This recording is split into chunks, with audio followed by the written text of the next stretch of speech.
Good evening, everyone. We'll be playing some the new Star Trek Resurrection. What is it? Resurgence?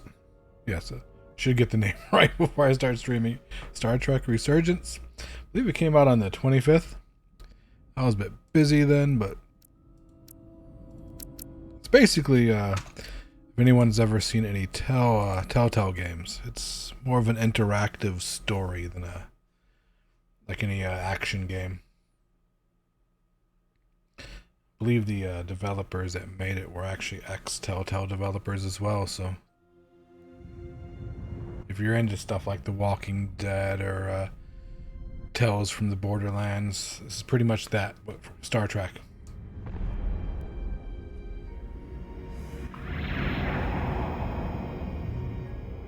Not the prettiest looking game either. 57931.4. The crew is restless. But it's not a AAA title, so it's only like $30. Piecing our ship back together. We're finally about to venture out on a new mission. And the crew isn't letting this unprecedented ion storm slow them down. They're ready for something different. I know I am. Perhaps more than any of them. Fortunately, nothing ever stays the same. It's entropy, the nature of the universe. Change is inevitable. And while entropy says order gives way to chaos, in this case, change is good.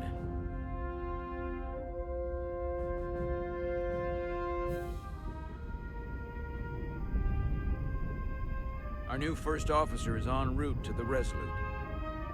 Jara Rydek. I know she'll bring a welcome dose of new blood to the crew.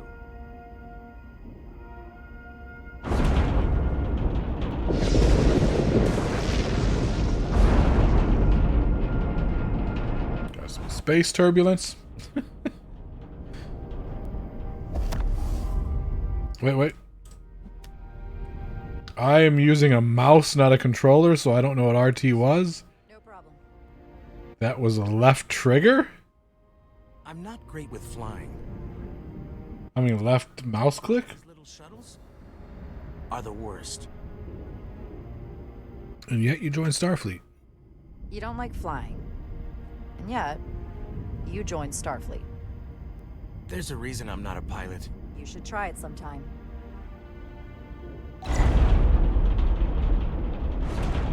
Is that positive or negative impact? Sorry, I'm a little anxious. I hadn't noticed. I'm on my way to my first assignment.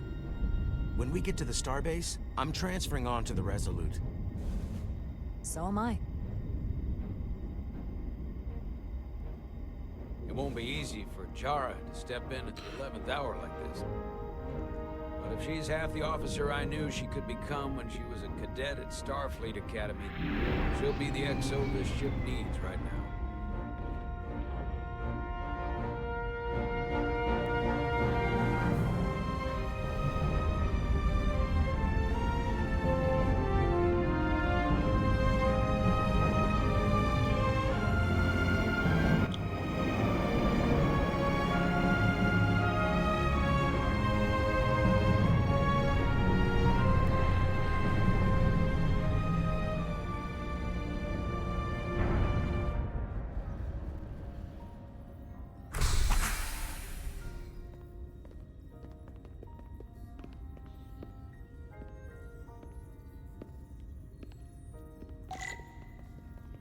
Security check-in.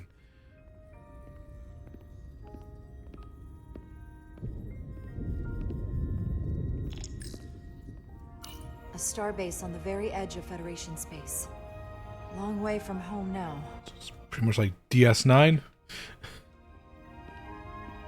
I think this takes place shortly towards the end of DS9 too, because they do the... It does look like the Next Generation era, but they do mention the Dominion War, so... I'm not usually such a nervous wreck, by the way. I actually did well at the Academy. Oh yeah? Maybe you've heard of the Torvalin test? Sounds familiar. It's a tactical simulator that makes the Kobayashi Maru look like a picnic on Pintaris 5. Anyway, I finished in the top 20. Not just in my class.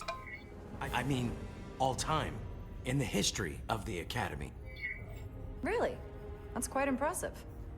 Thank you. It was tough. But you know, I set my mind to it and it paid off. A little clout chasing there, huh? Like, yeah, I'm sort of like a badass, you know, no, not tooting my own horn, but Hold it there for a few seconds.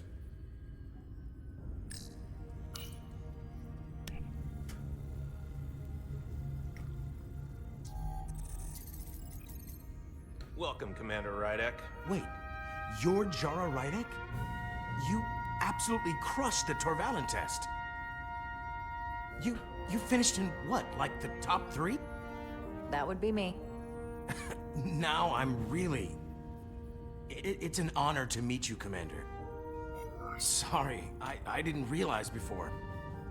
I just came off the shuttle and was glad to be on solid ground. The pleasure's mine, Ensign. Paul Calloway. Good to meet you. I believe Commander Ermot is expecting you. He's in the concourse just ahead. See you on the Resolute.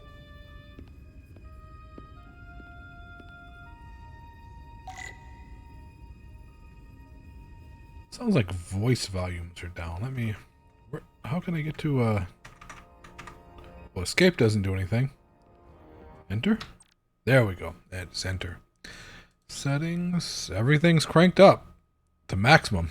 So not much I can do about that. I can crank it up a little in Discord. I mean, not Discord, OBS, but...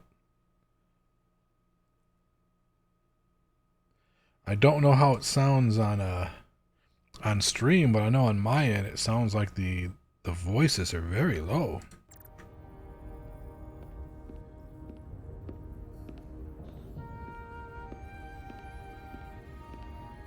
Good day, Commander.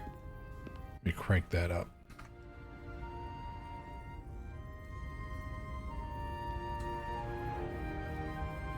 I watch during the action sequences, it's going to be blowing everyone's ears out. I apologize.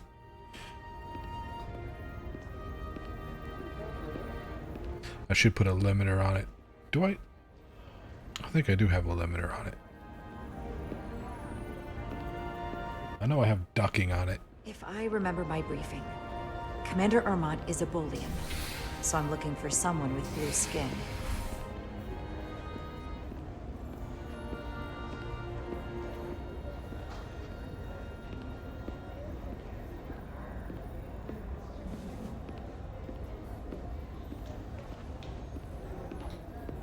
She has blue skin? Oh wait, that's green skin.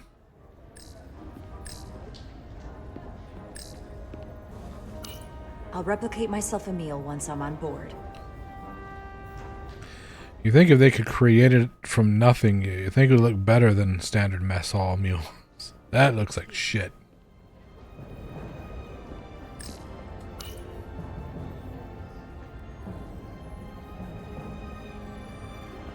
Welcome to the edge of the galaxy, Commander Rydek. I'm Commander Jan Ermot, Operations Officer on the Resolute.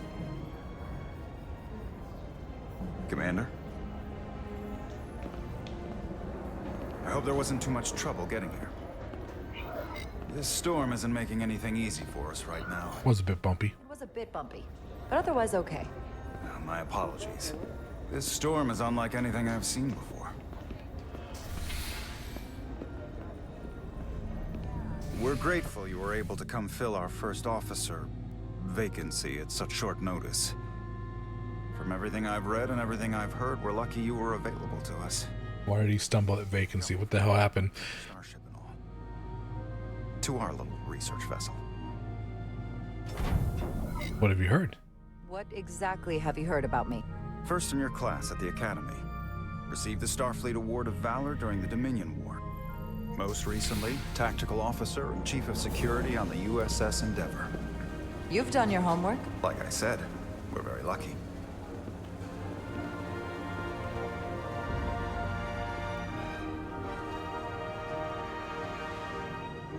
The USS Resolute.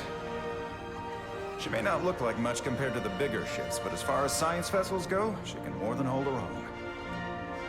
And she doesn't look so bad considering 6 months ago she was nearly cracked in half, venting plasma, fighting for her life. It was an accident? Equipment malfunction. An accident suggests fault, but no one's to blame. It was a planned test, but the warp core was pushed beyond its limits. It destabilized the dilithium, there was a runaway reaction, and the warp bubble deformed. We thought we could reach a higher resonant frequency, but it was more than she could handle. Cost us our first officer and 22 of our crew. At the end of the day, we're all responsible for each other. That's what it means to be a crew. I can't even begin to imagine what that must have been like for you. I'm so sorry for your loss. Thank you. It does weigh heavy.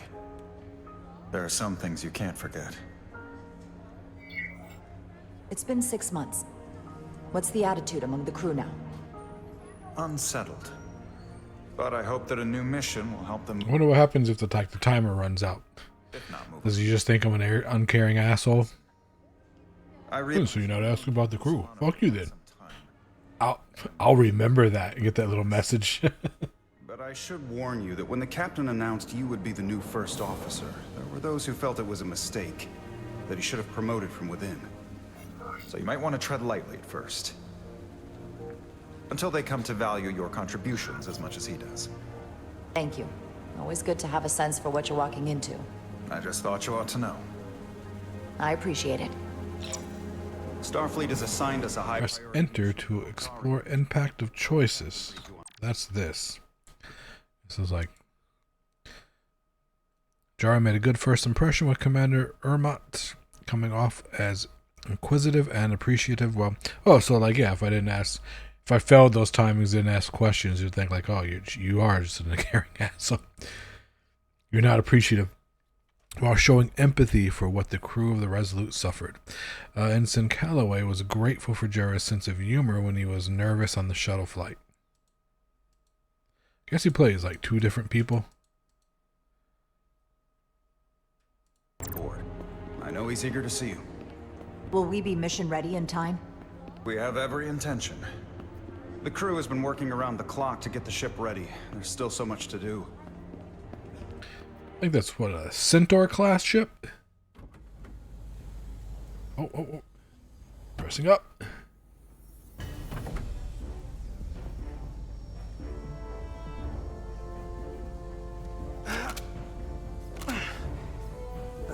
Stuck. I got just the thing. Find the plasma torch.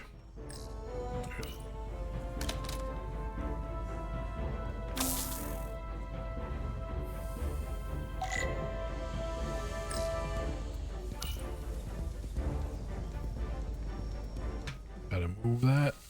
Oh shit, it's pushing back. That is...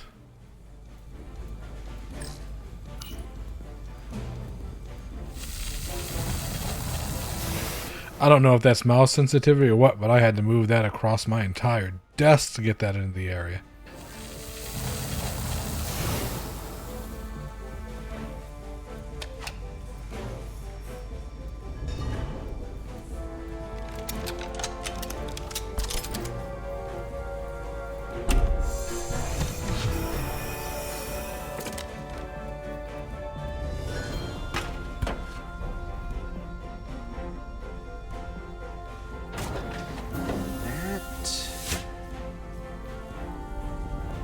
What is that? DOD?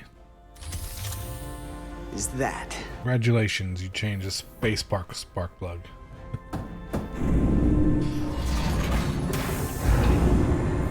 What was all that crud on it anyway?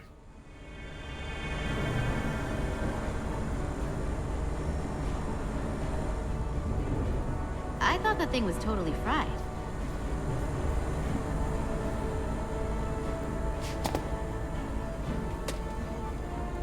Nice work, Carter. Nothing to it, Millie. And not a moment too soon. The boss wants us down in engineering. Like, now.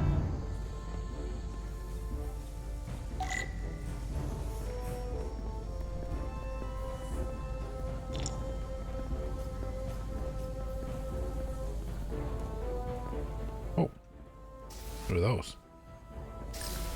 Probes.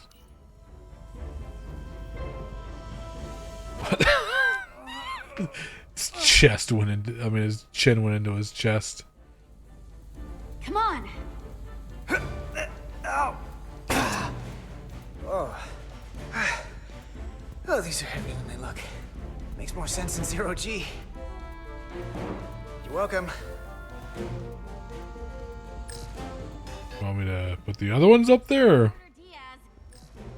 So clean I can see myself. And you know what? Not half bad.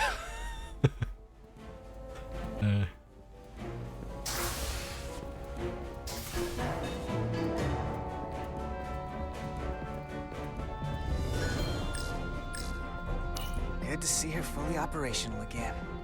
And if she breaks, just fix her.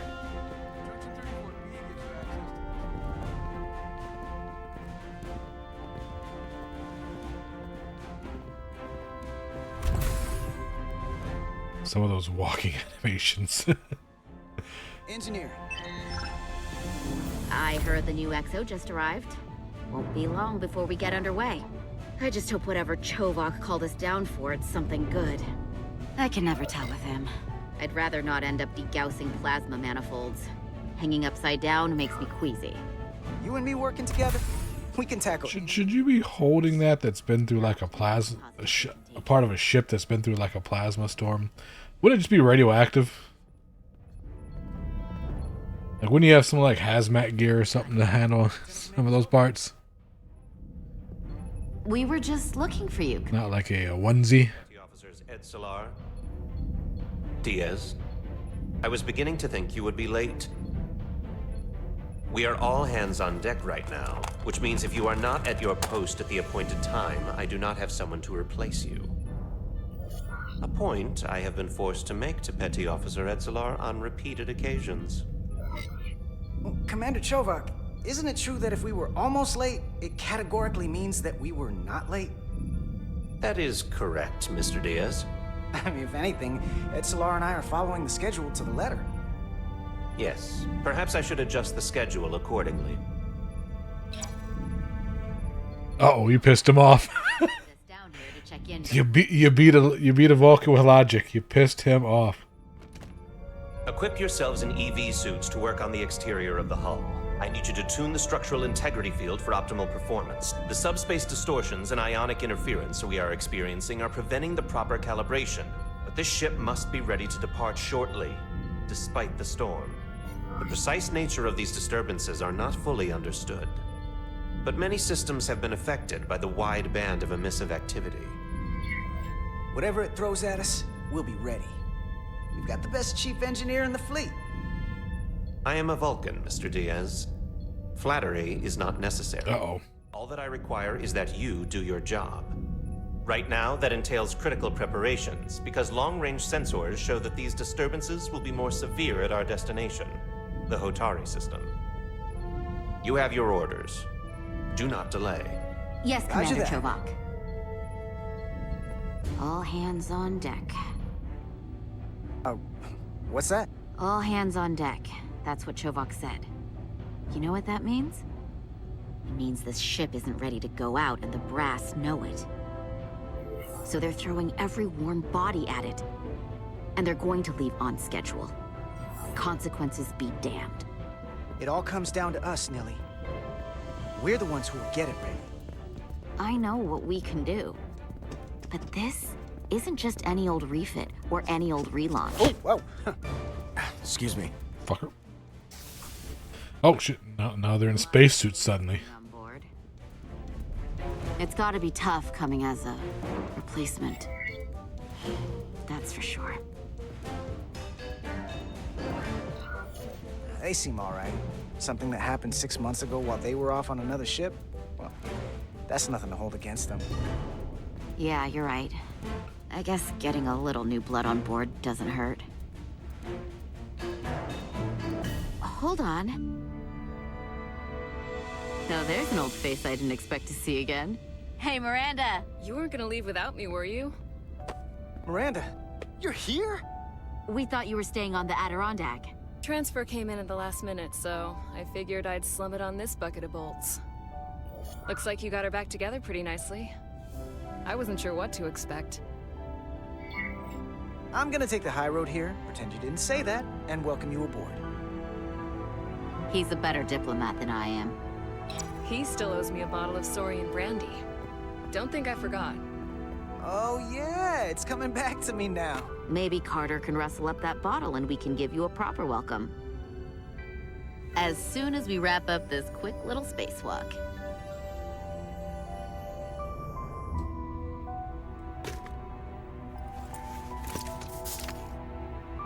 Here, let me help you. Thanks. So what's the word? Are you back in the security rotation? Yep. Still running with the usual suspects. Whoa. Good to go.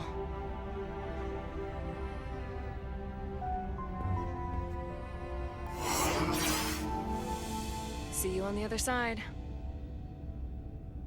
Activating magnetic... All right, there was a bit something there. I always wonder, like, why aren't, like, there, like, buttons and switches, like, labeled or something? Like, you gotta memorize all that? Like, what does yellow do? What does the pink one do? Like, and there were, like, 3 yellow ones, so it's like, what does yellow 1 do and yellow 2? And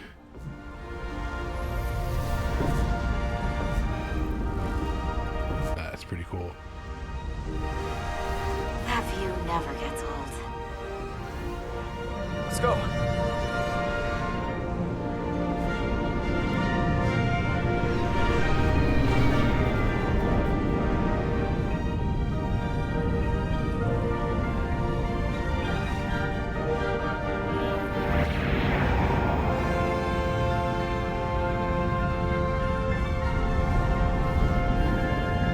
No number or, like, designation?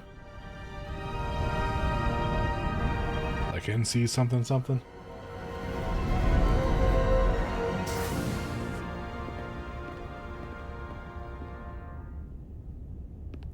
Captain Solano should be here momentarily. Alright, well, guess I'll snoop through his stuff. You'll have to forgive me, I don't know much about Kobleods. But my understanding is you need a steady supply of duridium to keep your cell structure stabilized, or bad things start to happen. And we have plenty of duridium in sickbay, so there's no risk of running out. Thank you. Feel free to make yourself at home. And help yourself to whatever you like from the replicator.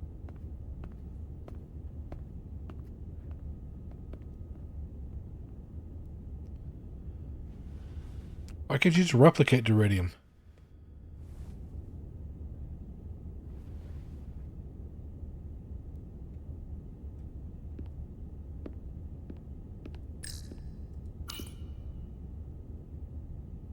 He's still got a thing for trains.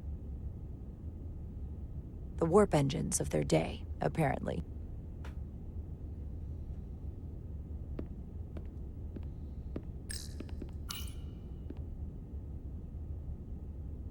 I can't believe he keeps this around. Don't even know where mine is.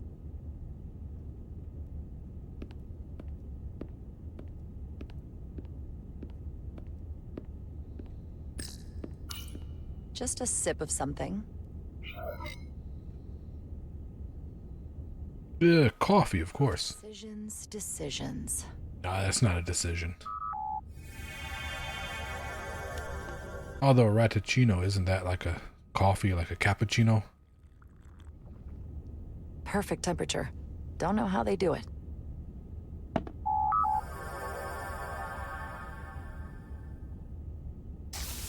Jara Rydek. Last time I saw you, it was graduation from the academy. You'd already secured one of the most prestigious assignments possible. And you were burning with enough ambition to fuel 7 trips around the Necrid Expanse. It's good to see you again, Captain. Dude looks like a 70s porn star. Here to have you on the Resolute. The only regret is that we couldn't provide you with a warmer welcome. The arrival of a first officer to her new ship deserves a bit of fanfare. But, unfortunately, we've had our hands full with the refit. That would be totally unnecessary. I don't need any pomp and circumstance. You've been here all of 5 minutes, and already you're trying to make us more efficient. I like it. As I'm sure you've heard, we've had a rough go of it these last 6 months. The ship suffered some damage, but not nearly as much as the crew. You'll have to forgive me. I don't really know the details. Starfleet has been kind enough to keep the story contained, probably because they want to protect me. But I don't mind telling you. We were on the verge of a major scientific breakthrough. A quantum leap forward in warp core technology. 10,000 teradynes per second. The ability to travel at a sustained rate of speed longer and faster than we ever dreamed. What would have been the crowning achievement of my career. Right there. Within our grasp. Until it all went so horribly wrong. We pushed her too hard, and a warp core malfunction overloaded the system, creating a pressure gradient way beyond what the ship can handle. It was heartbreaking. We lost some of our best people. As captain, I have to take full responsibility. It was my decision to make, and I have to live with the consequences.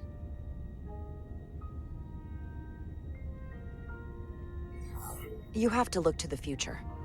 You can't dwell on the past, on things you can't change. There's nothing that can be done about it now. You're not going to blame the crew for that. At the end of the day, it is the captain's decision. Might have avoided the whole ordeal if my senior staff had been willing to trust me. There was a lot of pushback. I mean, it's the military, so if the captain orders you to do it, you got to do it. Confidence. I don't want you to pull any punches. Certainly not on my account. But once we decide on a course of action, I need everyone to fully commit to the mission. Anything short of that just won't work. And that's when things start to go sideways. This is your ship, and you are the captain. So as far as I'm concerned, whatever you say, goes. That's the kind of support I'm looking for. Look, I'll be blunt. We can't afford another mistake. Or at least, I can't. I feel like my career is hanging in the balance here. We need a win. Something to restore the crew's confidence. I understand. On a more positive note, Starfleet has tasked us with what they're calling a mission of the highest priority. Escorting a senior diplomat to Hotari space. Two previously peaceful and otherwise non-aggressive civilizations now find themselves on the brink of all-out war. So it's a peacekeeping mission. I see it as a golden opportunity to not only prove what the Resolute and her crew are truly capable of, but also a mission for which we're uniquely qualified. He just seems to care about his career, making a name for himself. That's dangerous when you have so much power. And you'll never guess where it leads. Hotari. Exactly. Very nearly in the precise location where we're headed. Where I imagine the interference will be exponentially greater. But the diplomat will brief us on the details at the rendezvous. So basically, we're being sent into the eye of a storm, more powerful than anything on record. Well, yes. But we're taking every precaution. But I don't want to get ahead of myself. I expect we'll have some rough sledding when we arrive, so I need you to prepare the crew for the worst. There's just one more thing I want to clarify up front. The metric that for me will be the ultimate measure of your success. What is it? If after serving as my first officer, you don't one day find yourself with a ship of your own, then I will consider it my personal failure. When that might happen is entirely up to you. But it goes without saying, you have my full support. It's been a dream of mine since before I can remember. So I would be honored to become a captain someday. As long as you're willing to do the work, you have my promise. I'll do everything in my power to see that it happens. Thank you. Come, let me introduce you to the crew.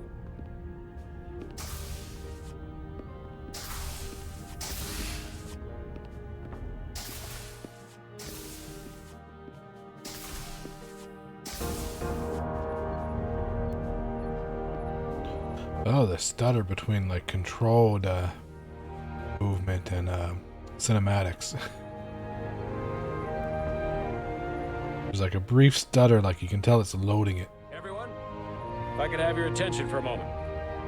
I'd like to introduce Commander Jara Rydek, our new first officer. Some quick introductions. This is Lieutenant Handar, our helmsman, one of the best in the business. One of? Well, what he lacks in humility, he more than makes up for in ability. A pleasure to meet you, Commander. Likewise. Next, we have Commander Westbrook, our Chief Science Officer. I've come to rely on his expert counsel on a regular basis. Pleasure. Commander Rydek, it is such an honor to meet you. This is our Tactical Officer, Lieutenant Bedrosian, who's been looking forward to meeting you for about as long as I can remember. I've been following your career for quite some time, and I look forward to learning as much as I can from you. Little fangirl there. If anything, the honor is mine. Well, I have to admit, one of the reasons I've followed your career is because you're part Kobliad, because of what you've overcome. Starfleet stands up for people who can't defend themselves, and you were one of those people once. I don't know who But the since then, Kobliad are. you've done so much I'll have to look that up. I really admire that. So, you've been something of an inspiration to me. Not that I've done anything close to what you've done, but you definitely set a standard to strive for. I don't know what to say. That's incredibly flattering, thank you. I hope someday I can follow in your footsteps. I'm sure you will. And then, of course, you've already met Commander Ermont. Please, do everything you can to make Commander Rydek feel at home here. I'll be on the starbase. Have an urgent meeting with the starbase commander to get our authorization to get underway. If they drag their feet any longer, we won't make our rendezvous. The bridge is yours. First day? Oh shit. Alright, let's see what he... Computer, initiate self-destruct. Commander, Chief Engineer... Might as well go out while I'm on top. Integrity field. He sent a crew out to recalibrate the emitters in response to the danger posed by the storm. We just need your go-ahead.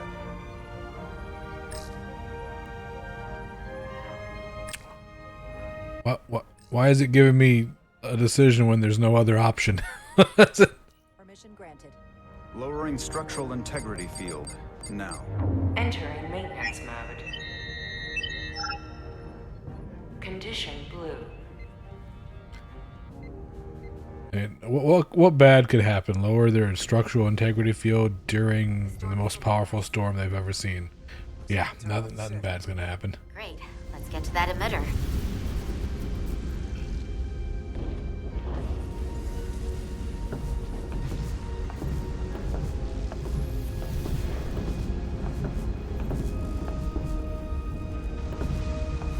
Every time we're out here, I half expect to see The parts where you have control just don't make, like, why? When I joined Starfleet, I'm not avoiding anything or anything. I'm literally just holding the A button while they're talking. On the outside of the ship? No. Sometimes it feels like we're just part of the machinery. Don't you want more than that? I mean, Starfleet is noble and all, but it's still a machine.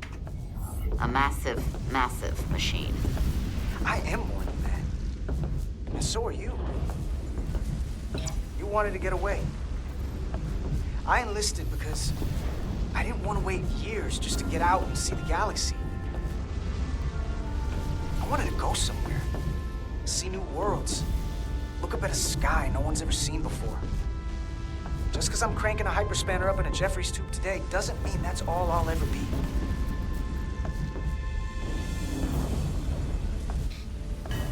Diaz to Commander Chovak.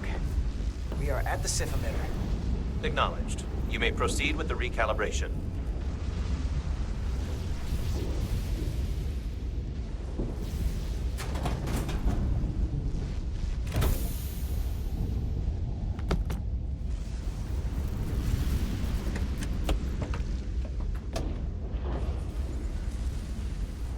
What do I... Oh, this thing.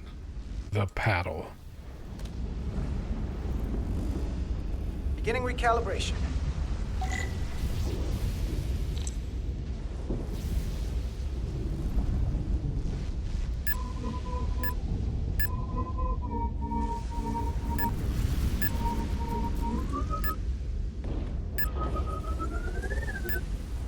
Oh.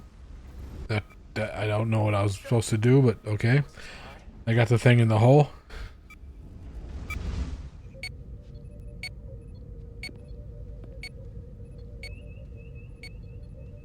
Commander Westbrook, right? Again, a bunch of unlabeled buttons and and lights. Like, who knows what that red light means? Yes, I am the Chief Science Officer, and I have the dubious honor of being the most senior officer on this bridge. I know this ship inside and out. Better than just about anyone.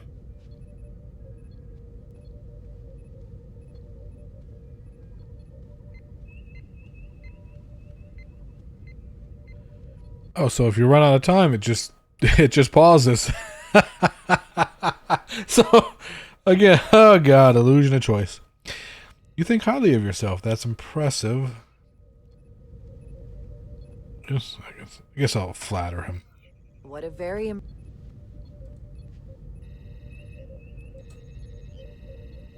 impressive list of credentials. It's my first day. I'll kiss some ass. First and foremost. Now with a former tactical officer as its new first officer. I'm curious, though. Oh, sorry, I gotta do some stuff in the background. Koblion, So it freezes it. half in your case, is an odd choice for first officer, given your vulnerable condition and all. But if, as an example, we found ourselves in a hostile situation, and you were suddenly incapacitated because you needed an infusion, what would happen then?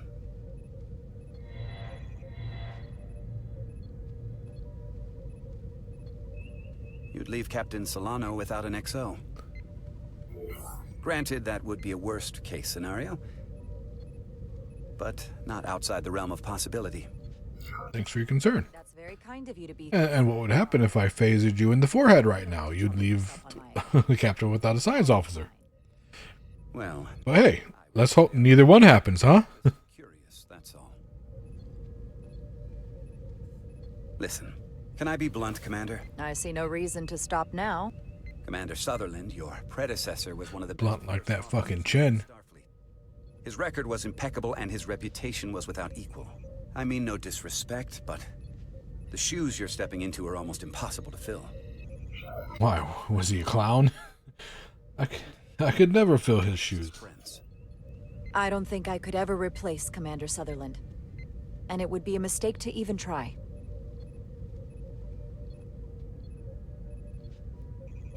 Seeing as Captain Solano is on the starbase, let me give you an update on this ion storm we're flying into. It's unusual, unlike anything I've ever seen. At the moment, I can't tell you if the Resolute will shrug it off or if we're putting ourselves at risk. However, if we learn more about its patterns, its nature, we can come up with a scientific countermeasure. Look at the nondescript red flashing light. Oh, and now they're all red.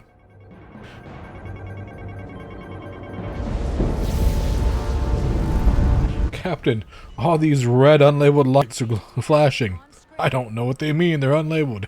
But red's usually bad. Tracing its trajectory. Starbase docking clamps are holding. The storm's emissions are fluctuating, coming in waves. And if my projections are right, we're about to get hit by a wideband burst of ionic energy, like a tsunami. I'm reading power at... Red alert! Red alert! Aye.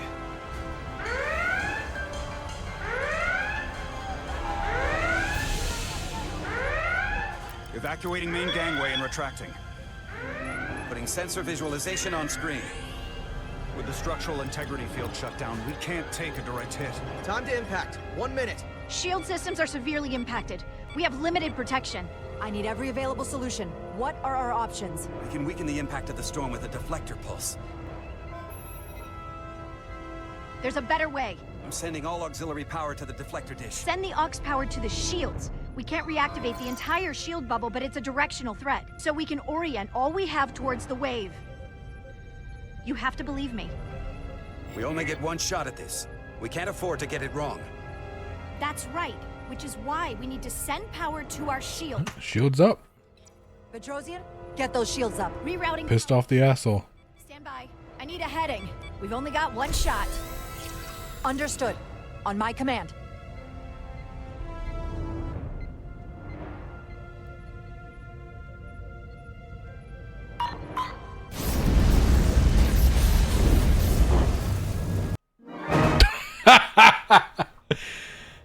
Okay. Retro. Petrosian, get those shields up. Rerouting power to shields. Stand by. I need a heading. It really didn't tell me what I was supposed to be doing. Understood. But I guess I just hold W. Heading locked. Raise shields.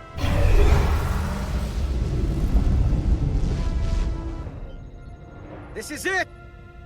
All hands, brace for impact.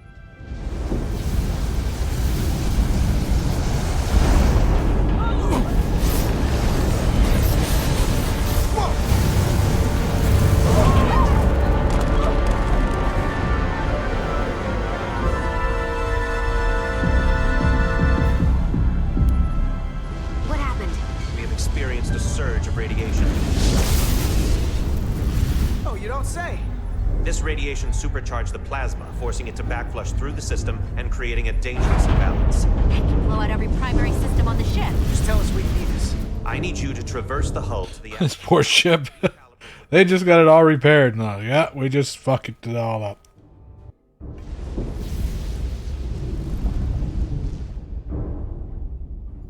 We've reached the first access point. Understood. Do you see the override for the level 1 failsafe circuits?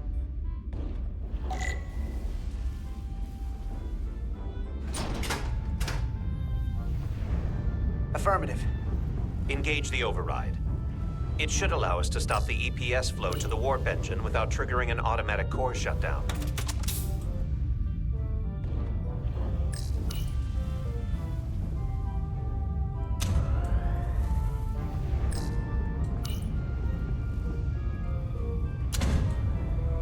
Failsafe override engaged. Are you sure? I am registering some crosstalk in the bypass circuit. We need to route the signals so they don't interfere with each other.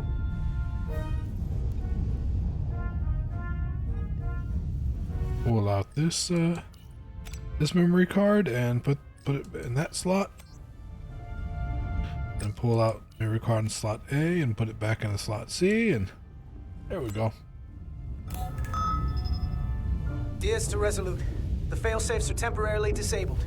Moving on to the EPS regulator. Heads up, Carter. What is that? One of the discharges coalesced. It's coming right toward us. I'm gonna try to disrupt it with my phaser. Shoot it. One.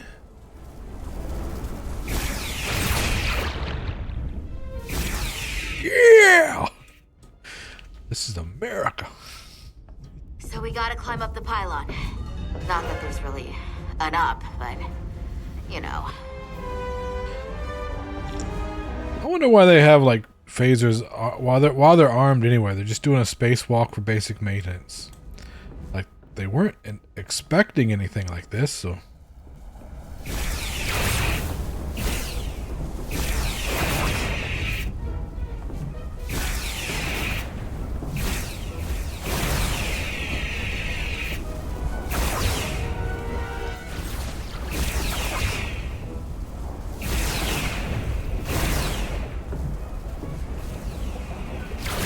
Shit, it's horde mode.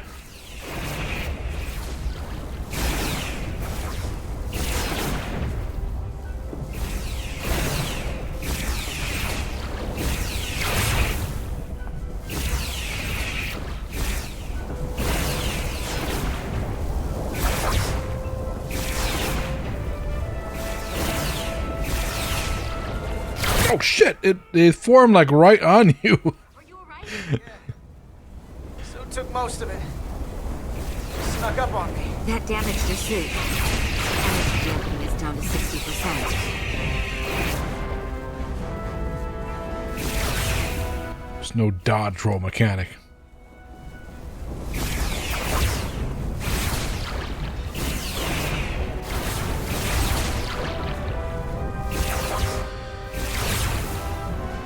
We're at the regulator. Opening the access panel. I am now halting the EPS flow to the port nacelle. We have little time before it causes an overload in the engine. You must work efficiently.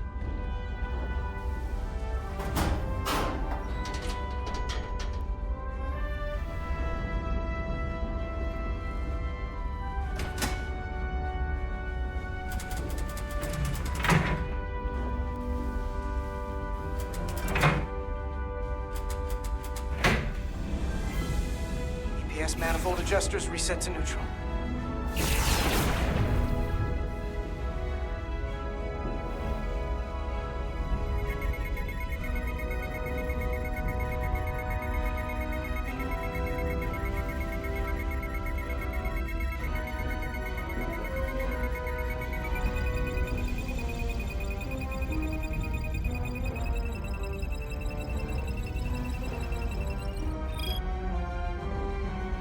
EPS lines to the port warp engine are back in balance.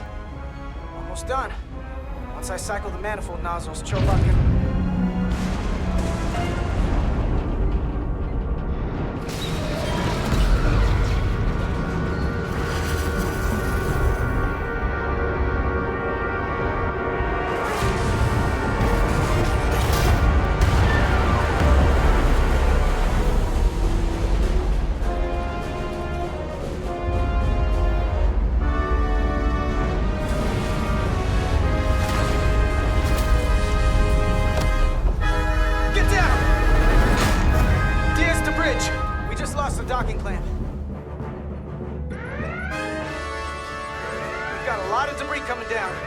vibrations, too. We can't finish the EPS regulation in these conditions. Please advise. We have to release the ship from that other docking clamp or the hull will be ripped apart. There's a problem. The clamps are supposed to disengage automatically in an emergency, but it's not working. Not working? What are our options? The docking clamps are fitted with exploding bolts for an emergency release. We've got crew out there. That'd be like setting off a bomb next to them. Maybe there's another way. Starbase is hailing us. Put him through. Resolute, the remaining mooring arm is failing. You need to disengage from the starbase now. The damage to the station will be catastrophic. We have crew outside and are looking for the We safest have way people to... on this station. If that mooring arm breaks, we could lose dozens of crew. Commander, hear me out. Reverse the polarity of the hull, which theoretically will repel the docking clamps. And repel the engineering crew right off the hull into the storm. This is Captain Solano. Put me on screen. Go ahead. Captain, we have a situation. Commander, what are you doing? Blow the bolts on the docking clamp. The captain doesn't know the whole story. I'm giving you an order. Chara? Captain, you brought me here because you trusted me. Can you trust me now? You better be sure you make the right decision. The captain made himself quite clear. They're gonna get hammered with debris out there. Reverse the polarity.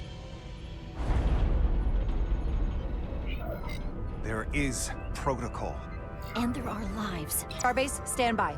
We're gonna flip hull polarity to disengage the clamps. Yes, Commander.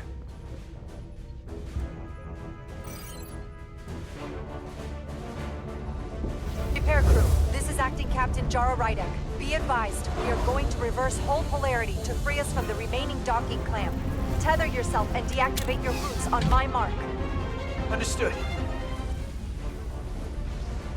8, 7, 6, 5, 4, 3, 2, 1.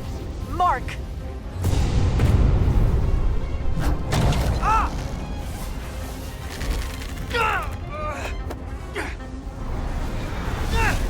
Grab my hand! I got you. Thank you. plasma imbalance is reaching critical condition. We are moments from primary system failure. I got it.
Mr. Diaz, the situation has changed. You are at risk of triggering a substantial electromagnetic bar to approach the main hull. Wait, we can't get near the airlock. There's an auxiliary hatch near you on the barn and pylon. You must bring this SLR there to access the interior. Roger that. Going there now.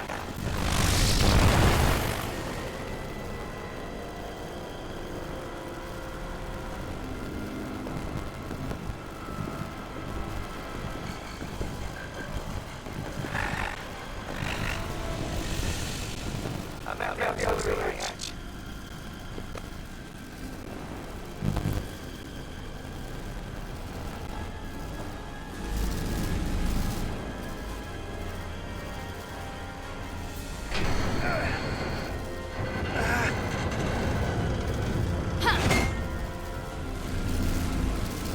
You go first. What? Let me save your neck this time. No time to fight me on this. Get in there! Not on your life. Let's not let it come down to that.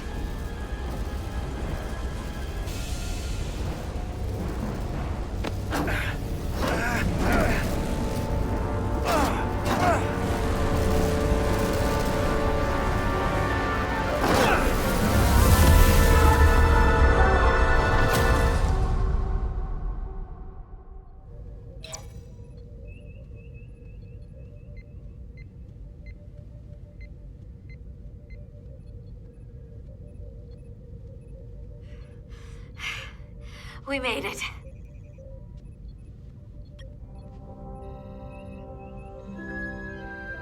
They're safe, bringing the SIF fully online. Do it.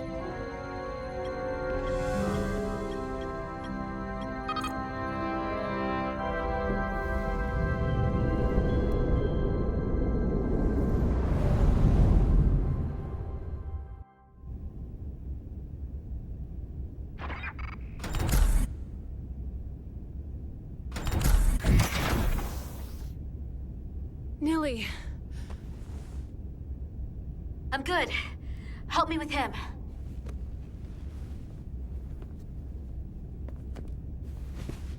Let's get this off.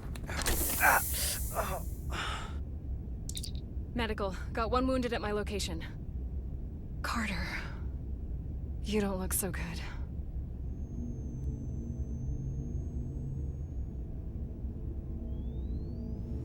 You gotta be more careful.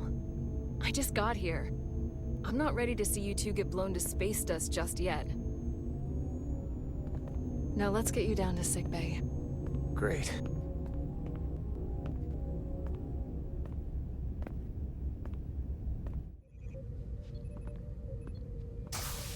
Status report. The repair crew made it inside. EPS flow is back to nominal levels. The SIF is back up.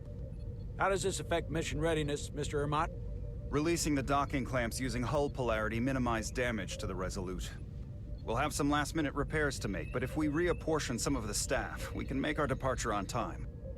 As of now, however, we are successfully moored to the station. Good to hear. Send updates to my ready room. Commander Rydek, with me.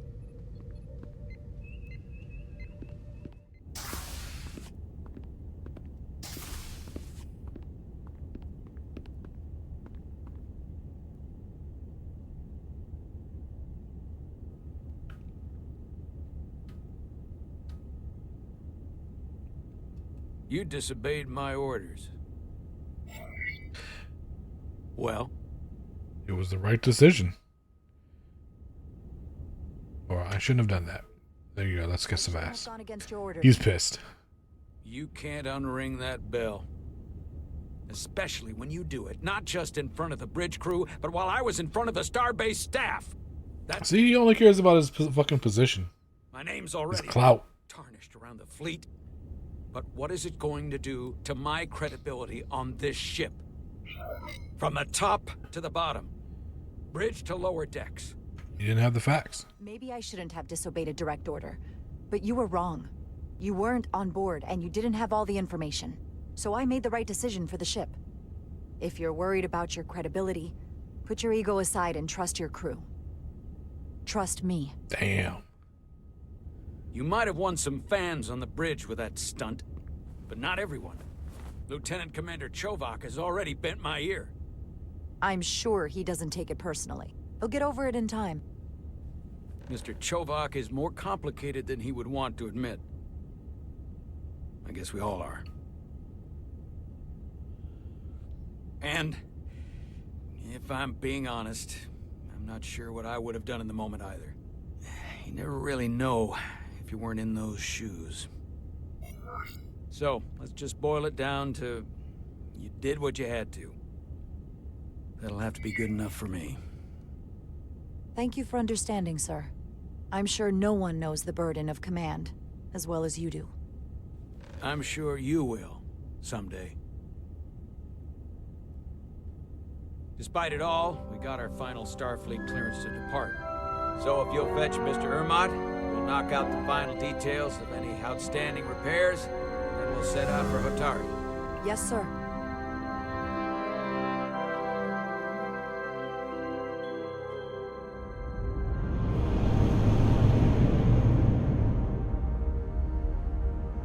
Oh, those warp nasal textures. That looks like crap. Wow. They weren't even lit up there, just blue colored textures. All departments reporting full mission readiness. We've got our full complement on board. This is my favorite moment, right now. The start of a new mission is always full of possibility. The Orion Syndicate could sell it as a drug. Don't let the Admiralty hear you say that.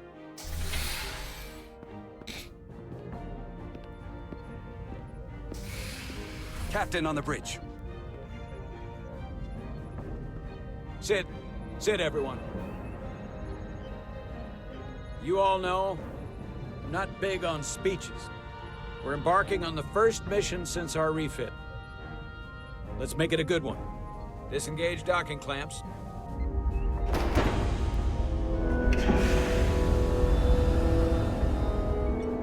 Docking clamps released.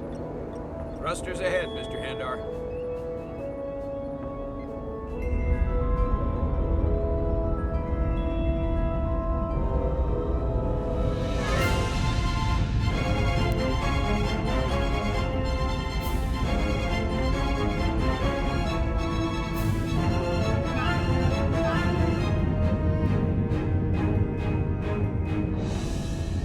I always wonder why all the Federation ships had like some basic design themes, like saucer sections and their nacelles being on pylons separated from the rest of the ship.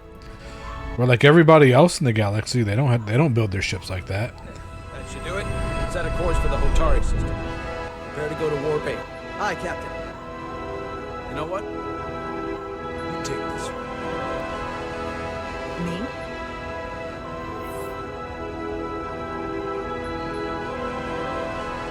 Just do it. Helm. Gage is trademarked.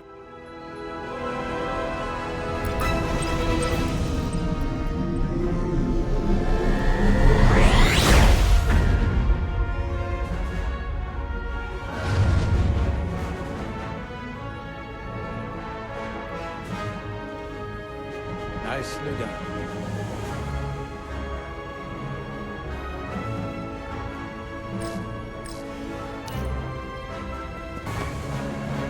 Easy. Thank you. I'm fine. Really, You don't look so good.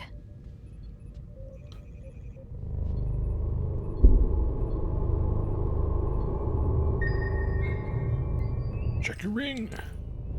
You think it would have like a vibrate setting or something, letting you know when you're about to run out of Duridium.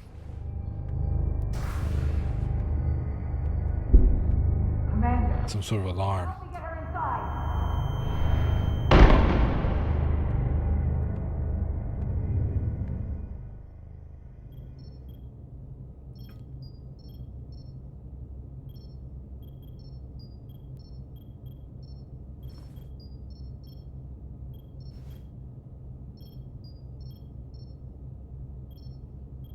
Well, that was quite a scare. Ah, the purple game Minutes fuel. more, and it would have been one of the shortest tenures on record for a first officer. I don't know who her voice actor is, but the doctor sounds familiar. That storm did a real number on him, but he'll live. Just needs rest. I've heard her in another like a Star Trek show. Your duridium levels got dangerously low and destabilized your cell structure. this is definitely one of the more memorable first days I can think of. My name is Dr. Aram Duval, Chief Medical Officer. To be honest, I've never met a Kobliad before. You're rare. I know. I was going to say special. Your people's numbers have dwindled, despite the Federation's efforts to find a more readily available alternative to the duridium you need to survive. Yet you joined Starfleet and managed to thrive. I imagine the responsibility must be overwhelming. Maybe even a burden at times. It can be difficult. I don't like the attention it brings. Being treated differently than everyone else.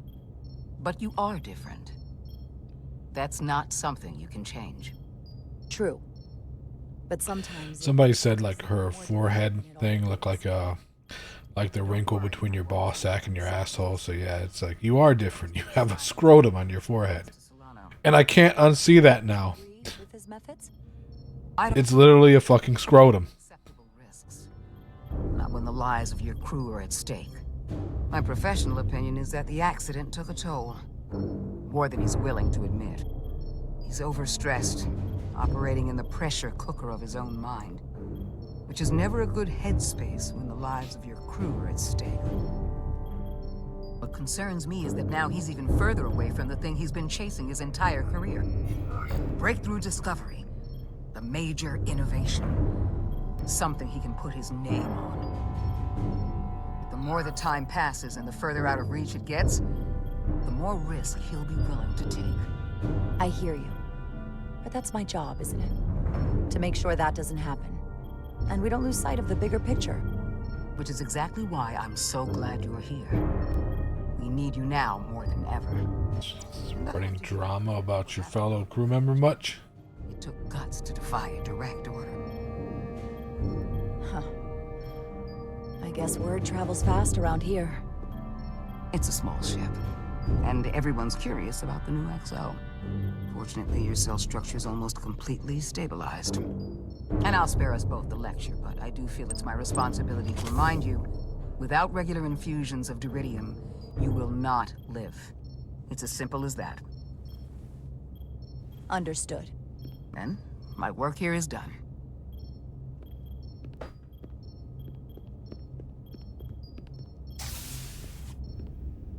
Lieutenant Bedrosian.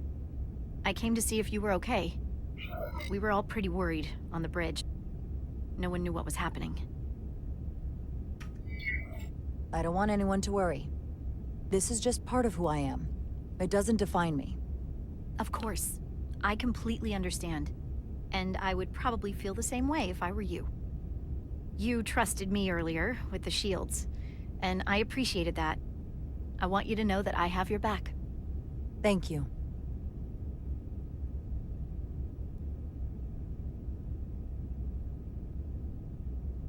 Of course you have my back. You have to be back there to kiss my ass that hard. Conditions that gave you that burn are quite unusual, like everything else that goes with this storm. Oh, they took away his kick-ass face tattoo. Down to the radiation effects. That should help speed your healing. She's come by a couple of times to see you already. Be brief. It's good to see you awake again. I was starting to get worried. Not that you aren't in good hands with Dr. Duvall. You did take one hell of a shot, though. Ah, come on. You know you can't get rid of me that easy. Don't push me, Diaz. You do not want to see me try. No, nope. I am not getting on your bad side. I am a formidable enemy. Millie was looking in on you too, by the way. But since it's just us right now, I had a chance to think about this while I was away. And I thought it was important that I just come out and tell you. Instead of tiptoeing around. You like me? What is this, fucking high school? You know what? Leaving it unsaid. I'm gonna say it. Now, this is just a guess, but you like me. Is that what... How'd you know? Must have been pretty obvious. Which is funny because kind of came out of nowhere for me. It wasn't hard to see. You didn't exactly hide it. I wasn't exactly trying to hide it. But since it's that obvious, we've been really good friends for a long But do you like me? I want to see if there's more between us than just being friends. Sure, why not? You don't have to explain. It's gonna be a long journey. I feel the same way. There is something between us. So, We're gonna get bored on the way there, so let's just need something to do. and it's there for me. Why not give it a try? Sure. Are you kidding me? I just said yes.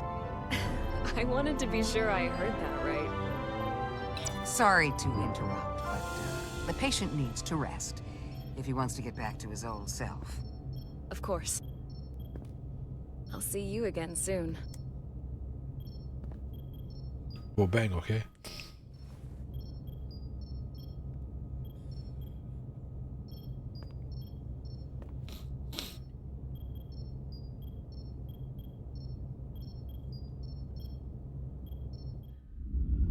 Cast adrift. Approaching the rendezvous point outside Atari space. Helm, bring us out of warp. Dropping to impulse. Ionic interference surging, Captain. A little close to those asteroids, buddy. The fuck, pilot? We are at the correct coordinates to meet the shuttle. Commander Rydek, find us our diplomat, if you will. Aye, Captain.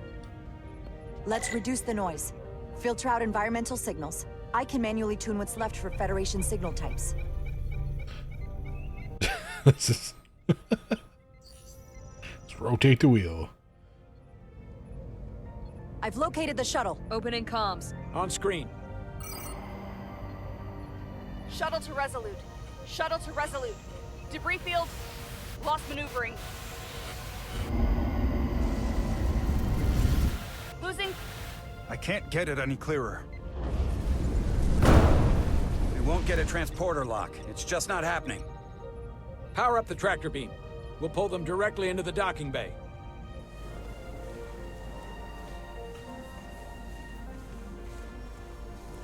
Diaz, you good to run the tractor emitter? Yes, sir. You sure? I'm sure.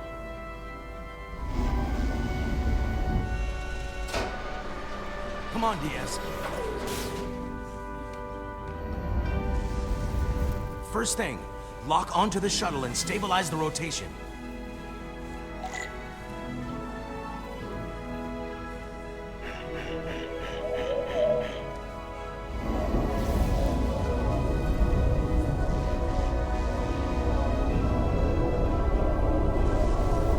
We're pulling in moving debris. I'm on it.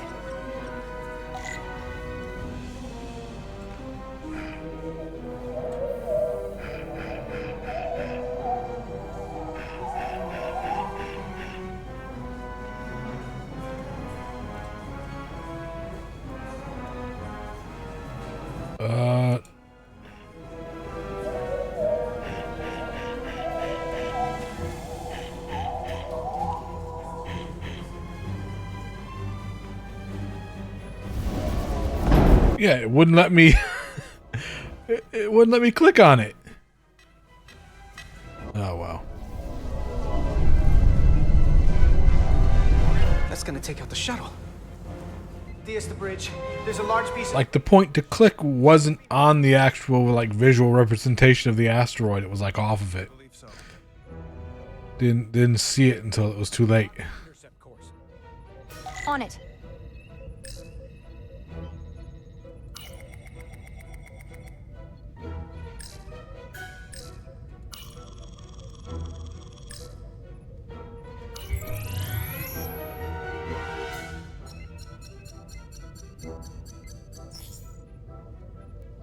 Here we go. Maneuvering thrusters bearing 53 Mark 17. This is that's just an odd system to have that like display up like why is the first officer plotting the course? What's the pilot doing?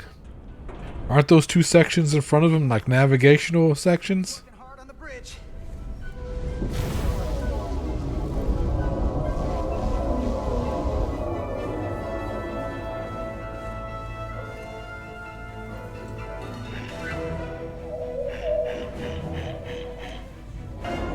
Let's pull them in as fast as possible.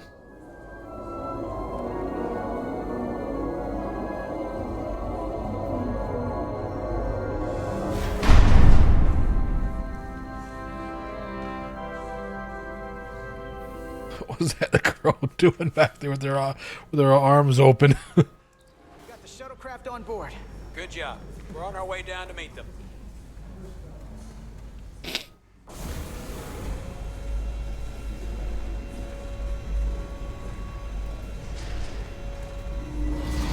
Oh shit, Spock.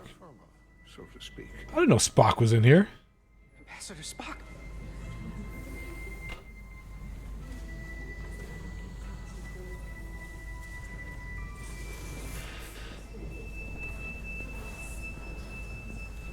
The captain will be right down to meet you, sir.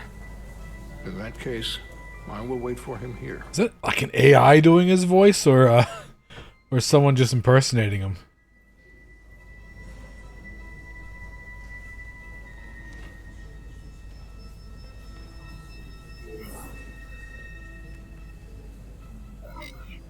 Apologies for the landing, Ambassador.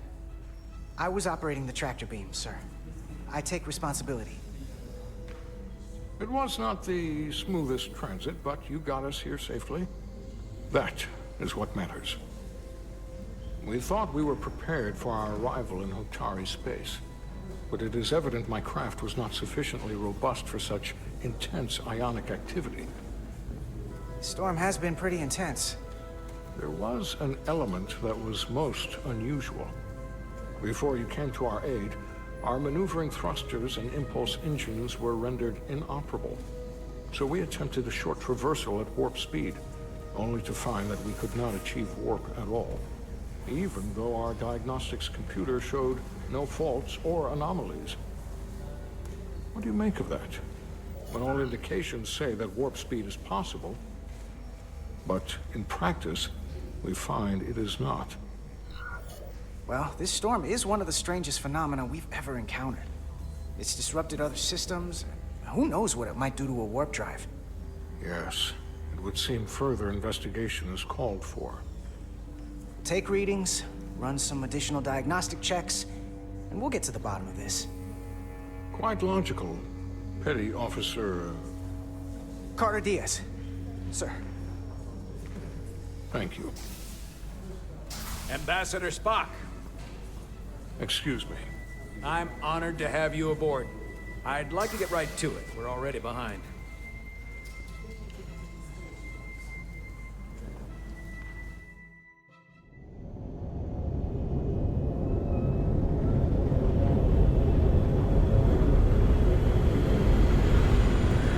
Convocation to war. The episodes are coming like pretty fast.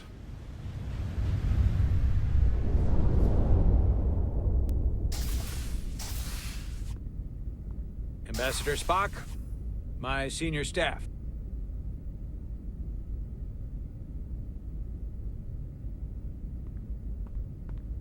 It's not every day that a captain gets to welcome a Starfleet legend aboard. You flatter me, Captain Solano. But legend implies the past tense, whereas I am very much focused on our present circumstances. I didn't mean to suggest you were stuck in the past. You're right, Ambassador. Not the most diplomatic choice of words. Your experience comes from the past. But our present situation calls for it. True enough. We were hoping you could fill us in on the details. We got the basics from Starfleet. 2 formerly peaceful neighbors are now on the brink of war. Indeed, and the tension between them grows fiercer by the hour. How was that? Elydia and Hotari. The Elydians are the more advanced species. They made first contact with the Hotari over a century ago. This is Tau, the Hotari moon. It is rich in dilithium, and for decades, the Hotari and the Elydians have shared a mining operation there. The Elydians provide the technological resources, while the Hotari have served as the labor force. The stability of that arrangement was the source of their peace, until recently. The Hotari have suddenly and forcefully seized control of the mining operations and expelled the Elydians from their system. That is the official story, as told by the Hotari when they requested Federation mediation. But the details remain scant. Communications between all parties have been limited by the ionic interference. How did it happen? How is it the Hotari were able to turn the tables and take the mines against An us? inferior culture, like kick out a superior one. Unclear. The answer to that Like technologically inferior. key to a new, lasting peace, and one that I hope we can uncover during these negotiations. But it is unlikely the relatively primitive Hotari forces would stand a chance against the Elydian fleet if this escalates to open war. Left unchecked, this conflict will result in more bloodshed, which is what we are here to prevent. And the dilithium trade hangs in the balance.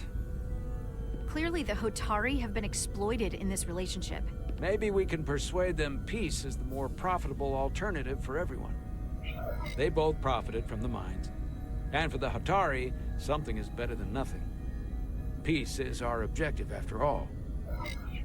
The Hotari just won their independence. It's hard to believe they would give that up just for profit. I agree.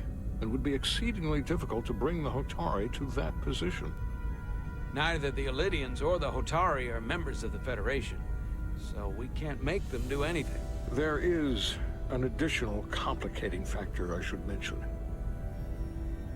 In the past, the Federation has relied on the Elydians as a source of dilithium.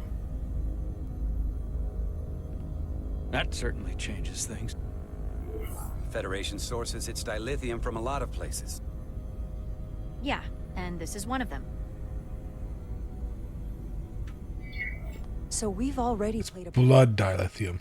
Unfortunately, that is indeed the case, Commander Rydek. We're morally obligated to make this right.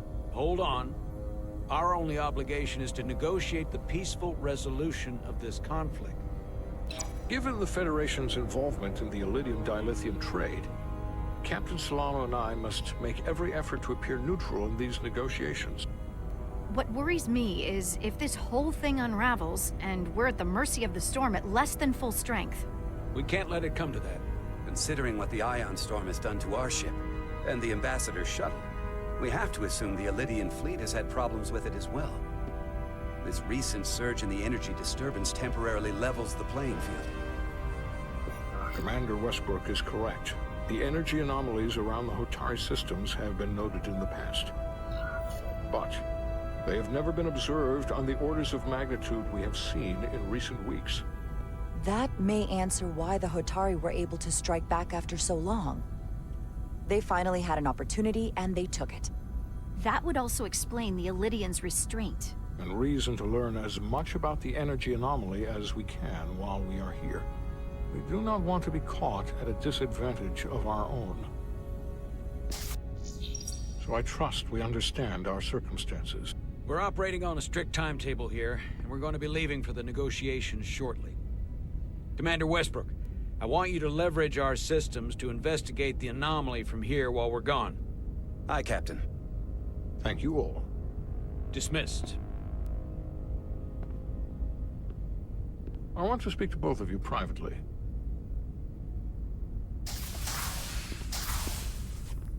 Ambassador Spock, I'd like to make a formal introduction. My first officer, Commander Jara Rydek. Commander, as you are aware, there are limits to what Captain Solano and I can do in our official capacity as representatives of the Federation. But someone in an unofficial capacity, your first officer, for example, would not be bound by those restrictions. That doesn't make sense. Ingratiate herself to certain parties. How is she unofficial? She's a first officer of a Starfleet vessel. How is she unofficial? Information that could lead to a resolution. She certainly goes her own way. Maybe that helps in this case. It would be unconventional. I'm like, being the first officer, she has to take orders from her captain, therefore... I'm not a trained diplomat. That's exactly what... If they don't trust their captain, then... I began my time in Starfleet as a science officer, not as an ambassador. We must be adaptable in the line of duty. Well, I hope Commander Rydek will have more luck finding out what really happened than we will through official diplomatic channels.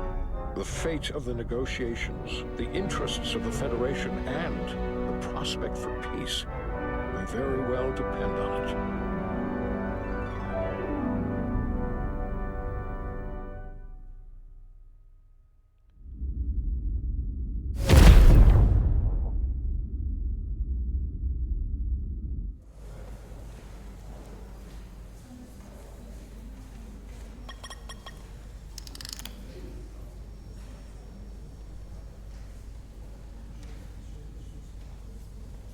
Mr. Diaz, I understand you have already discussed the warp drive failure with Ambassador Spock? I have. It is imperative that the Ambassador's shuttle be flight ready. I need you both to ascertain the root cause of the system failures he encountered. I'm surprised, Commander. I thought you would have wanted to work on Ambassador Spock's shuttle yourself.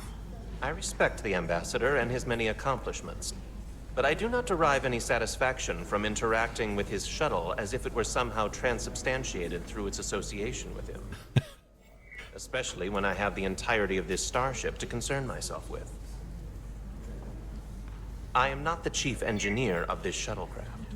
When you look at it logically, yes, it is just a shuttle. No different than any of the others. There is plenty that is different about it, and that is what you are to investigate. But please limit your findings to observable scientific phenomena. We'll try to restrain ourselves. Then I will leave you to it. Make note of any abnormalities in your report. Carry on. It seems like he's warming up to us. I get nothing but gray stuff from him. I mean, he is a Vulcan, so... Look at that face and know you've earned some real respect. And I have to admit that I owe you one. You were right to make me go first. I don't know what I was thinking. You did the smart thing. You've pulled me out of trouble how many times? Call it even. Okay. At the very least. It's gonna be like a love triangle between these three and that other lady. But first, we have work to do.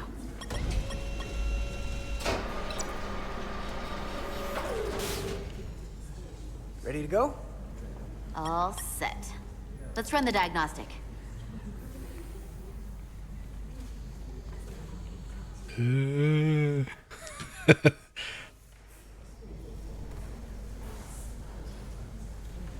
This is...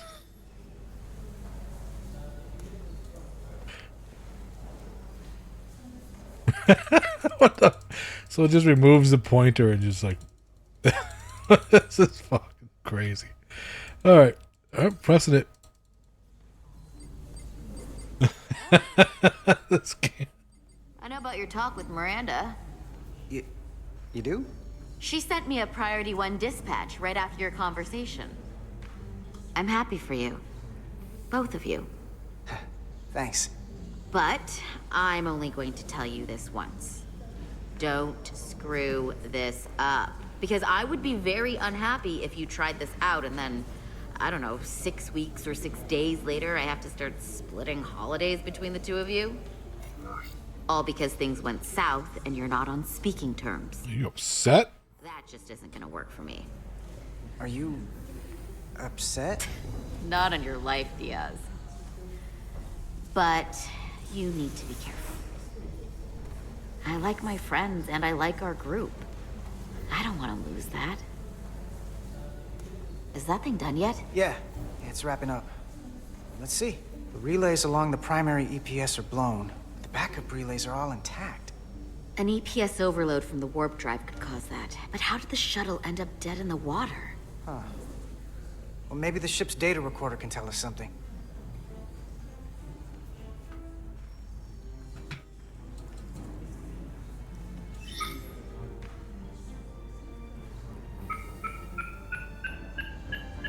Here. They were only about 8 minutes from their plotted warp point. No faults, just those warnings. What are they?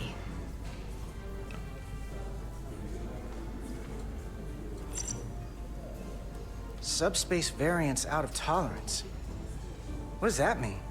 It means the main navigation array lost sight of space somehow. Will the array going offline cause that?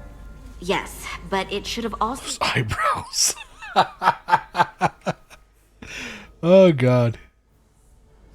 The warp field became inverted suddenly.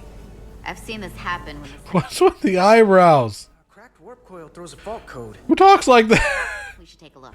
They're just alternating up and down whenever they talk. There was a complete warp... Didn't notice it at first, but now I am, and it's just driving me nuts. The shuttle didn't turn inside out. Makes me think the computer panicked on the warp field equation. Any one of these failures should have thrown a fault.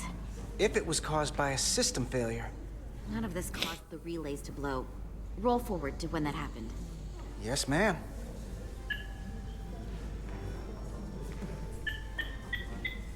So here, they take a moment to get their bearings and they attempt to re-engage the warp drive. There. That's the relays blowing. And look, there's another warp system alert. They're all the same. Subspace variance out of tolerance, or warp inversions. Finally, there's a complete warp cascade failure. Then it's one of two things. Either a warp coil is cracked, or the navigation array is offline. That makes sense. Divide and conquer. You want to check the warp coils or the navigation array? I'll check the other. Let's not overcomplicate this. Do the warp coil. Systems is likely broken. I'll check the nacelles for a cracked coil.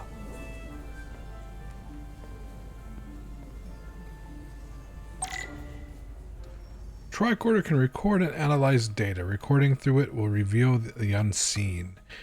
It's to whip the or holster your tricorder, scan, blah blah blah. Oh shit, didn't mean to do that. Oh shit.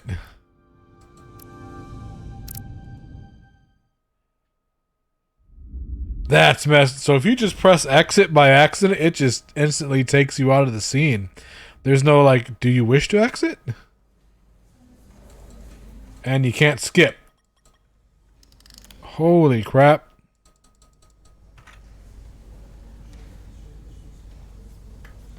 Mr. Diaz, I understand you have already discussed Okay. failure with Ambassador Spock. I have. It is imperative that the Ambassador's shuttle be flight ready.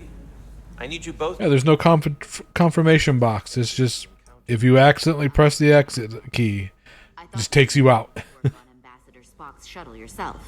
I respect the Ambassador and his many accomplishments, but I do not derive any satisfaction... Well, won't be pressing that. ...as if it were somehow transubstantiated through its association with him. Especially when I have the entirety of this starship to concern myself with. I am not the chief engineer of this shuttlecraft. The Ambassador asked me to take a look, and I'm ready to crack this thing open. Good. You could learn from Mr. Diaz's focus. I'll take notes. Then I will leave you to it. Make note of any abnormalities in your report. Carry on. It seems... Oh, you actually like that. Yeah. Even Chovok has to look at that face and know you've earned some real respect. And I have to admit... The fuck you mean by that? That's like just low-key, like, man, you look like shit. Right to make me go first. I don't know what I was thinking. Don't forget it. Yeah, I did pretty great out there. So don't you forget it. I have a feeling you won't let me forget it. I'm not gonna have to do a damn thing to remind you. Come on. Let's get to the bottom of this.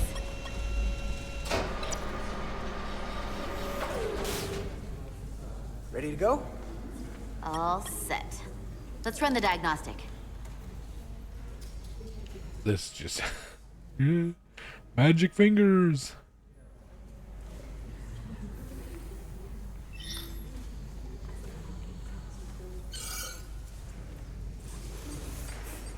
So... I know about your talk with Miranda. You do? She sent me a Priority 1 dispatch right after your conversation. I'm happy for you. Both of you. Thanks. But I'm... Eyebrows. It's constantly going up and down. Who the fuck talks like that? unhappy if you tried this out and then, I don't know, sick... Give me a headache just raising and lowering my eyebrows like every second. Between the two of you? All because things went south and you're not on speaking terms. That just isn't gonna work for me. Are you... upset? Not on your life, Diaz. But you need to be careful. I like my friends and I like our group. I don't want to lose that. Is that thing done yet? Yeah, it's wrapping up. Let's see. The relays along the primary EPS are blown. The backup relays are all intact. An EPS overload from the warp drive could cause that. But how did the shuttle end up dead in the water? Huh. Well, maybe the ship's data recorder can tell us something.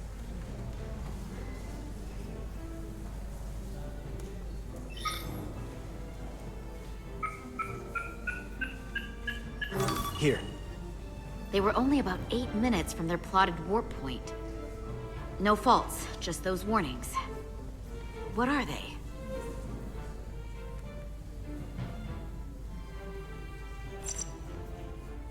Subspace variance out of tolerance. What does that mean? It means the main navigation array lost sight of space somehow. Will the array going offline cause that?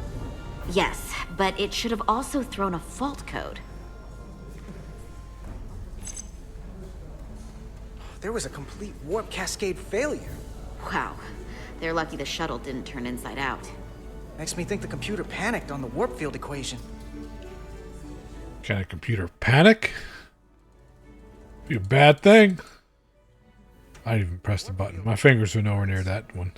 I've seen this happen when the center warp coil cracks. A cracked warp coil throws a fault code. Still, we should take a look. Any one of these failures should have thrown a fault. If it was caused by a system failure. None of this caused the relays to blow. Roll forward to when that happened. Yes, ma'am. So here, they take a moment to get their bearings and they attempt to re-engage the warp drive. There. That's the relays blowing. And look, there's another warp system alert. They're all the same. Subspace variance out of tolerance, or warp inversions. Finally, there's a complete warp cascade failure. Then it's one of two things. Either a warp coil is cracked, or the navigation array is offline. That makes sense. Divide and conquer. You want to check the warp coils or the navigation array? I'll check the other. Let's not overcomplicate I'll this. try the warp coils again. I'll check the nacelles for a cracked coil. Don't press escape to close a window. Okay, press resume.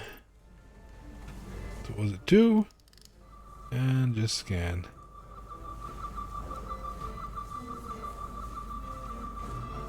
Scan that ass. No anomalies detected. get closer to it. I mean, it's like a black hole or a brown hole. Oh, what? Oh, I'm going to do a deep scan. Ooh. All right. Some objects you scan will activate a deep scan. It's interesting that I had it over but when that happened. During a deep scan, use Q and E to switch between different scan modes and search for glowing objects. The mode indicators on the tricorder will blink if there is an object to find in that mode. When you have scanned all objects and frames will change color. Hold blah blah, scan it. When you've scanned all objects, the frame will change color. Hold right, analyze a deep and finish scan. Okay. No, press escape.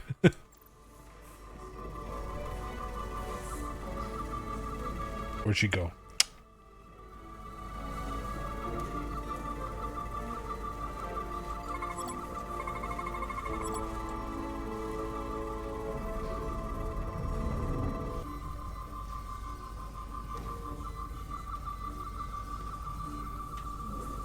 No.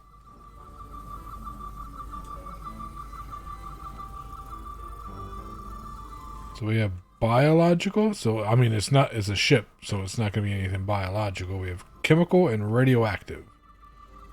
There was something like in the radioactive level. Anything in the chemical. Oh, right here.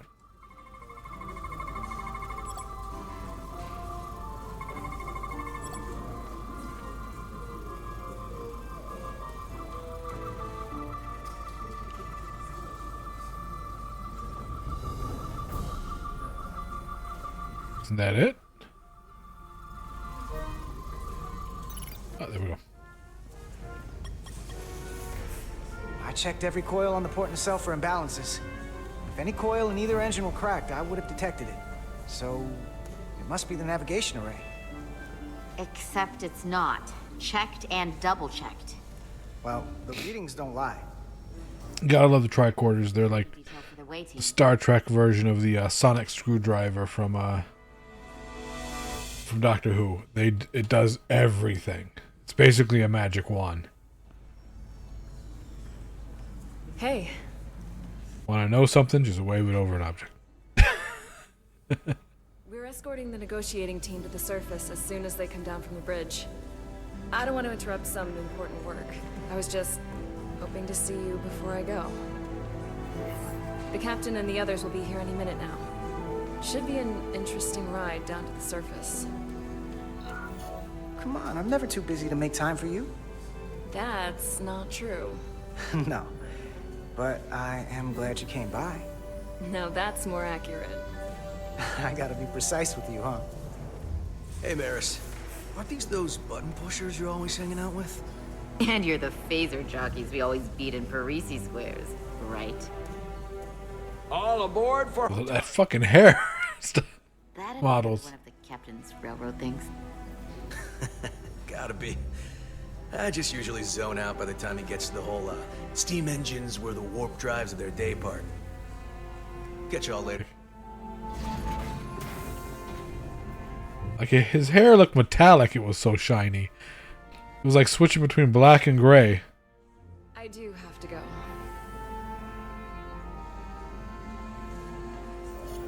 Not gonna lie, I'd rather not leave right now. Just kiss her, dude. More important things. Get some before she dies. Just come on. This is just setting up for a tragedy. And that's not a kiss. What the fuck was that? That was nice. Yeah, it was. Save some of that for when I get back. You've got a deal.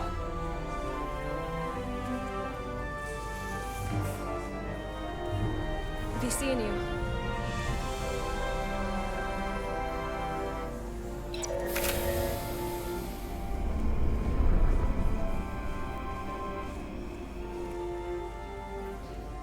Etzelarda Diaz. If you could float back down to reality, we still have a ways to go. All right, where were we?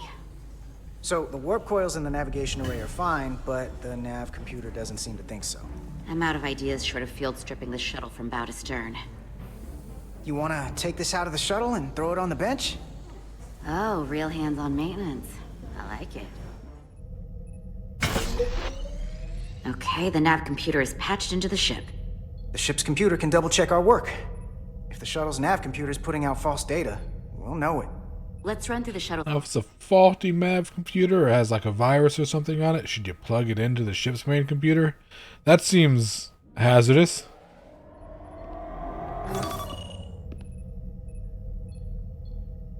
Same. Warp field inversion and a cascade failure. However, the Resolute computer doesn't show the same subspace variance.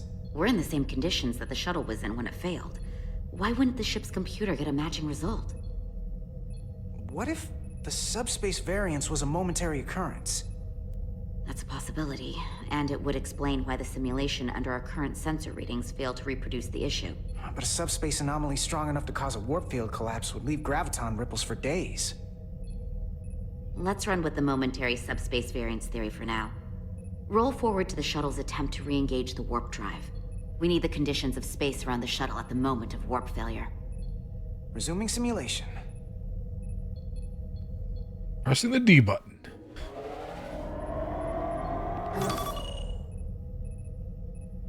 Error in warp field calculation.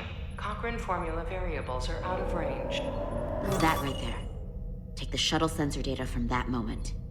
Computer, why did the warp field calculation fail? Warp field pressure returned non-orthogonal. Results are undefined. That doesn't help.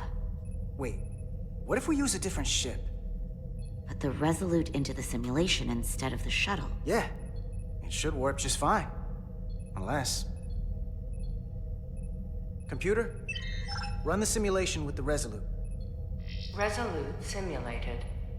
Computer, give me manual control on the warp power. Oh, now I gotta press the W button.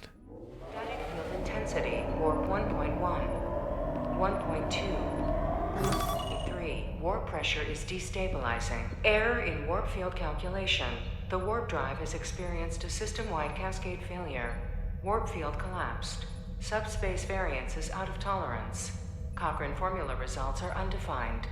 Bingo. What-o? The same moment when the shuttle failed to warp, so did the ship. Whatever happened to the shuttle just happened to us. The Resolute will not sustain warp. So it's not the ship, it's space.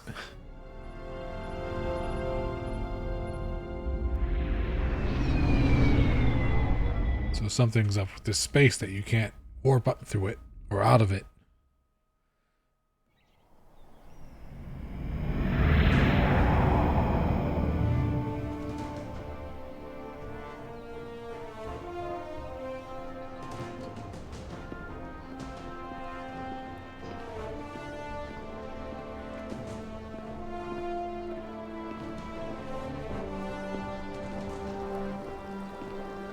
Ambassador Spock, Captain Solano, welcome to Hotari. We are honored you've come. My name is Tyler Saltaris, Minister of Diplomatic Affairs. The honor is ours, and this is Commander Jara Rydick, first officer aboard the USS Resolute. You'll find she has a keen mind, and unique insight into the dynamics between the Hotari and the Lydians. We are honored to be here, as representatives of the Federation. I'm so glad. These must be the representatives of the mighty Federation. The reigning authority in the galaxy. Or so we've been led to believe.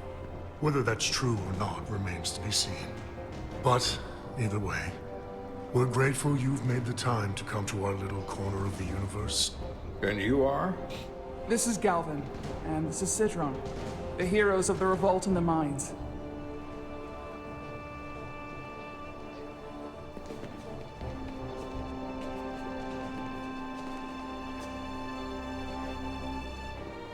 Let's hope this is the last time we ever have to come here. If you'll excuse me.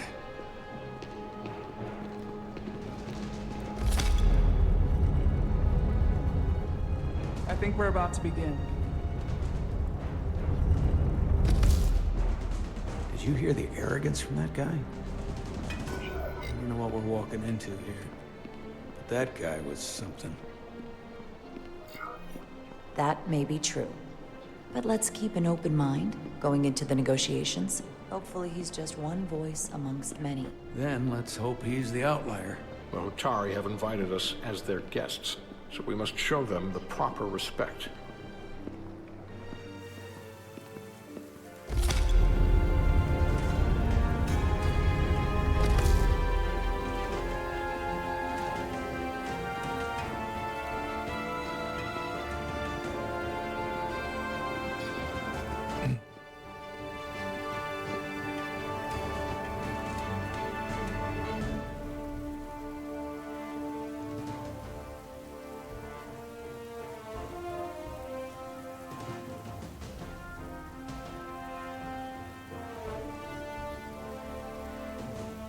Kind of rude not to bow.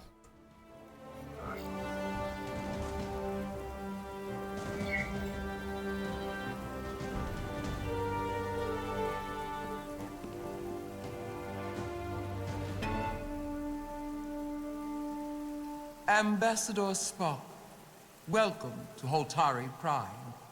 The honor is mine, Your Majesty.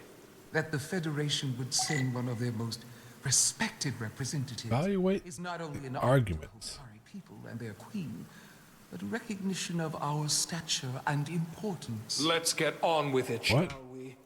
With all due respect to the Federation and their ambassador, they have no authority here. We are not This members lets me look around. of the Alliance. We are not subject to their rule, nor yours. We demand the immediate return of all mining operations to Elydian control, as it has been for centuries and will be for centuries more.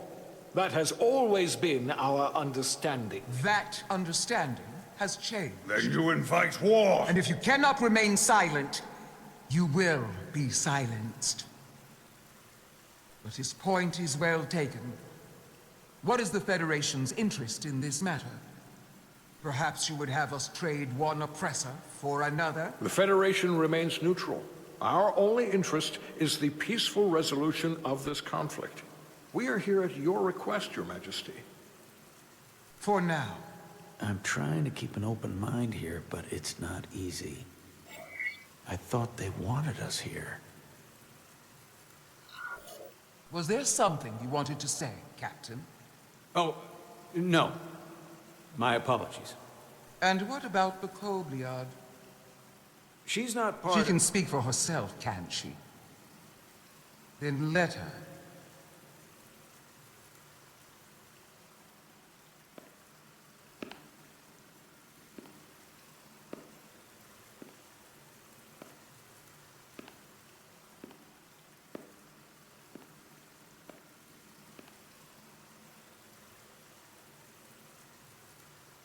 Now then, what is your name? Commander Jara Rydek, Your Majesty. Being a Kobliad, you would know better than anyone. Your people suffered brutal treatment at the hands of the Cardassians. Their injustice towards the Kobliad is as unimaginable as it is unforgivable. Not unlike how we have been treated by the Elydians. As much as they'd have you believe they are the victims here, remember it was the Hotari who attacked us. Hundreds of innocent Elydians were slaughtered without mercy in those mines. The blood is on their hands, not ours! Quiet! If after all the Kobliad suffered, you finally had the chance to right that wrong, to get out from under their control, would you take it? Or would you negotiate a peace?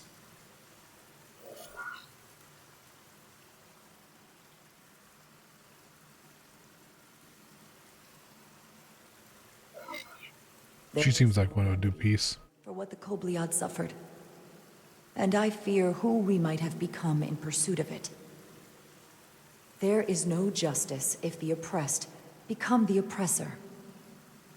So I would willingly accept a peaceful resolution if it were offered. That is the real opportunity. Perhaps, Commander Rydek.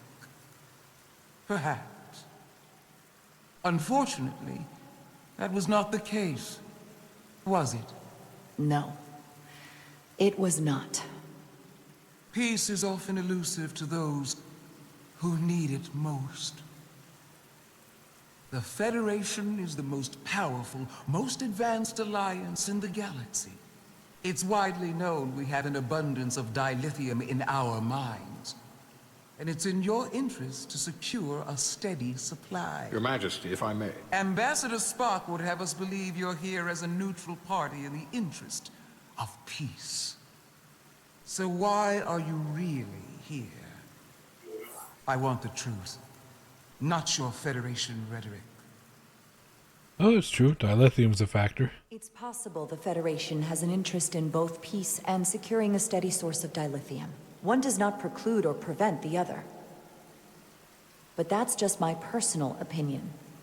Given the Federation has done business with the Elidians for decades, I would agree. It's entirely possible, if not highly likely. What they haven't said, but cannot deny, is a simple truth. The dilithium trade would not and will no longer exist without Elidian involvement. We created it for the benefit of everyone, especially the Hotari. We've given them warp technology. We've let them share in the profits. We've made their lives infinitely better than before dilithium was discovered. All of that goes away if the Federation turns a blind eye to their treachery. That is enough of your lies! The Hotari are quite capable of running the mines. We've done so for centuries. So tell me, who deserves control of the dilithium trade and the mines on Tau? Who should the Federation recognize? The Hotari or the Elidians? I don't know. I've forgotten who is who. Let's just go with the Hotari. I mean, it's your moon. Then it would have to be the Hotari. Well said. How could the just and wise I mean, it's technically your moon. It's. This is an outrage. The Federation has lost all credibility. The mines are ours. Lydia will not be deterred. We will take back our mines by any means necessary. Then you will see more blood spilled. I am more than willing to address your concerns, Your Majesty. Yours as well, Representative. But I suggest we could have a more productive conversation with a smaller group. Perhaps only the most essential representatives.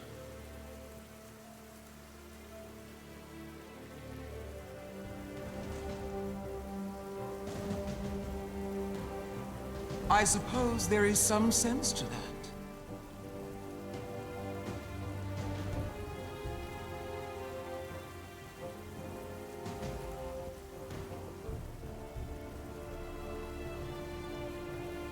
I hope we meet again, Jara Ryder.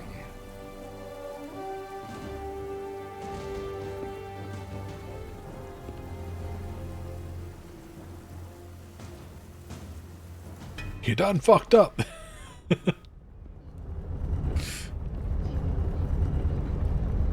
Spock and I will cover everything on the diplomatic front. You make nice with the locals and see if you can get some answers. We need to find out why the Hotari are so willing to risk war. What happened in those mines?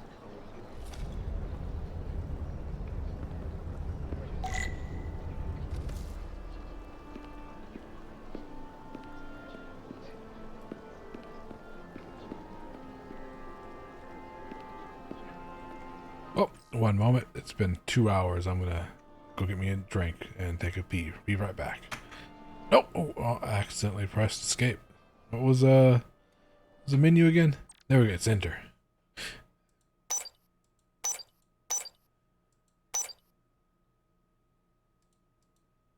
Shit, there's stealth in this game.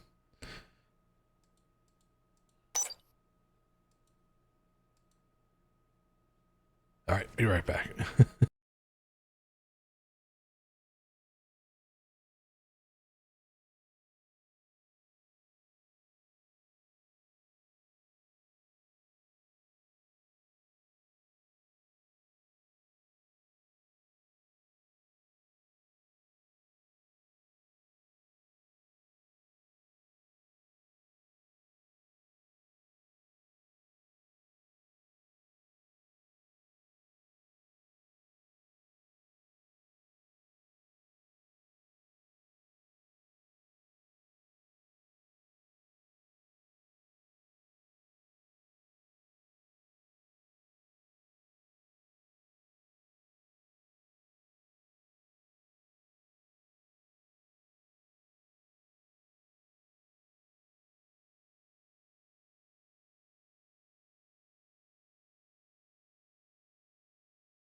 Alright, I'm back. Let's see, who to talk to. Dallas? Commander Rydek? Might be muted for a while. I just had my food delivery come, so I'm beaten for a while.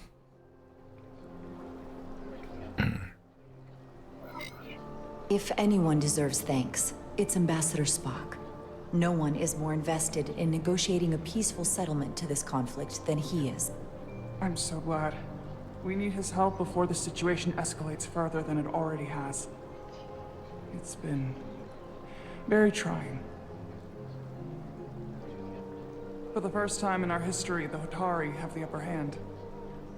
We see ourselves as strong instead of downtrodden. New voices have risen up. Old voices shouted down. Galvin and Sidron have become national heroes. Now, they have the Queen's ear. Better or worse, depending on your perspective. I get the sense you don't exactly trust them. They're miners, not diplomats. I don't trust their instincts, which are leading us to war. My fear has been that the Illidians will launch an attack and crush us. You've seen their starship, no doubt. They could have retaken the mines whenever they wanted to, but it never happened. And as strange as this may sound, I'd almost say they're afraid. I just don't know what they're afraid of.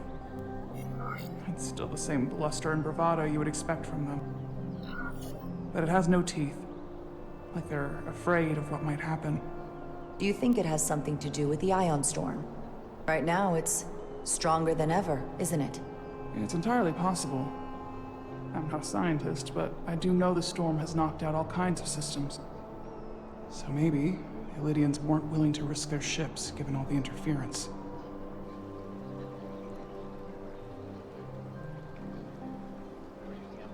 Since the day of the revolt, Galvin has seized control of the mines and restricted all access. No one's allowed without his personal authorization.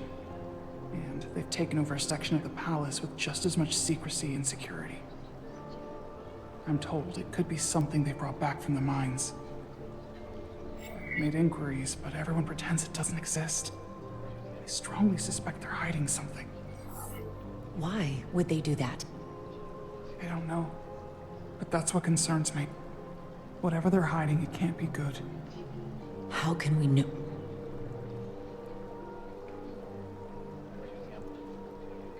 I'd better see what's happening. Do you think you can find out what they're hiding? I need to see proof of something before I can make my case to the Federation. I can try, but even if I found it, I might not know what to make of it. Take this. You can use it to capture whatever you find, and then send it to me.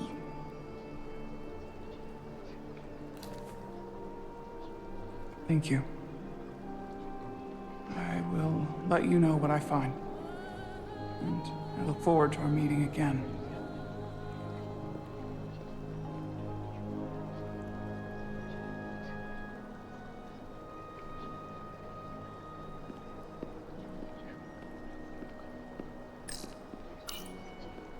I'm probably not telling you anything you don't already know, but these negotiations rely on the Federation's neutrality, as does any hope you might have for a supply of dilithium in the future.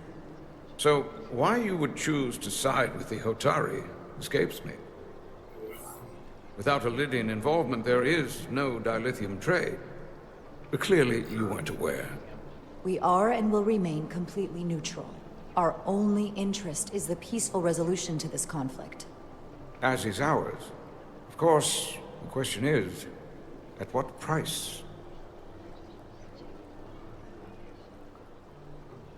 Major Salit Arminta, Special Attaché, Illidian Armed Forces. Pleasure to meet you, Commander. I have my issues with the Hotari, but I have to give them some credit. They know how to seize an opportunity. Inciting an uprising the same day as a massive, once-in-a-lifetime ion storm. Our assumption was that this storm was just an anomaly. Yes, a very convenient anomaly. At least that was what we were told. Of course, I wasn't there. But who am I to say otherwise? You should know better than to believe everything you're told. Well, the official story is that it was the storm that enabled the revolt.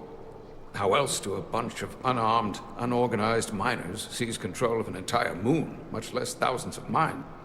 But I've talked to people who were there. They tell a different story. They say they're lucky to have escaped with their lives.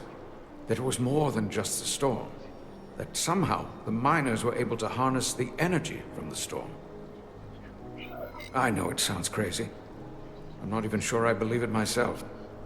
But that's what they said. You just answered your own question. How do a group of miners do something that in theory can't be done? That's how. Harnessing the storm. But even if it's true, how does that even happen? You tell me. If you'll excuse me, Commander Ryder. Commander Ryder, I need a moment of your time. Sure. I'm glad you've chosen to side with the Hotari. I knew the Federation would see through the Elydians' baseless claims and protect the interests of my people. To be clear, I'm not on either side of this conflict. Our only interest is peace. I will keep that in mind. I assume you were there, the day the mines were seized from the Elydians. Not seized. Reclaimed. And restored to their rightful owners. Yes, I was there. We had to be decisive. Before the Elydians could even realize their worst nightmares upon them. Were the Hotari miners armed during the revolt? I'm just trying to understand how it happened. If by that you mean armed with centuries of abuse and exploitation at the hands of the Elydians, then yes. Which doesn't really answer my question. We had them vastly overwhelmed from the start. They respect one thing above all else, and that is force. The greater the force, the more certain the outcome. Any talk of making peace is just that, and worth little without the strength to secure it. Which makes me wonder about your ship, the Resolute. Undoubtedly the Federation's finest warship. Ready to contend with anything the Elydians might have in store. Or is that not true? Maybe I've misjudged it. It wasn't designed as a warship. More for scientific research and exploration. But the Federation must have ships designed for war. Technically, they're Starfleet ships representing the Federation. But yes. I see. Sidron. A pleasure meeting you, Commander. I'm sure we'll cross paths again.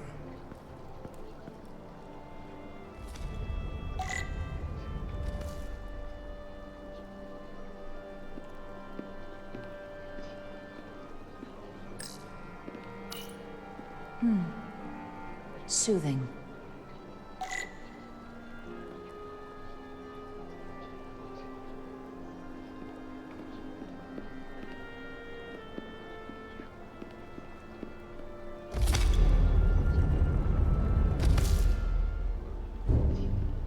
Well, that was a disaster. What happened? The Hotari refused to concede anything, so the Elydians stormed out. The Hotari did not invite us here as peacekeepers. I hope your efforts were more fruitful than ours.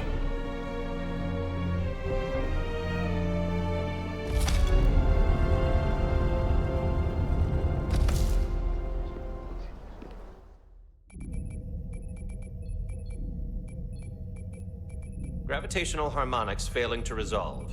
Warp bubble stability degrading. Increase output to maximum. Does it only give me one choices with one option?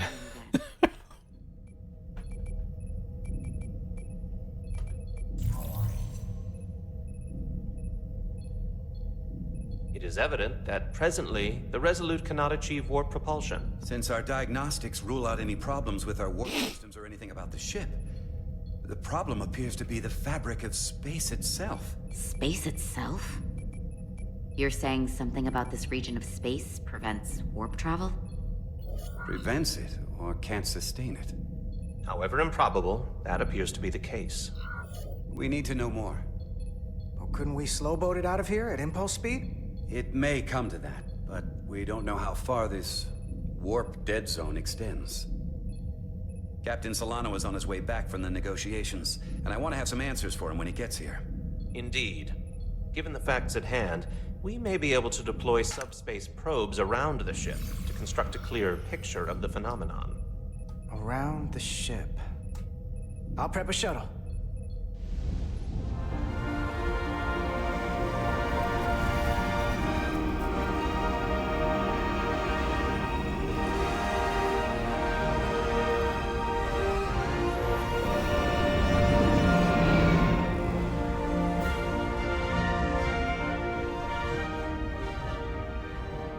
Setting up a waypoint at a distance roughly corresponding to the edge of our warp field. When we get there, I'll deploy the first probe.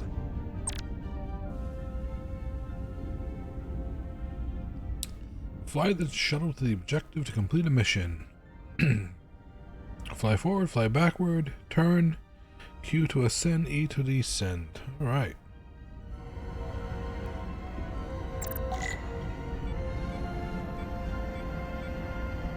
Oh, don't want to hit the ship. Or do I? Oh, it won't let you. Ah, that warp nacelle texture. That, oh god, that is bad. That's ugly texture. That's like PS1 level textures. Commander Westbrook, the Resolute systems are calibrated to receive the probe's readings. We are standing by to reproduce the warp field collapse after the first probe is deployed. Thank you, Mr. Chovak. We'll be in position shortly. And, Mr. Diaz, do take care in piloting the shuttlecraft. Now is not the time to indulge in the human penchant for joyriding. Chovak probably isn't such a fun guy to work for, huh?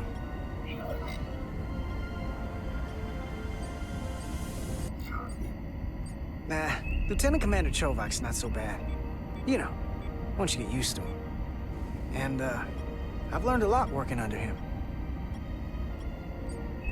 I have a feeling I'm going to have to work harder to be a political animal like you. This new first officer coming aboard.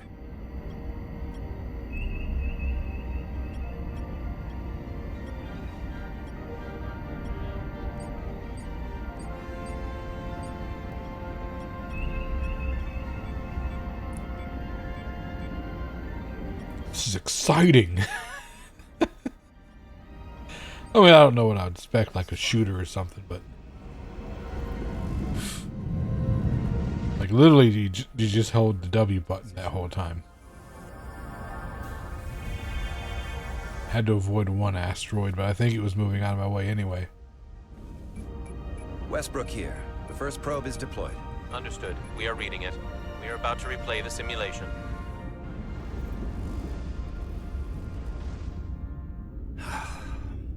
Problem? I just can't get a handle on her.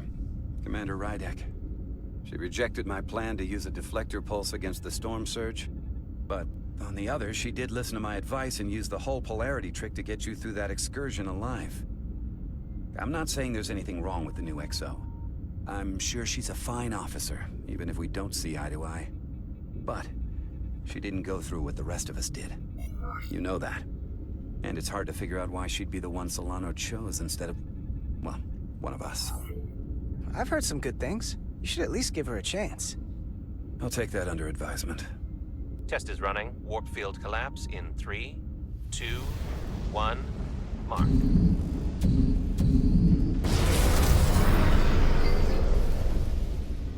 Whoa. All right, that is definitely a problem with the fabric of space. We need to get another probe out there.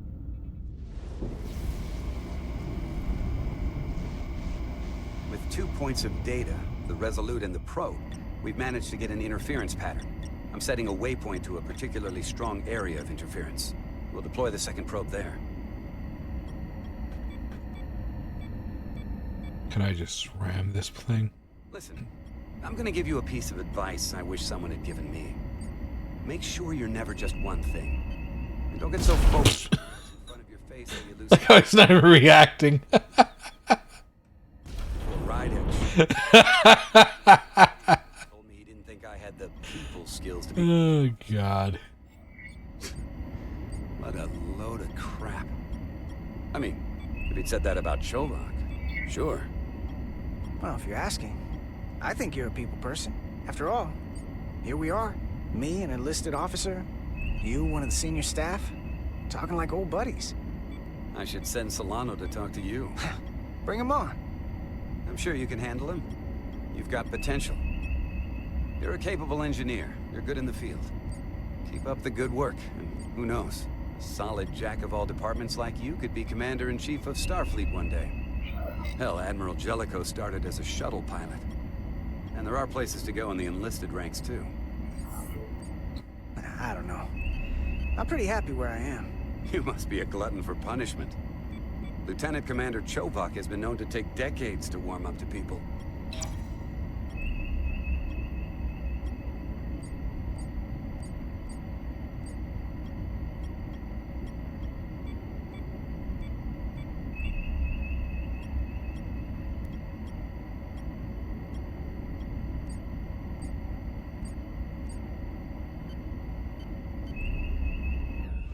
Here, this is close enough.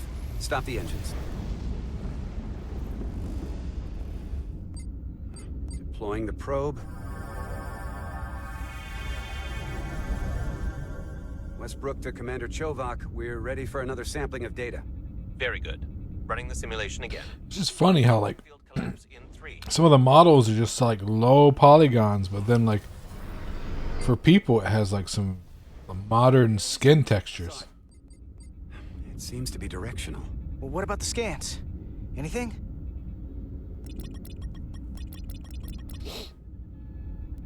Here's the readings in relation to our local space. We've got the Resolute, Otari Prime, and the probes. All this interference is overloading the sensor buffers. We're gonna have to triangulate the sensors manually.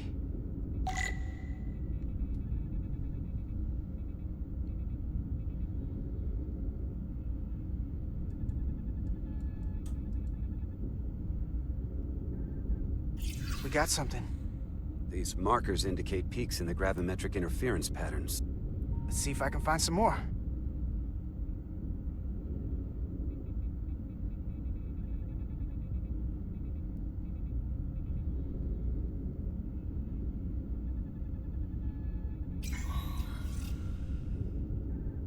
Hold up. This is coming from the moon. A beam that blocks warp travel. Aimed right at us. Someone is doing this intentionally. I don't know how they're doing it. This is like nothing I've ever seen. We're under attack and we didn't even know it. We need to stop them. Unplug whatever it is they're hitting us with. Now, look here. It's the current readings of the ion storm. These concentrations, they line up with the interference pattern.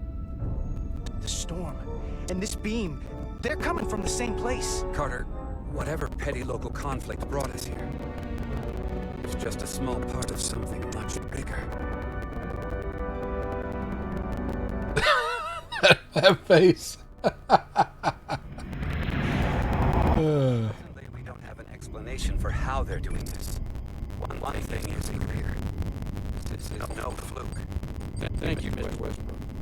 I want a full briefing when I'm back on board. Solano out. A targeted weapon that inhibits warp travel. Coming from the moon, Tau. That would explain the difficulties my shuttle encountered. More importantly, the tenor of Otari during the negotiations. You're right, the Lydians would do the problem. The PC wasn't supposed to be so complicated.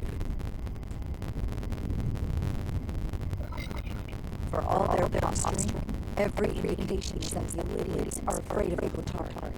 They didn't bring their warship as a threat. They brought it because they're scared. From everything the witnesses have to say, that is highly likely. But What are they afraid of? Tyler's Hotari representative said she thought they found something in the mines. Galvin and Sidron brought it back to Palace. They're keeping it under tight security. She's going to investigate. I gave her my trade order.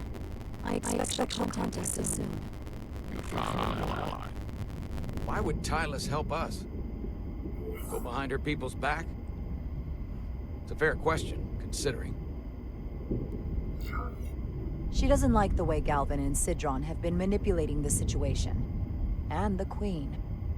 Working with us to go around them isn't the same as betraying her people.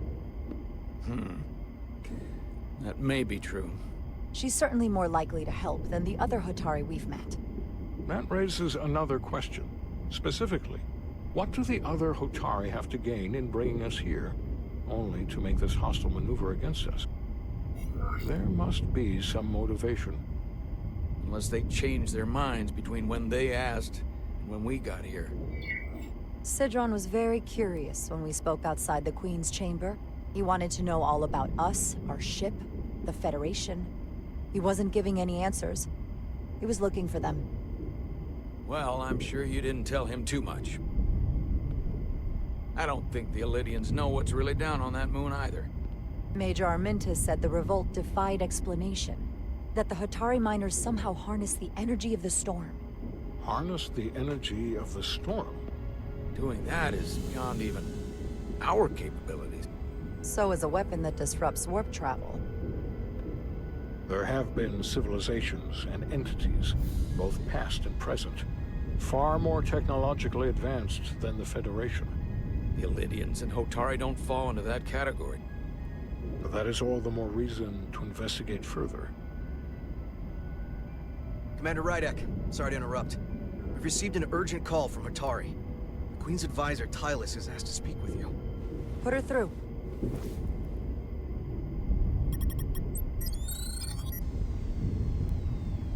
Galvin and Sidron are still with the Queen. I've enlisted help to gain access to the room they have under guard. I don't have much time. I'm not supposed to leave my post. It's only for a moment. I so appreciate your help.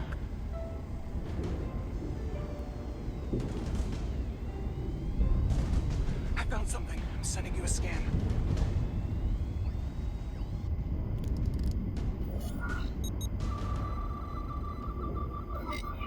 Got it. Tylus, if we needed to gain access to the mines on Tau, is that something you could help us with? I suppose it wouldn't be easy, but I have to go. Tylus. Can we reconnect? Sorry, Captain. We've lost all contact. We can only hope she escaped without harm. It was hard to tell.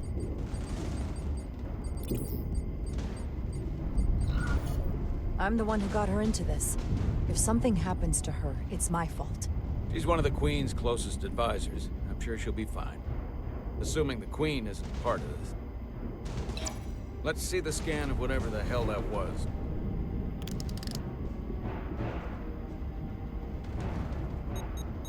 Tylus suspects this came from the mines on Tau. It appears to be of ancient origin, but the markings are unfamiliar. We can run a full analysis when we get back to the Resolute. That this came from the mines, but it might be the key to how they got the upper hand against the Elydians. Then we have to go into the mines. The Federation would not allow that. We were, after all, sent here to be a neutral party in a peace negotiation. However, we could demonstrate that the Hotari have acted in bad faith, which would enable us to investigate the mines on Tau with full justification. But of course, we would need conclusive proof before taking action.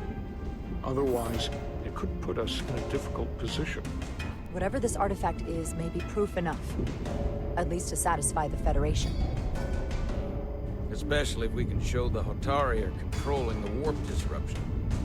And targeting the Resolute.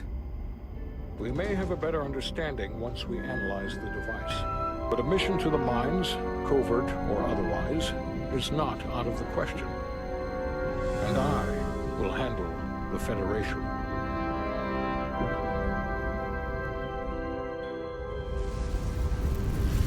As I was telling Carter, I want all the data I can get on this warp problem.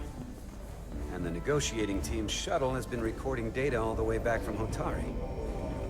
Even better than our probes. So pull the sensor and engine ISOs from the Melville when it sets down. Will do. I'll join you and Chovak down in engineering to run another analysis after the briefing.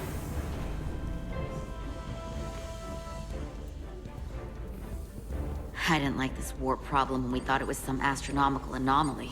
And I like it a hell of a lot less now that we know someone is doing it to us. How does it work? What do we even do about it? What do you say we pull these chips and find out? Took some damage on the way.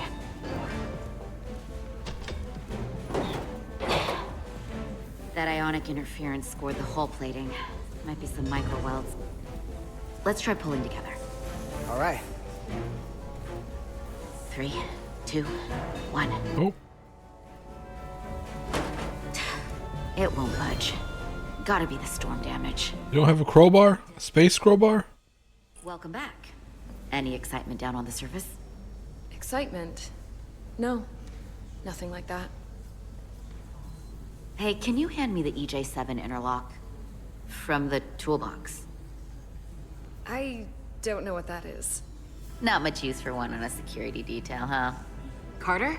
Yeah, I'll get it.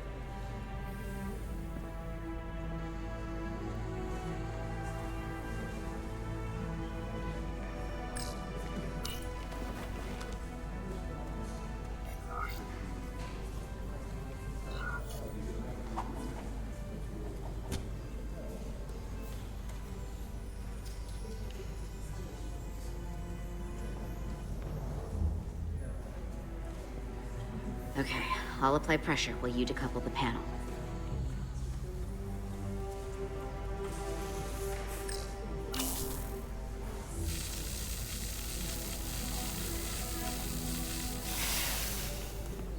Here, I'll help.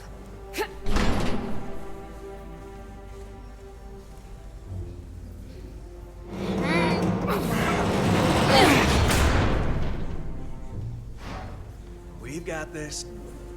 Open up and say ah. Thanks for the hand. We have to get these isolinear chips down to engineering. No problem. You really know everything about these ships, don't you? The tools, the systems. Like a walking Starfleet technical manual. I thought security was the detail to be on. Now all of a sudden you're interested in engineering? Just the engineer. Come on, start pulling chips.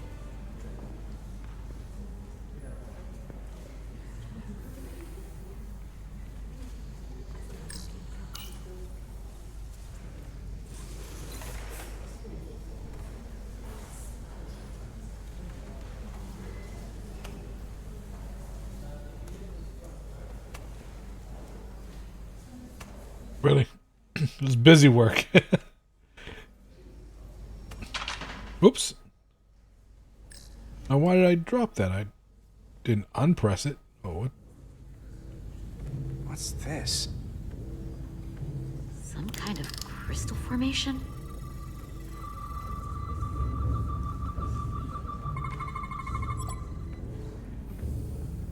Whoa.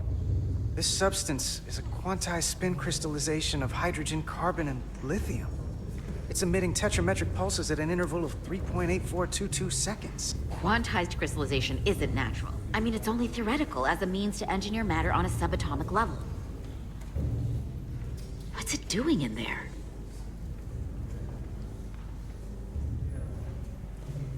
Yeah, just touch it. Just reach out and touch it with your naked hand. Don't put any like. Wait.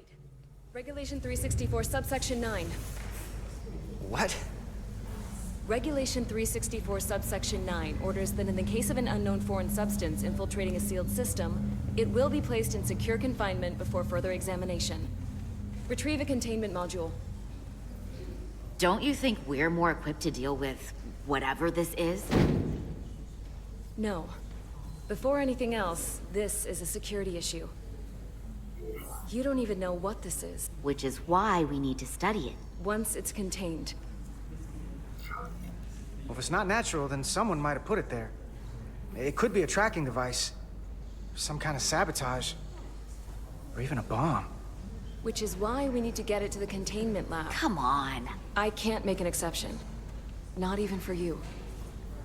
I'm still going to report these crystals to Commander Westbrook when we send the shuttle data. And I will inform my superiors.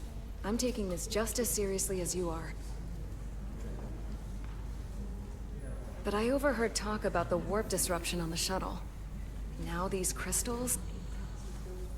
Maybe this situation is more than we can handle with just a science vessel. We could trigger a distress call, get Starfleet to send more ships. Or I could send a message to my old CO on the Adirondack.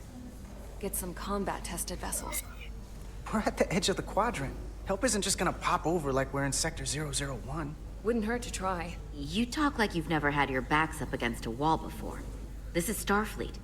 We solve our own problems.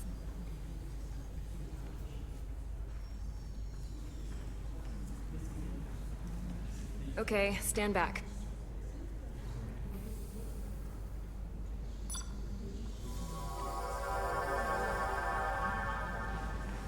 Get this to the containment lab. We'll get it set up for you. I'll let you know when it's safely confined. Oh, we'll be there. Last thing you want is to study this down in main engineering and have it explode next to the warp core.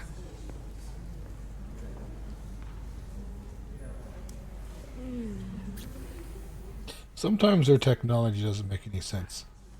Can't have that. Like, why would you have a box with a transporter attached to it to transport the object into a box, when you could just have, like, a portable transporter buffer, just transport the object and keep it in the buffer. That way, you don't have to worry about it exploding. Or it's because this is all happening so fast? Well, of course she's taking it seriously. So the device probably isn't going to work while it's like molecules are scrambled, so just keep it in the buffer, and when you want to study it, then, you know. That's going too far. She was probably just thinking out loud. I'm sure she'll come to her senses. This mission has enough complications stacking up. Now, we'll get through it. You, me, and Miranda too. Commander Rydek was able to work behind the scenes during the negotiations and made contact. Because that's they had an episode about that. Because that's how Scotty appeared on Next Generation. Artifact of unknown It was due to a ship failure. Like, he was losing life support, so he just rerouted all energy to transporter and just transported himself and kept himself in the buffer array, like in the buffer's memory. Then when somebody found him, they just, you know, recombobulated him or whatever that is. Rematerialized him. And he says, like, wow, in the transporter buffer, time doesn't pass. It was like an instant to him. Within the palace, and sent us these scans using my tricorder. It appears to be some sort of control panel, possibly connected to the warp disruption weapon originating on Tau. Of particular interest is this symbol, which we couldn't identify the origin of. The Federation database has records from a vast number of civilizations. If anyone from Starfleet has come across this before, the system should recognize it. Cross-referencing with Federation records. Displaying symbols from Federation database with a 90% probability of match or higher. Select a symbol to further analyze.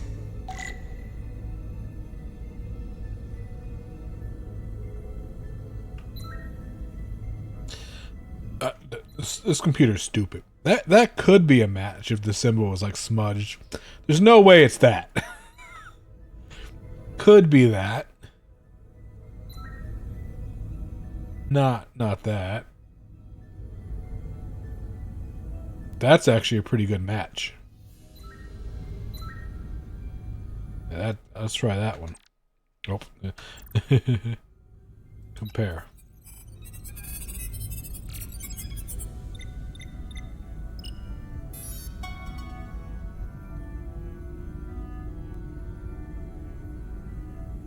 99.2% match. Got it.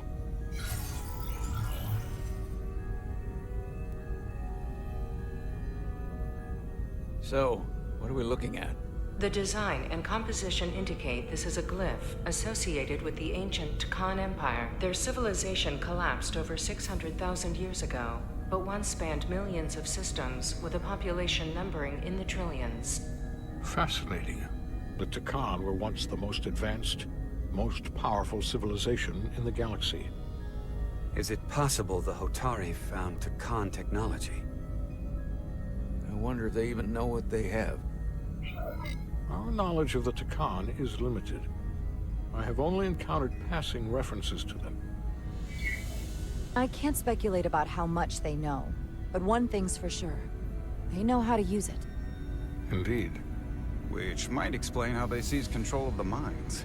And targeted us with a weapon that prevents warp travel. Computer, what is the last recorded discovery of other Takan artifacts? On stardate 41386.4, the USS Enterprise D, under the command of Captain Jean-Luc Picard, discovered a Takan outpost in the Delphi Ardu system. According to the mission summary, an unbreakable energy-draining field was deployed against the Enterprise and a Ferengi ship. The Enterprise was only able to escape after negotiating their release with an entity known as Portal 6-3, Guardian of the Takan Empire. Unbreakable energy draining field. It starts to make sense. What else is there? There's a lot here. Let's take it piece by piece. Select the aspect you wish to learn more about.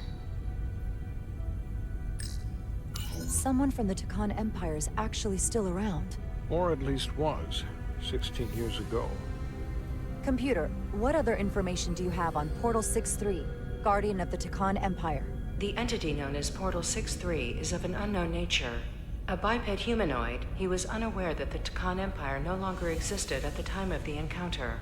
He was able to control the crystal-based technology of the Takan outpost through apparent telepathic means. It was by his choice that the Enterprise was released from the energy-draining field, after Commander William T. Riker of the Away Team argued on behalf of both Starfleet and the Ferengi. Telepathic control of their technology.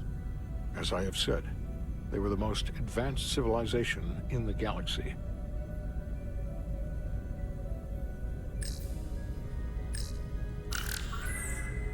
There appears to be some sort of restriction order from Starfleet.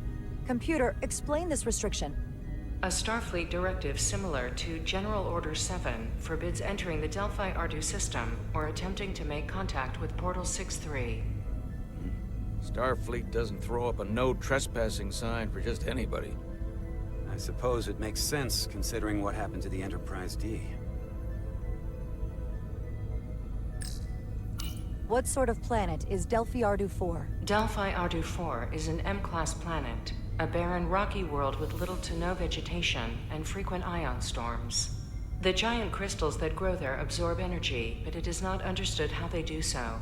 The entire Delphi Ardu system, consisting of 11 planets, was considered completely uninhabited until the encounter with Portal 6-3. Frequent ion storms. That can't just be a coincidence. And the Enterprise. The technology to capture and hold the Federation flagship would have to be unbelievably powerful. Computer, what else can you tell us about the energy-draining field the Takan used? The Enterprise D was unable to break free on its own. The precise nature of the technology was never fully understood. Only that the crystalline technology used was beyond the comprehension of then-current Starfleet science. The engineering team found a quantized spin crystal formation in the shuttle you took to Hotari. They registered tetrametric radiation coming from it. We have Takan technology on board right now? We might. I'll run a full analysis in the containment lab. The Elydians should have crushed the revolt. But if the Hotari have Takan technology and can control it, I see why they're willing to negotiate peace. For all we know, this could be just the beginning. And we're up against something greater than we can imagine.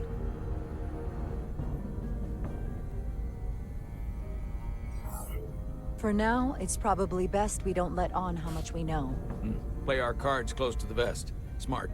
I agree. Then when the time is right, we can confront them. Diplomatically, of course. Right. Of course. We've been able to triangulate the source of the ionic interference and warp disruption to a specific mine on Tau. Engineering used the latest data from your shuttle to pinpoint its origin. There. So we know where to look. We need to know what's down there. What the Hotari are hiding, to better understand what we're up against. And to neutralize it if we can. Captain, embarking on a mission to the Hotari moon would not be viewed favorably by either side. However, given the circumstances, we are entirely within our rights to defend ourselves. I just want to make sure this doesn't blow up in our faces. Which is why I'm thinking of sending Commander Rydek on a covert mission to Tau. Assuming you're up to the task. It would require absolute secrecy. And obviously, it's not without risk.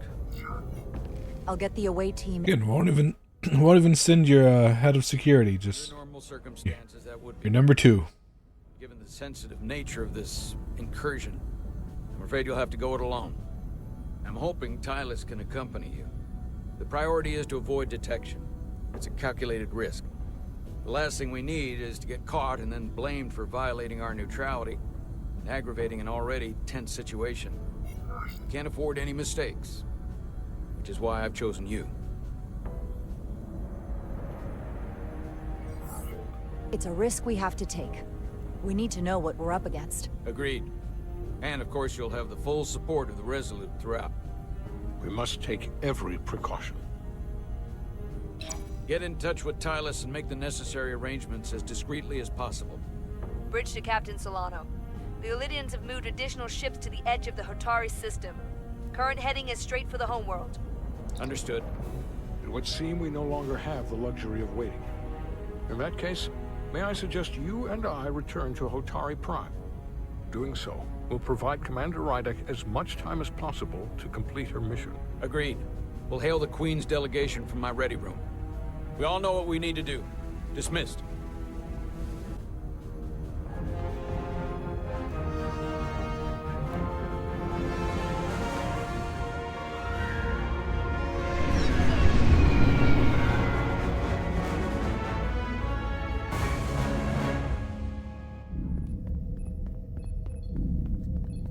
Petty Officers Diaz and Edsolar, where is the crystal formation that you found in the shuttle? I have tasked Ensign Calloway with performing a full analysis of the tetrametric pulses. Security brought it to the containment lab. I was just there. They don't know anything about it. Security never checked it in. Miranda never got there? She's the one that had the crystal formation? Yeah, her and the rest of the security detail from the negotiations. Diaz, Tamaris. Try her again. Commander Westbrook to Petty Officer Miranda Maris. Respond. Something's not right. She's still on the ship. She has to be. Computer, locate Petty Officer Miranda Maris. Petty Officer Miranda Maris is in the isolinear storage array on Deck 5. I'll go find her. Good. I am sure Mr. Diaz can attend to this on his own.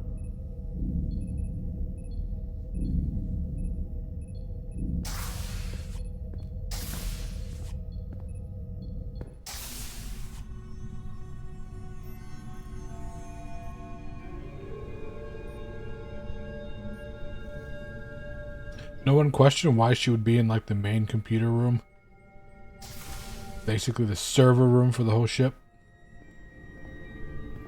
With an unknown alien device that she lied about taking to containment. Someone improperly pulled these isolinear chips.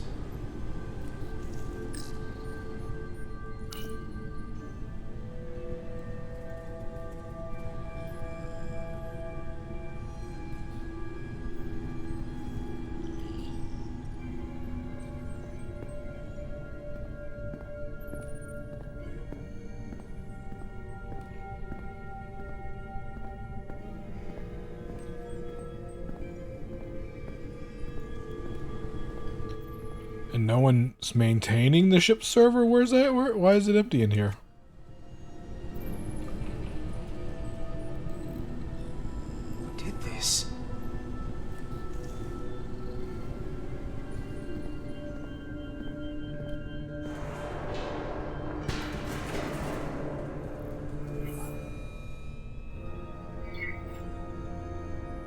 enter silently.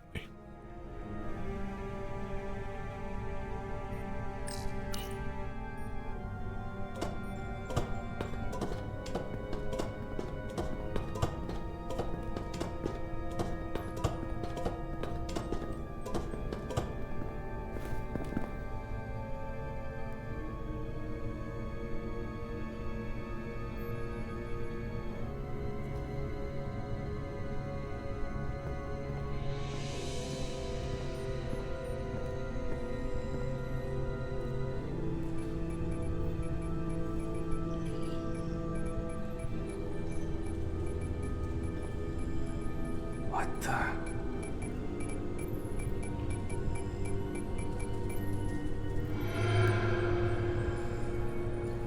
Oh, it's just you. I'm busy right now. Why don't you come back later? I called you on the comm badge.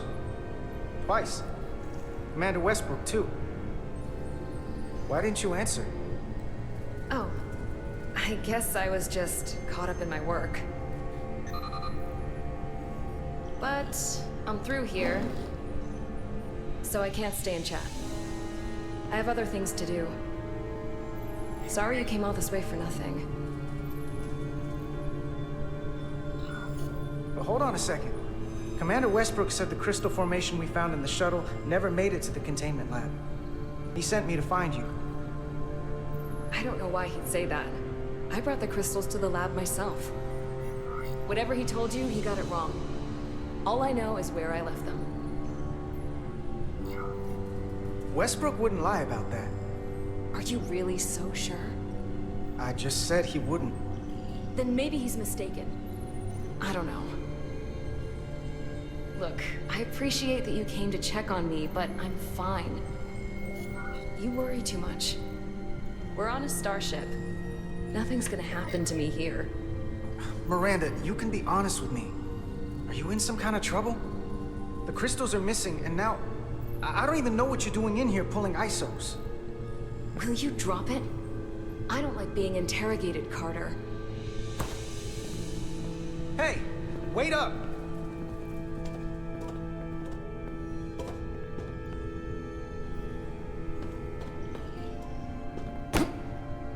I'm getting some very mixed signals from you right now. I'm sorry. I'm under a lot of stress right now. Just tell Chovak or whoever I don't know where the crystals are, and let me go about my business. Your chief of security. Things to figure out. I don't have time to stand around and debate with you. If you won't give me a straight answer, you can tell them yourself. This doesn't concern you, so I'm good with that. Miranda, hold on! No. Get out of my way.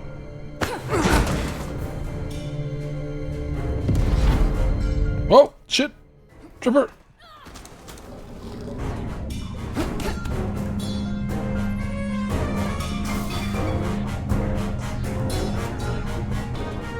So I see you found each other.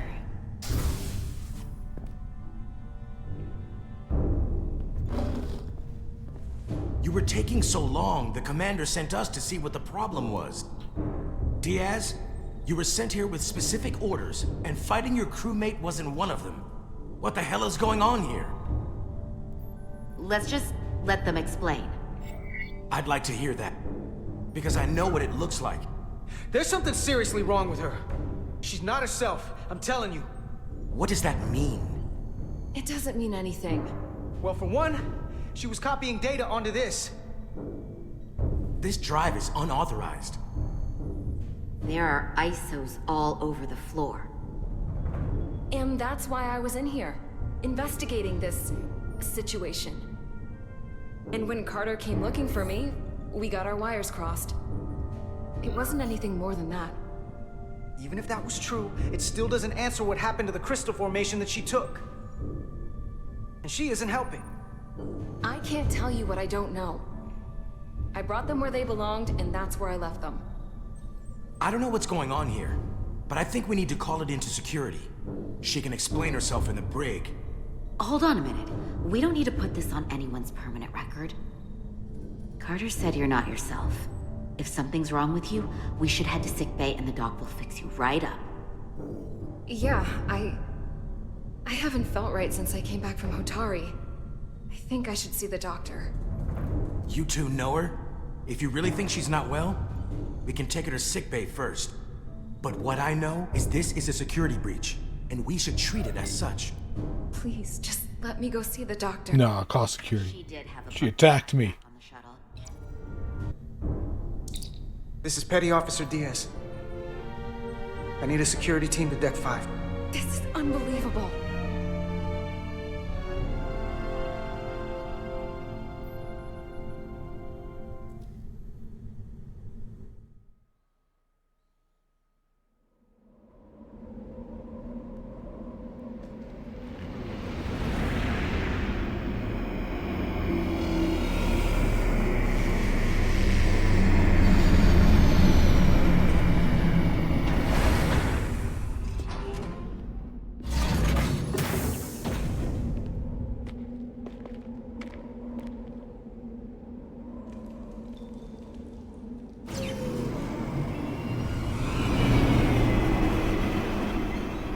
I guess the moon has a Earth-like atmosphere, even though it has no water, vegetation, or animal life, and apparently no sky.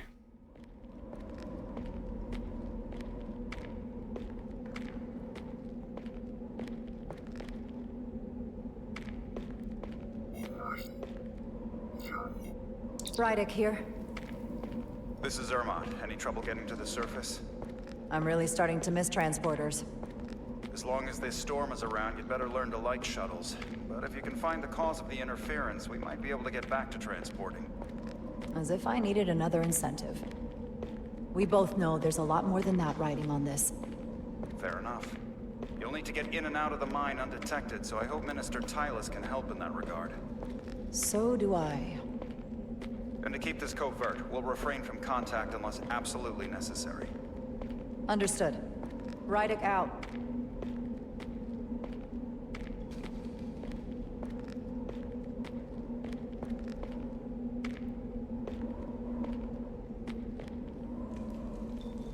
It's over there. Crouch.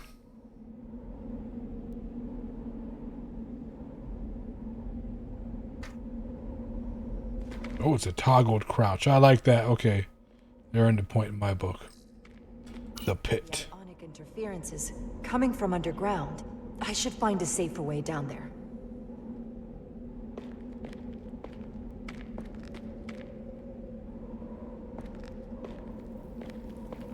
So I hate when there's stealth in games and it's a held crouch, not a toggled crouch. Foot? Oh, there she is.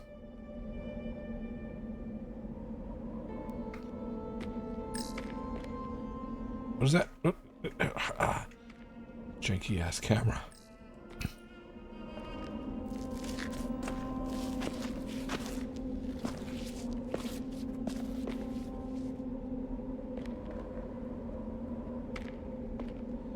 Like the I don't know, the environment kind of reminds me of the old Star Trek, the original Star Trek series. It kind of looks like it's on a on a stage.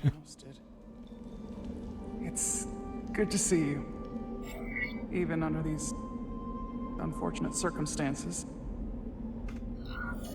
Is there something going on between those two? You've already taken risks on our behalf. I don't know. I sense something. I feel that you would do so again. If it's for my people, no risk is too great. Lead the way. I'll fill you in on what we've learned about the situation. Follow me.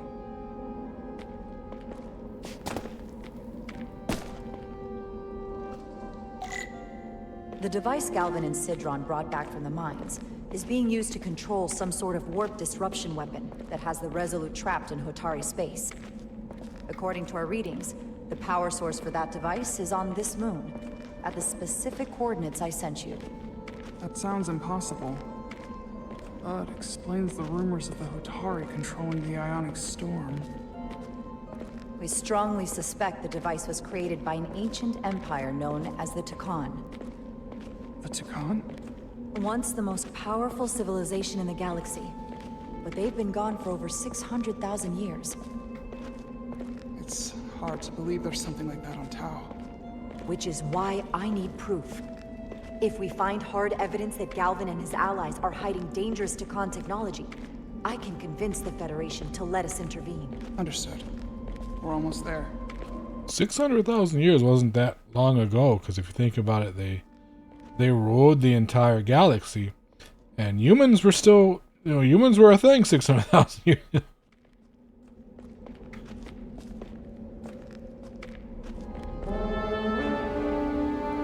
I mean, we were primitive hunter-gatherers, but...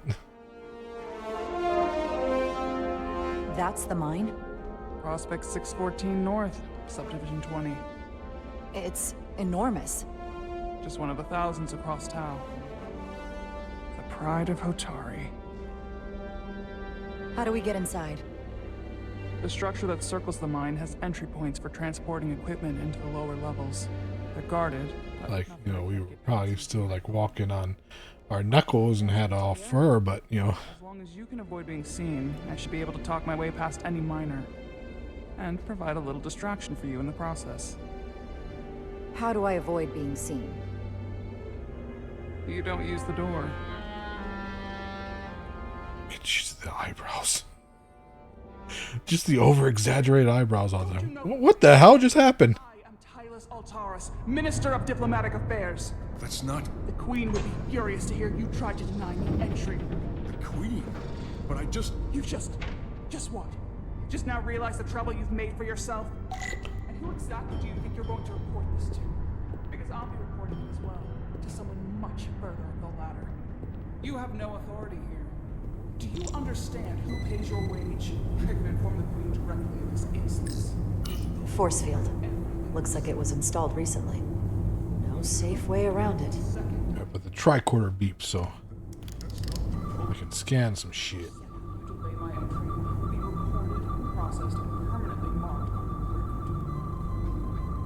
Again, switch. Oh, it's not letting me switch. Out of range. Okay. Let's get a look inside you.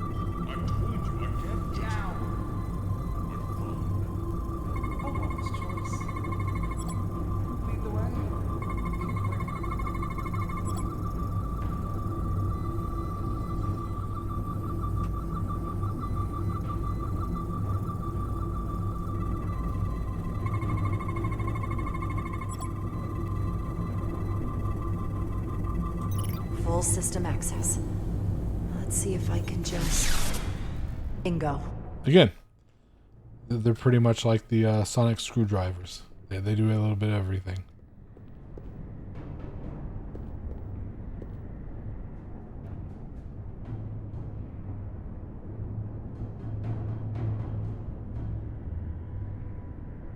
Better hurry. Not sure how long she can keep him busy.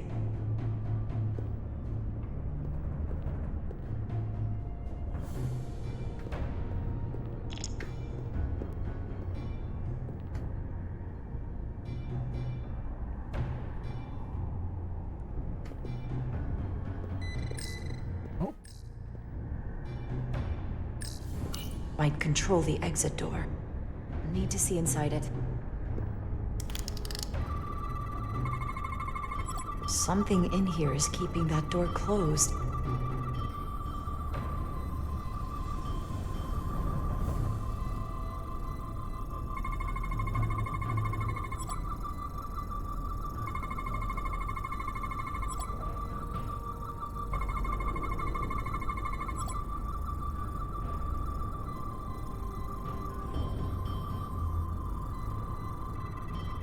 Got it. Should remove the security check on the door.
didn't come here to educate an imbecile on royal protocol. Of course not, Minister. So I will be about my business here, and you will take yourself out of my sight.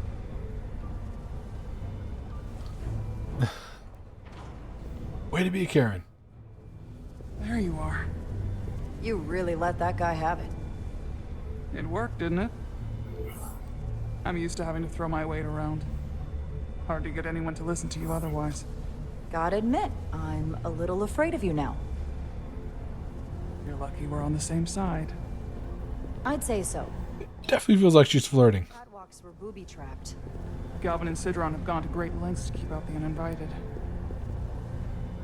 Well, we're inside. Where do you want to start? The ionic interference is coming from below us. We need to go deeper. That lift goes down, at least to the changeover station. But we can't use it without DNA authorization from one of the guards. I have an idea, but we need a few samples of DNA from the miners who work here. Samples? Fingerprints, sweat, blood. Which will trick the machine and get us control of the lift. That's the theory. Let's test it.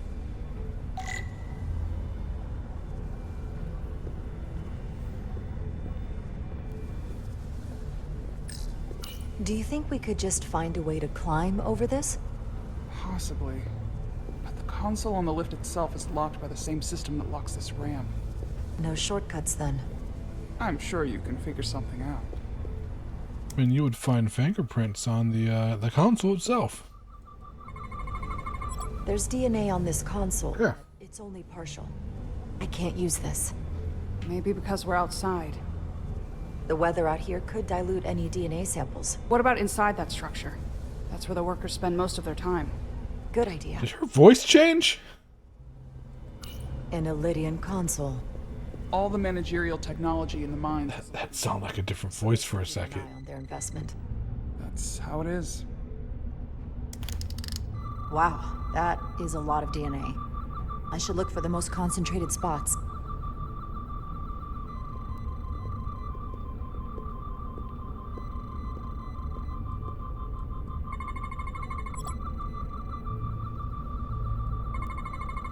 I can use this.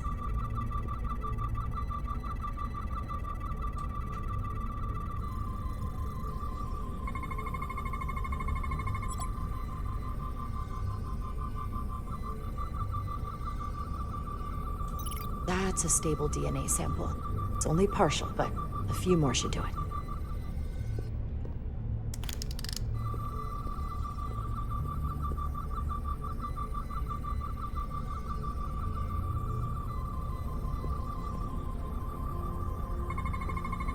Not concentrated enough. I should try somewhere else.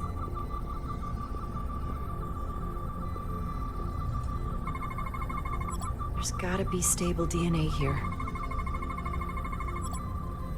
Some saliva. Dental prints. Dental prints really aren't DNA, but if they have saliva on them, sure. Good. That's another I could use. Just need one more sample. There.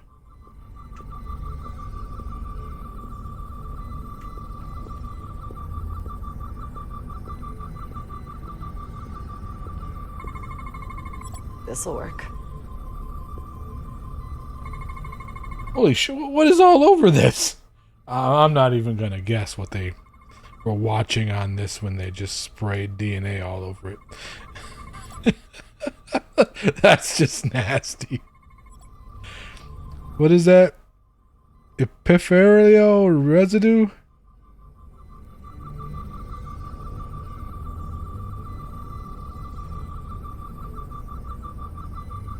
Dried saliva? On a fucking, like, monitor? Perfect. That's enough to make the DNA profile. Time to go back to the lift. Yeah, some freaky shit was going on in there. Coming inside? There are some things I'd rather not smell. Ah.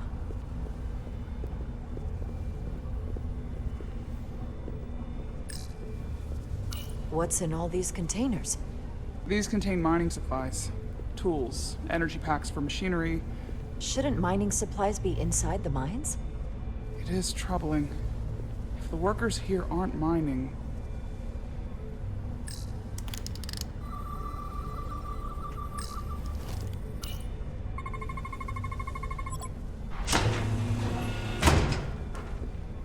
It worked. Theory proven. I'll get it started.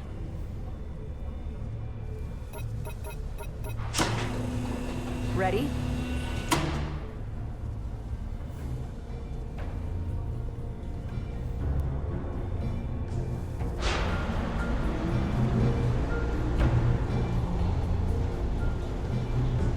I'm a little afraid of what we might find down there.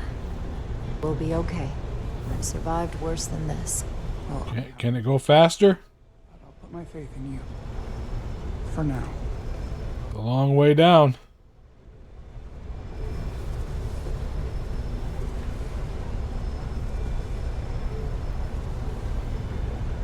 Jara. Stay back. There's a guard at the station. You'll have to hide.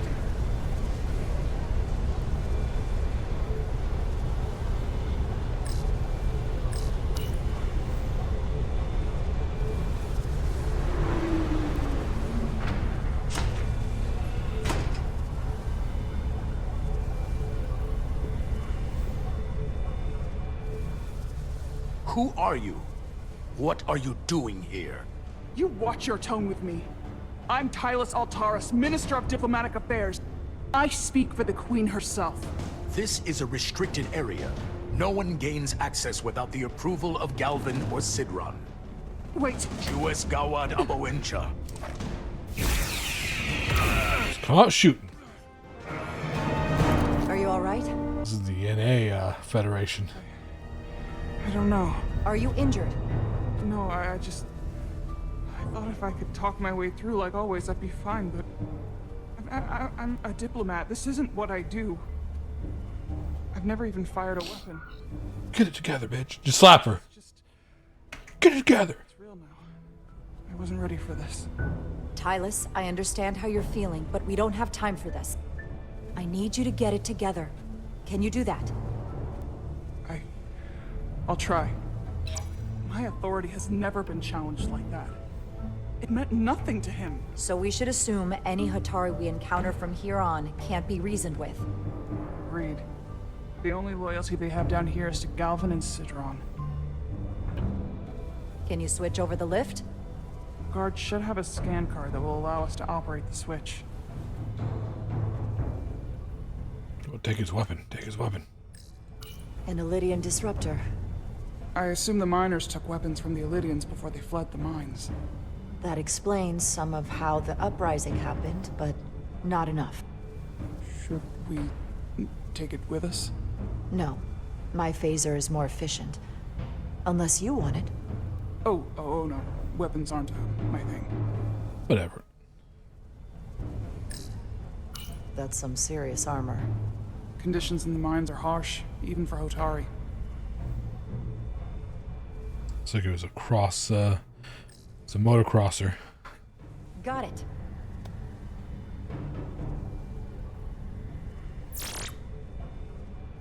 He's not dead, is he? He's still one of my people, and I didn't come here to take Hotari lives. My phaser's set to stun. He'll be perfectly fine, just unconscious for a while. I see. We don't have that sort of technology on our weapons. Good to know.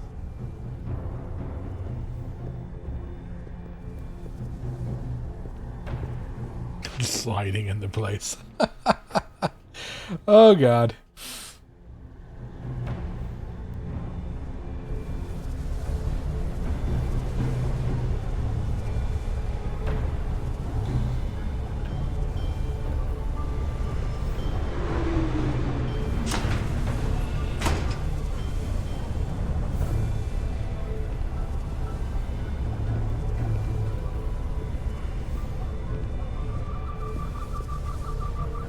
The energy readings are emanating from this tunnel.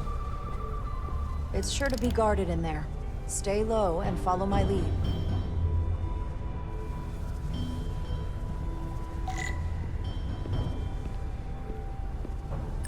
Is that all dilithium? Not all of it. We excavate large chunks of rock that contain varying amounts of dilithium ore. It's sorted and processed at the collector ship above. Why do you even need miners down here? Just phaser the moon and suck up the chunks.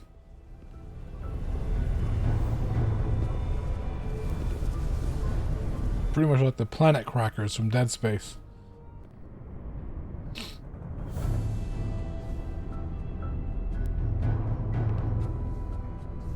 More guards. I take that as a sign we're getting close. I'll get a closer look.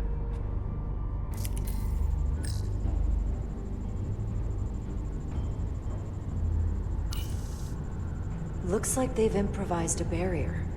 Yes, we must be getting closer.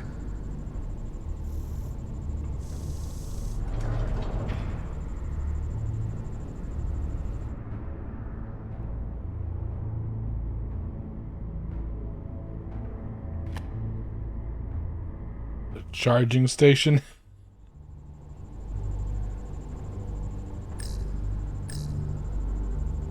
We need that particular card, don't we? I'm afraid so.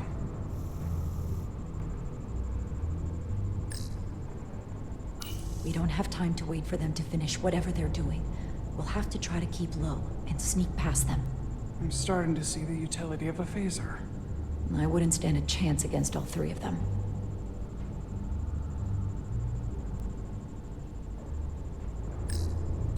Can you open that door?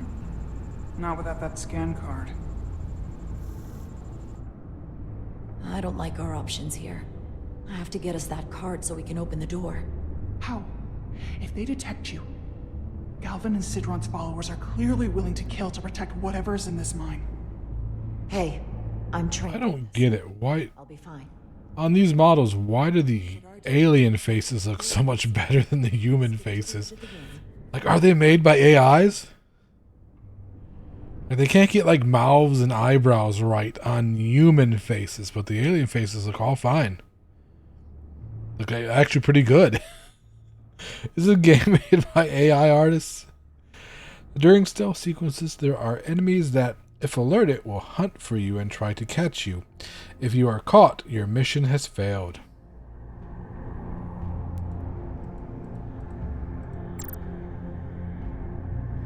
That is, yeah, that's usually how stealth works.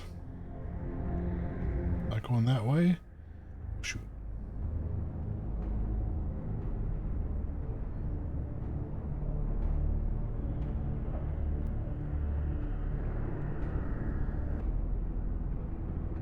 I get all the grunt work.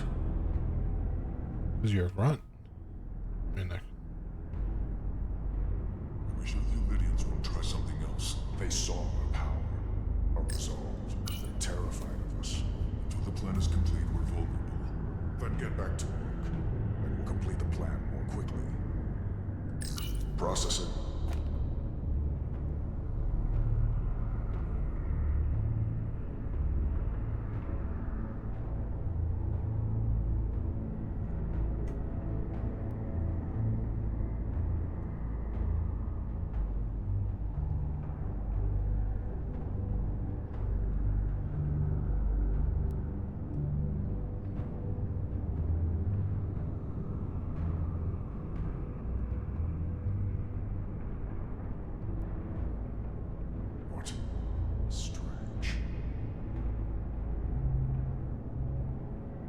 Just the wind.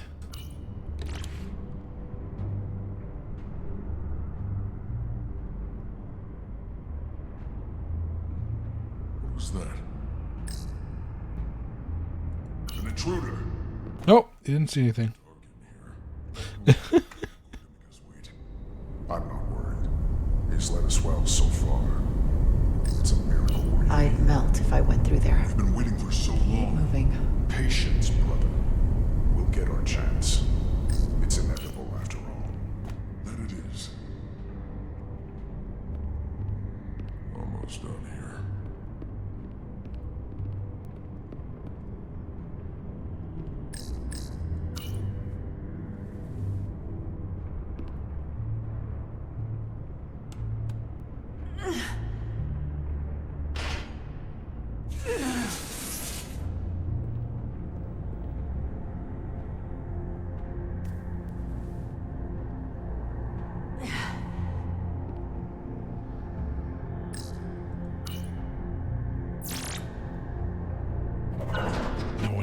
giant door opening.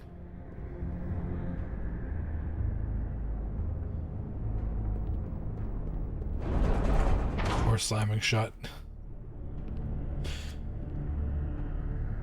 Stay close.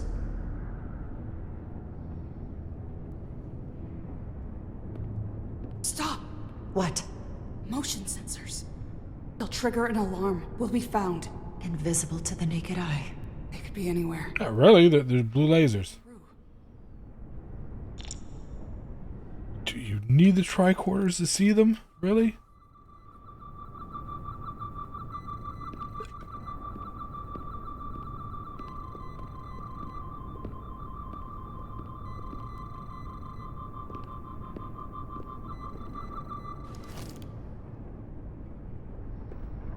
I can see that without the tricorder.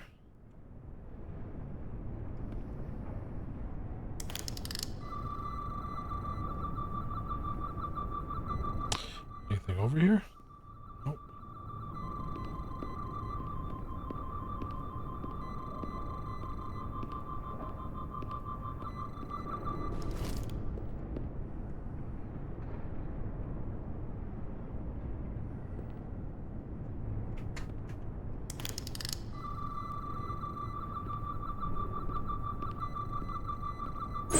Oh! Oops. No! Okay.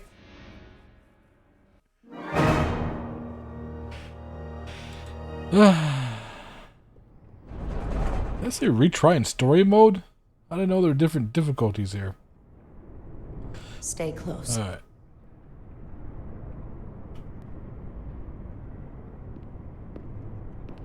Stop! What? Motion sensors. They'll trigger an alarm. We'll be found. Invisible to the naked eye. They could be anywhere. How will we get through?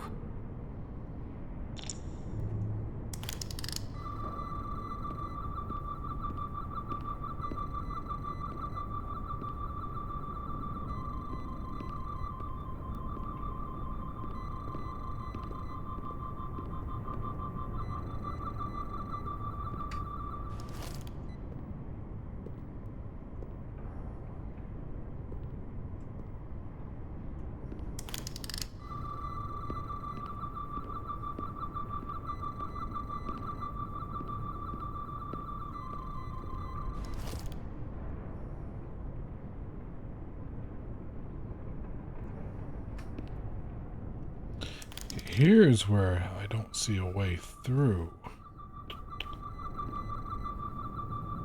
Maybe over there. Can't run into that one. Shit, what did I run into? No! I don't see the one I'm hitting. Retry and store. Oh, there is a story mode.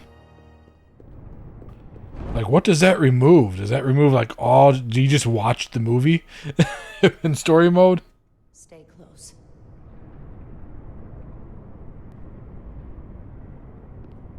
Stop! What? Motion sensors. They'll trigger an alarm. We'll be found. Invisible to the... Like, this is... I'm, like, over 3 hours in. This is the first kind of difficulty I've seen, but only because it's unclear what I'm hitting.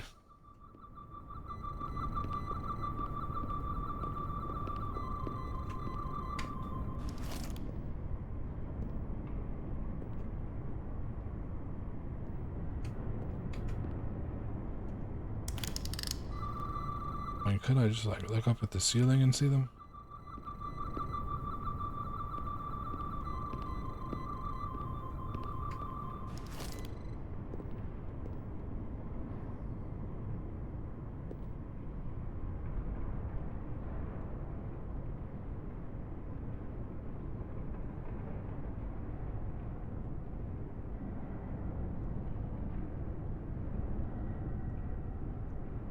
I mean, I don't even need the tricorder. I can see them. It's better. It's easier without the tricorder.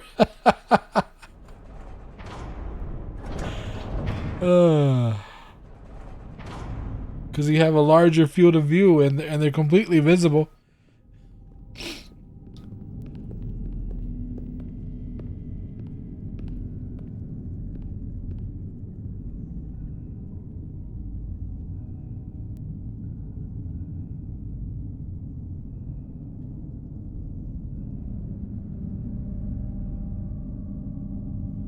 Damn, they didn't even clean up the bodies.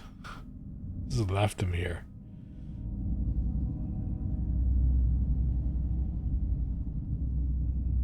This? It's where the uprising started.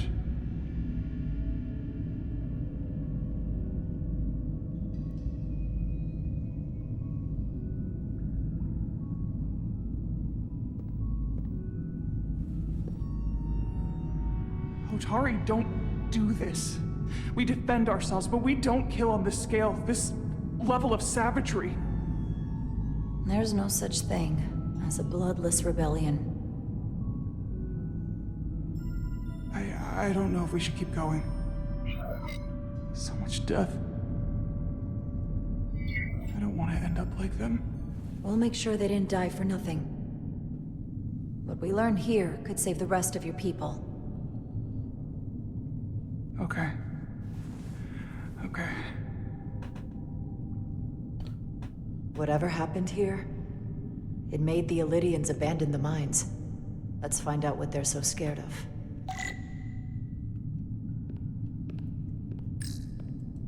Is this the effects of an Illydian disruptor? Yes. Disruptors are cruel weapons. What's the difference between a disruptor and a phaser? From the blast marks, it looks like the Illydians had far greater firepower. Hotari and Illydian. Both sides took a beating.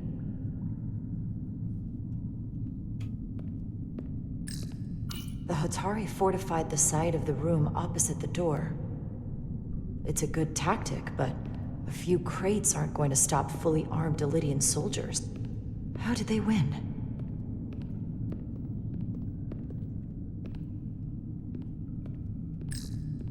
Footprints. Illydian boots. Running back the way we came.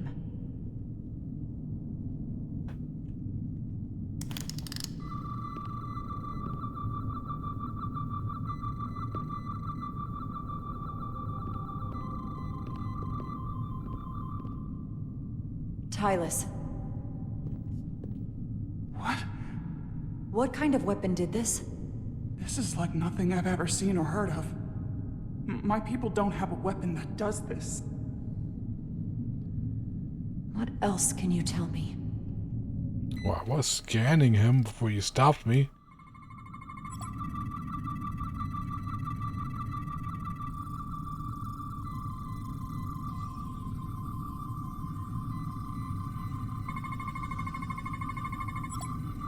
Illydian heart. Illydians have 4 hearts. All are stopped, and the vein that feeds them are clogged with a quantized spin crystallization. Illydian flesh.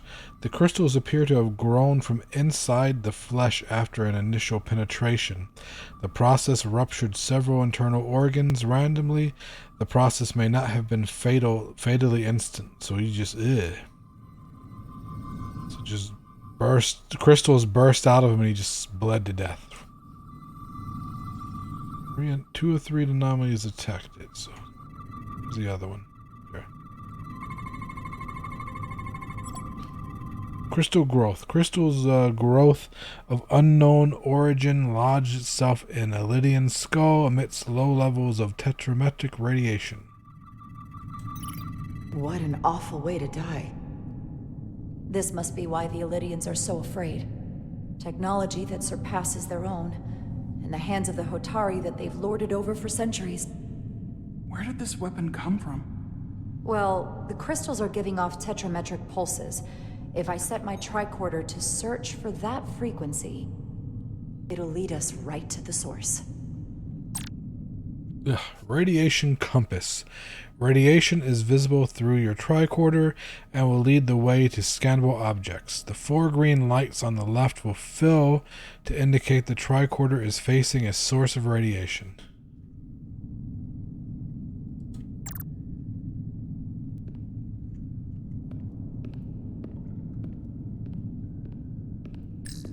This makeshift barrier forced the Illidians to enter from the service corridor, creating a choke point.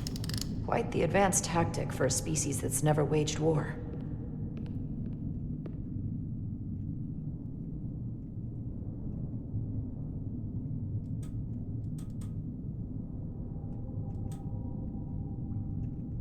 I can't put down the... I can't holster it. It's not letting me holster it now. Okay. I guess I'm gonna scan for radiation.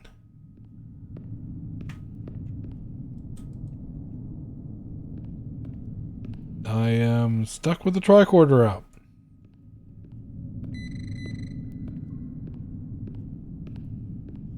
I guess that's the source of the radiation.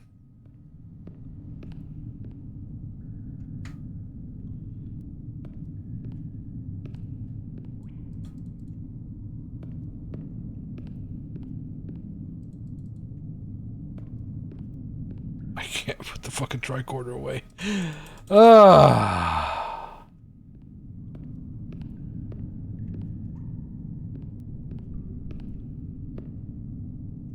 I think I'm meant to be able to put the tricorder away. It's pressing to holster it. It's not holstering it. This game.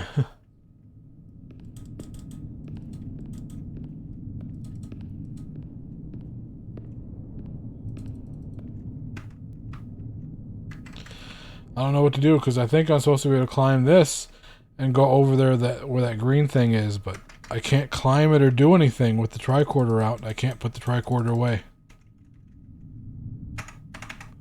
Oh, this is fucked up.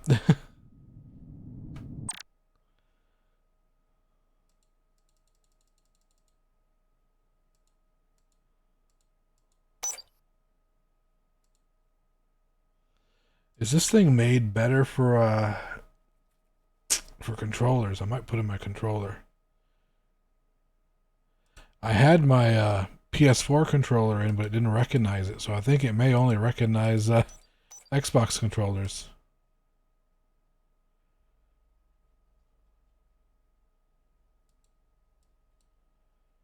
So how do I get to the radiation tracking mode? Oh, shit. Well, there we go. Kicked me out.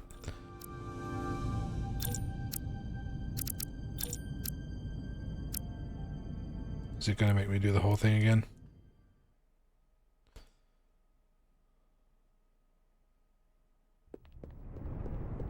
Jesus Christ. Wish there was a way to skip things.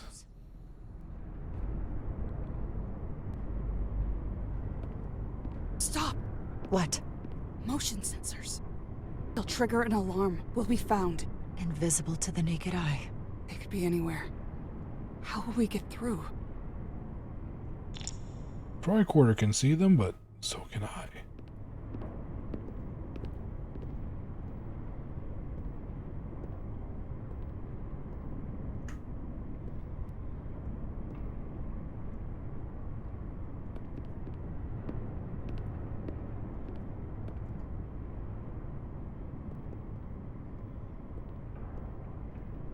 Like it's easier without the tricorder. Because the tricorder limits your field of view and like you can see them without it.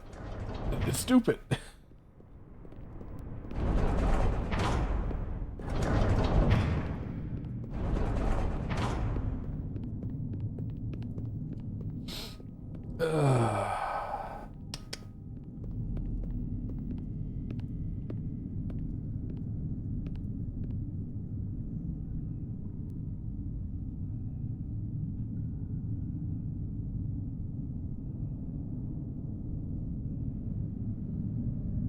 Well, at least now I know why the episodes are kind of short.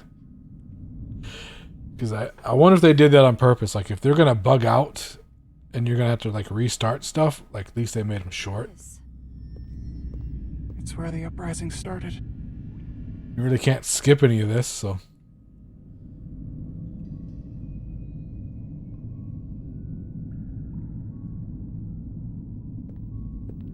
But that's kind of shitty when you gotta design your game around it breaking. We defend ourselves, but we don't kill on this scale, this level of savagery. There's no such thing as a bloodless rebellion. I don't know if we should keep going. So much death. I don't want to end up like them. We're here. If you're going to lose your nerve, you could stay behind. I'll finish the mission and save your people by myself. No. No, I told you. We Hotari are stubborn people. We keep going. You go first. Whatever. It made the Illidians abandon the mines. Let's find out what they're so scared of. We're stubborn and brave. We'll keep going. You go first. These crystalline particles, they're not dilithium. Are they common in the mines? Not that I've ever seen. Hotari. And Illidian. Both sides took a beating.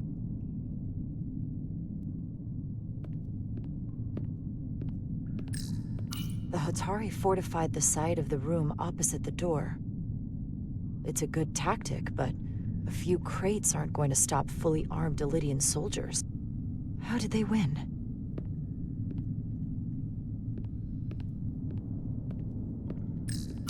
Is this the effects of an Illidian disruptor? Yes. Disruptors are cruel weapons.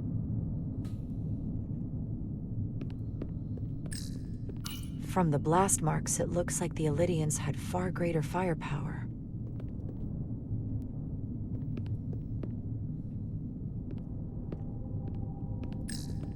Footprints. Illidian boots. Running back the way we came.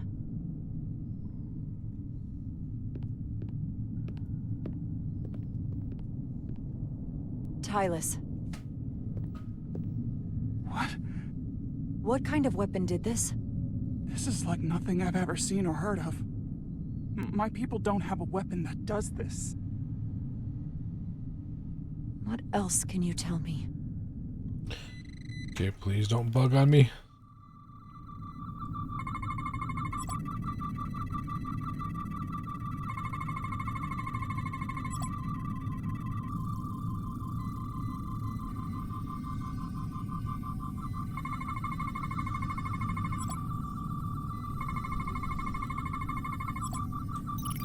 What an awful way to die. This must be why the Illidians are so afraid. Technology that surpasses I mean, their it's own. really no good way to die, lady. That they've lorded over for centuries. Where did this weapon come from? Well, the crystals are giving off tetrametric pulses. If I set my tricorder to search for that frequency, it'll lead us right to the source.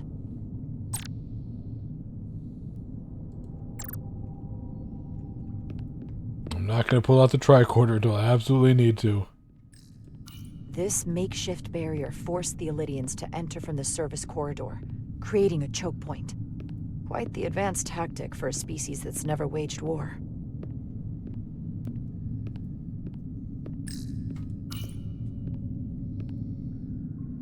The Illidians shot to kill. But if they killed him, why was he shot in the back? Huh, you're right. The shot came from the side the Hotari were defending. We don't kill our own. And he wasn't just caught in the middle.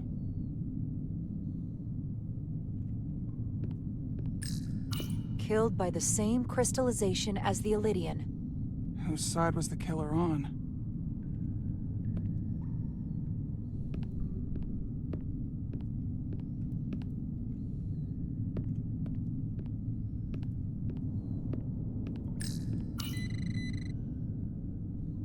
Tylus, you may not want to look down there. I've come too far to... What is this? They've been dumping bodies down here.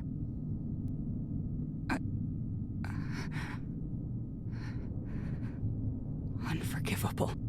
Galvin and Sidron will be made to answer for this.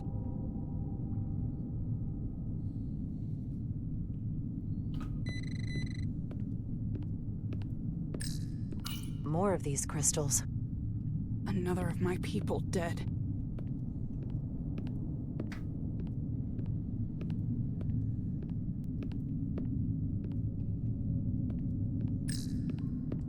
Tylus, what is this machine? It's for tunnel boring.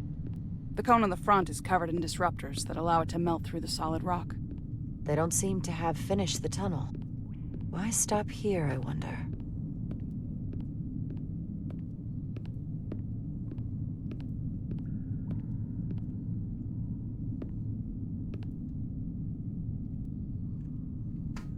I guess I can't get over there.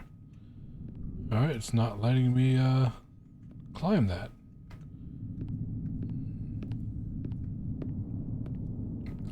Be pretty cool if I could run. This slow ass walk.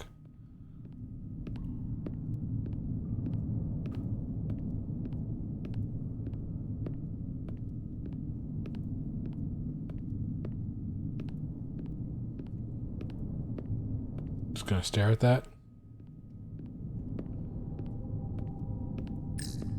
This Elydian tried to run. They didn't let him.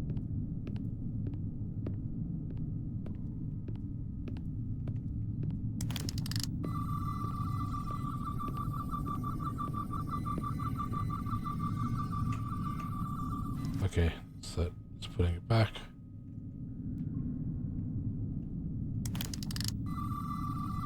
So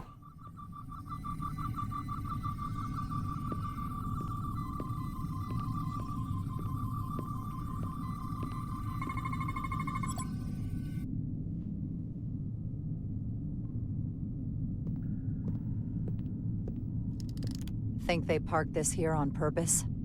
wonder if that's why I couldn't scan it, because it was bugged. Need any help? I've got it.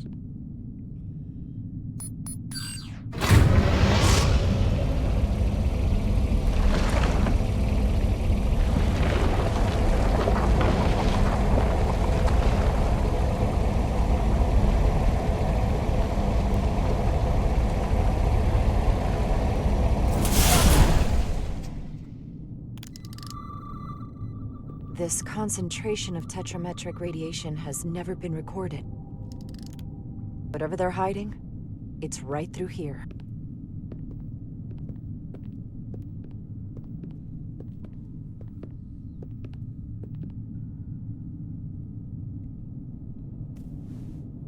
Pressing W.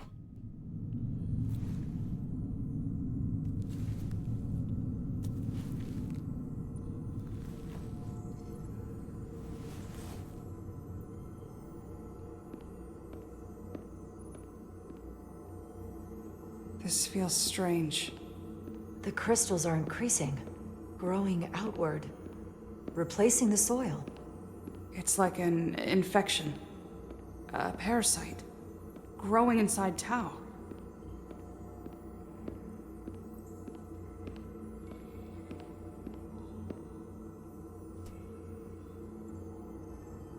Incredible. This is definitely not Hotari.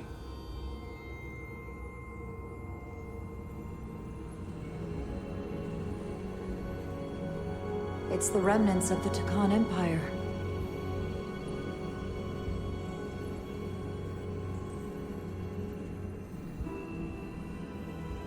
I don't think we should be here. This is exactly where we should be. Every strange thing we've seen in this system, it might all come from this room. We need to learn everything we can.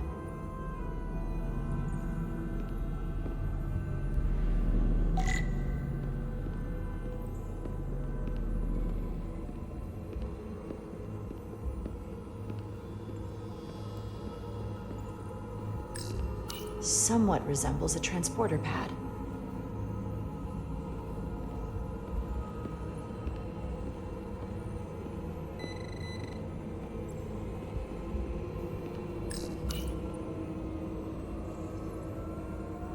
Look familiar? It's almost identical to the console Galvin has hidden in the palace. It looks like a control surface.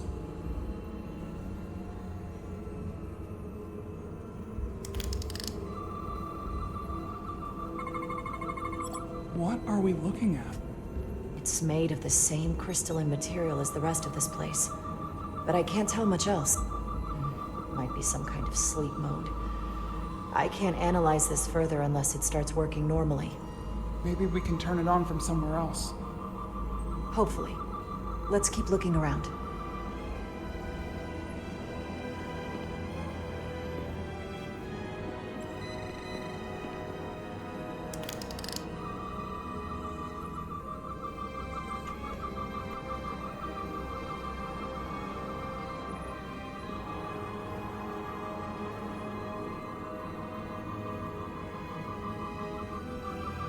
Said there's something to scan over here.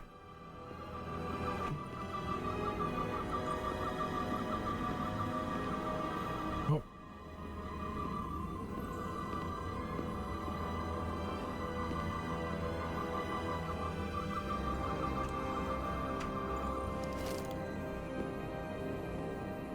Can I get over there? Oh, looks like I can.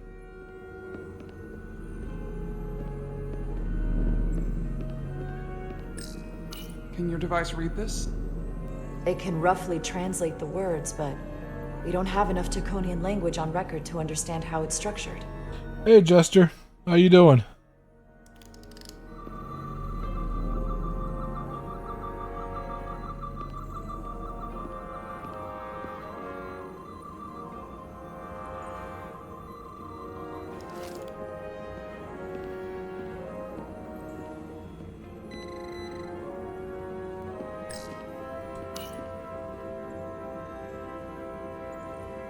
Looks like some sort of replicator. So you finally figured out what was wrong with the connection? I can't get it to work. It has power. Must be looking for some other kind of authorization.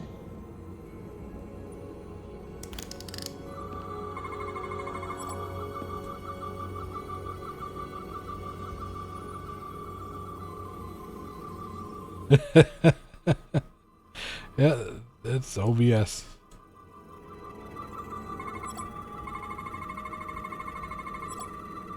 Apparently control surface unknown for the interface with the device. Unknown how it to interface with the device. There's something right there. What's that? Quantized spin crystallization resembles a weapon in form that may have been used on the victims in the mines.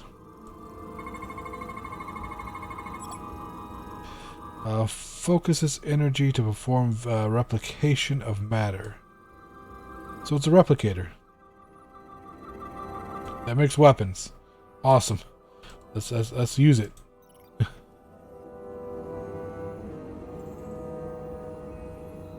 What is it? The device's primary function is to transmute lithium into this quantized crystalline compound. Possibly for the creation of weapons. Do you think one of these was used on that Elydian in the tunnels? Such a cruel weapon.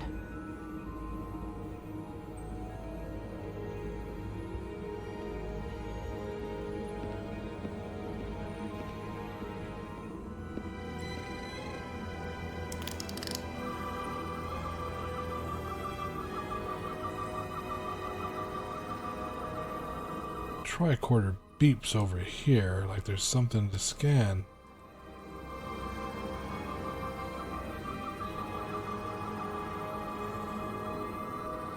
Scan that ass. Nope, no anomalies.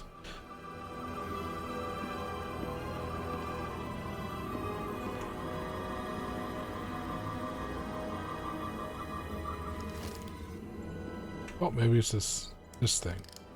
Yep. Nope.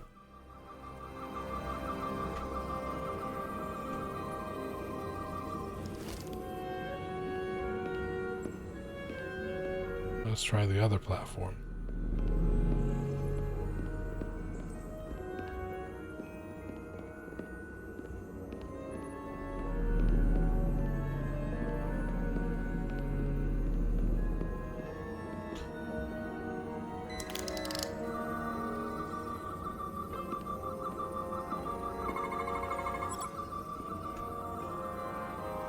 Three anomalies detected.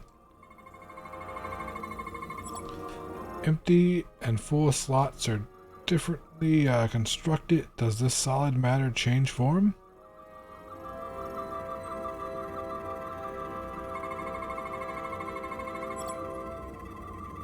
Tetrametric radiation consistent with other devices nearby.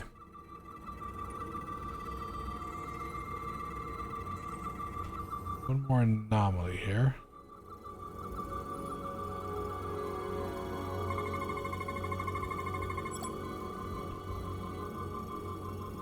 Radically complex crystalline device, purpose unknown. This suggests there's some type of complex life form contained within each crystal. Life form? There's something alive in these tiny crystals? That's what it says, but hard to imagine how that's possible. I mean, there are crystalline life forms in the Star Trek galaxy. The Tholians are crystallized life forms. Our science division will have a field day with this. We need to study it on the ship.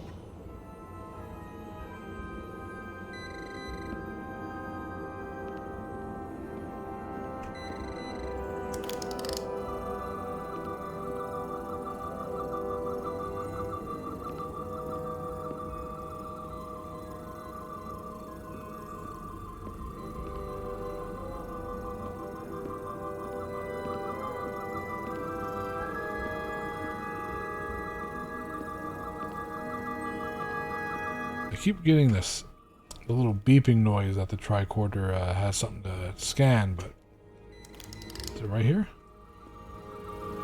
There's something in here.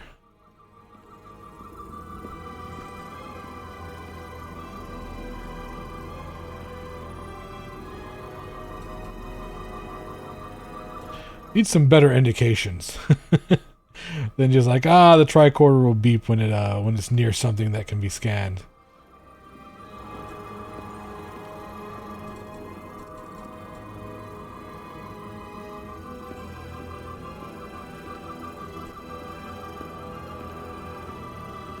So, you know, just walk around like a fucking idiot, just pointing a tricorder at everything. I mean, can I jump off the edge?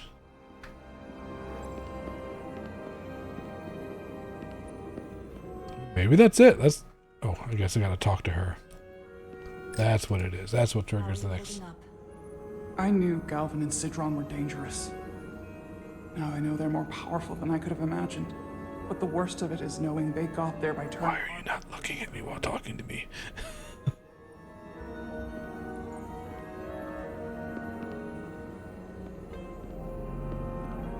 So I think I've scanned everything I can in here. Can we leave?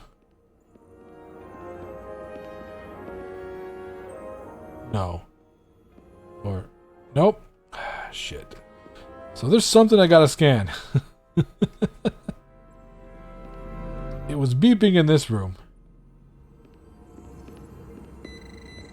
Right here.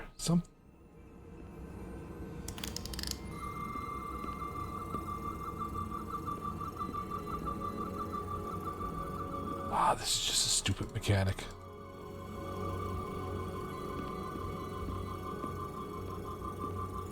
I mean, it could be bugged, because this is the second time I've done this mission. The first time I did it, I brought up my tricorder, and the tricorder wasn't working, and it wouldn't go back. I couldn't holster it, so... This game is a bit buggy.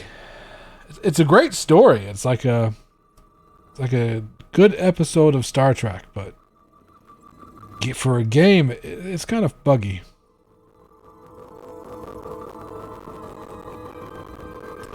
It needed to cook a little. It's not quite done. Yeah, it's just not letting me scan anything in here.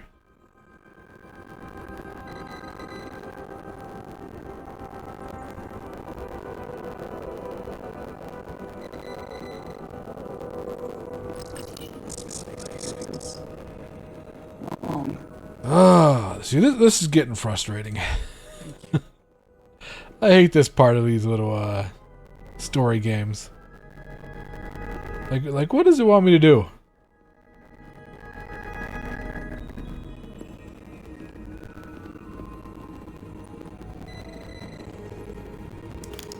Okay, it's beeping here.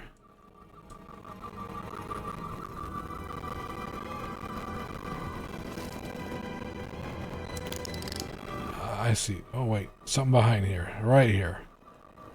Here? No. Here?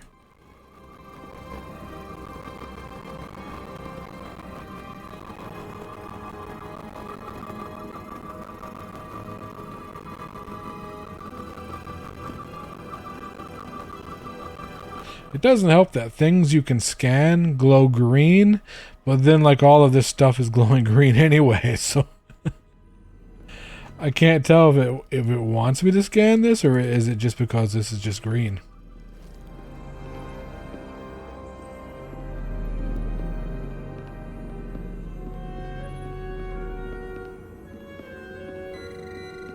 I mean, I'm lost. I'm just thoroughly fucking lost right now. What does it want me to do?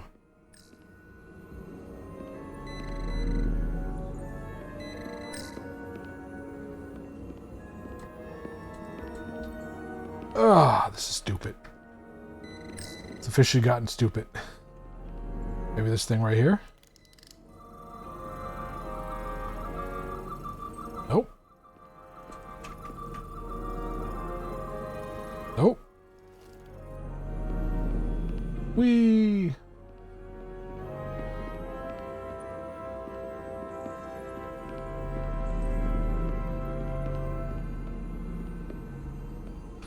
And that's the bad thing. I can't tell if I'm like missing something or if it's a bug.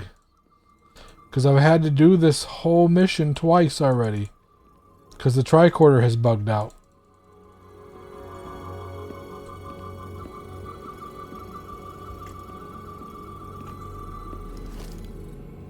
And this is the farthest I've gotten on it, so this could be like a third bug. And I'm not going to do this mission for a third time. If that's the case, then I'm just done. Nope, she won't leave. Come on, just tell me what you want me to do. Like, someone say something.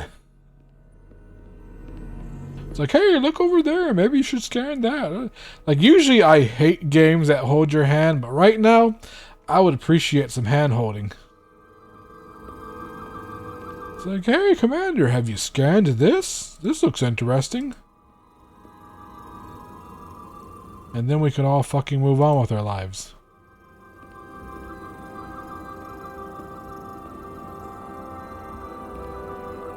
I tell you what, this game's still better than Golem.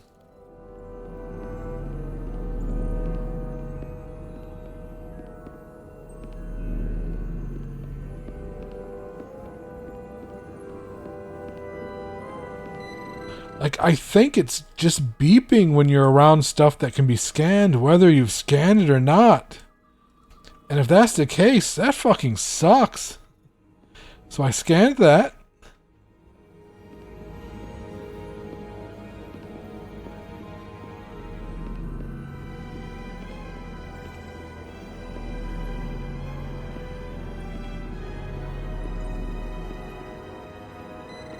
I've scanned this.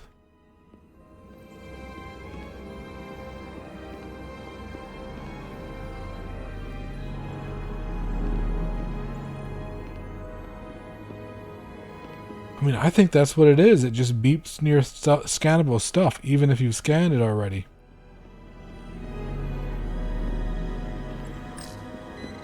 I've scanned this.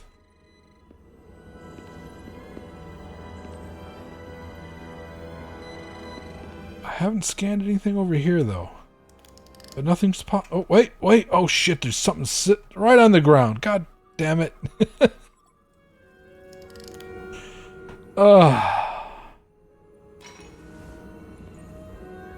Crystallized lithium compounds. Its internal structure. I didn't scan this like alien bad dragon sitting on the ground. The states of these crystals on a subatomic level suggests a storage device of some kind. Energy levels are both stable and ordered, like information. Some of them appear to be depleted. What kind of information would you deplete?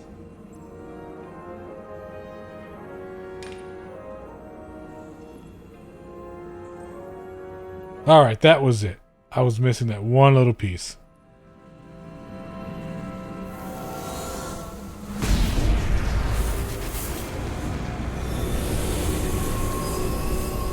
Jara?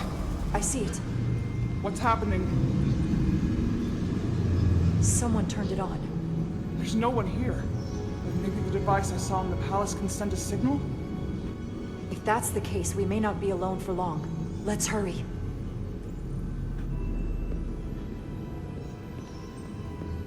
Jesus, that's a big display.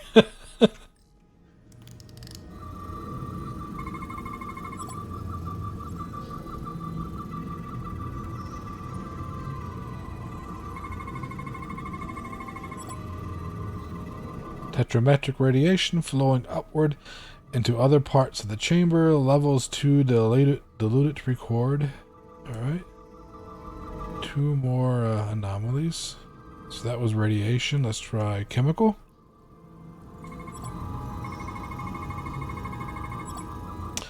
Crystalline structure. Crystalline structure connected to many energy conduits.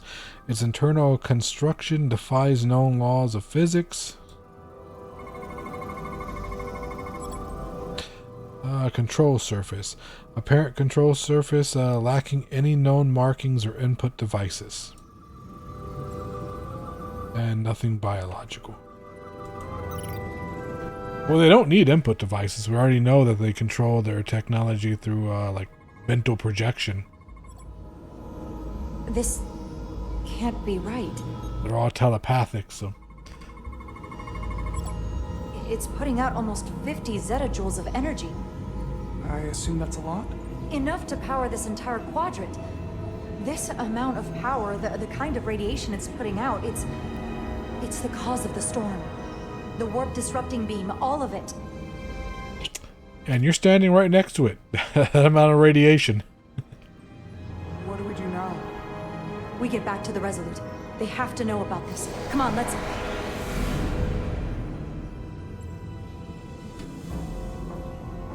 Quickly. We have to hide. Well, we opened the door. Won't they notice the door's open? You know, the technology of these aliens is like, because they grow, like their technology is based upon like living crystal circuitry that they just grow. They grow anything they need. It's kind of like the, what is it, the Superman's people, the Kryptonians, the DC universe. They just grow everything out of crystals. Need a city? You grow it. Need a gun? You grow it.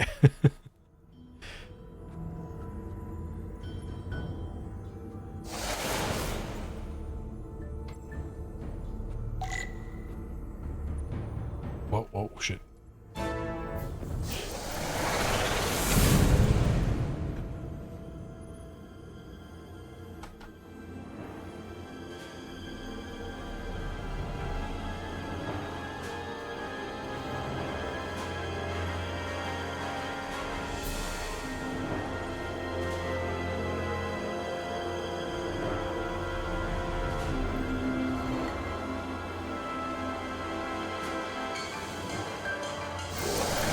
Grin of his kills me.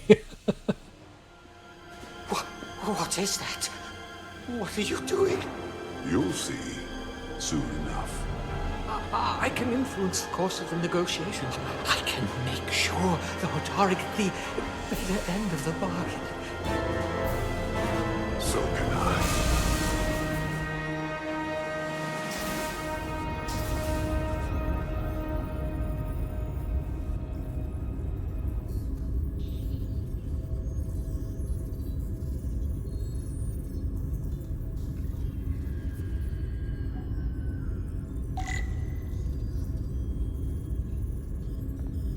Yeah. She said anything?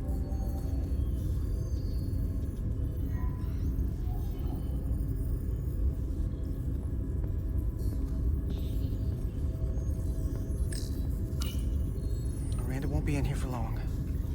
Just gotta sort this all out.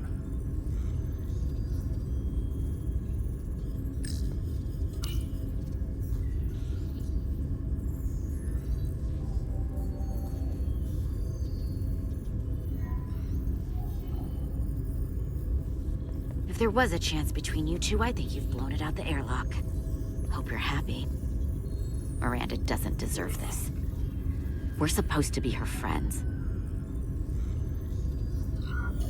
What did you want me to do? I wanted to bring her to sick bay. You weren't there until the very end. Ooh, she's pissed. She'll remember that. We were at the start of something good. And you throw it away like that. I never thought you'd turn on me like this.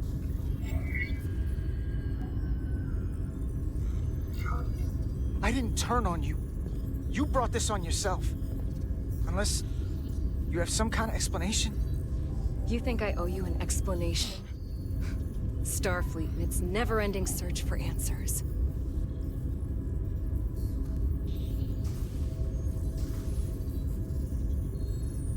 Tried to find the other members of the security team that went to Hotari, but they're missing. We found their comm badges stashed in a Jeffries tube. You better hurry up and find them. There's not much time left. You're working with them. You have a keen mind, Carter. That's something I liked about you. But that won't be enough. Here's something. What is it? Maris didn't get bioscanned after returning from Hotari. Neither did the other two that are missing. None of them were scanned. Which should not have happened.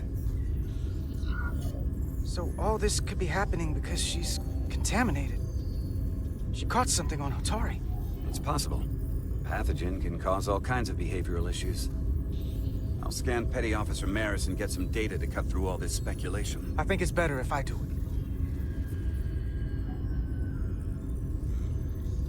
Open up too.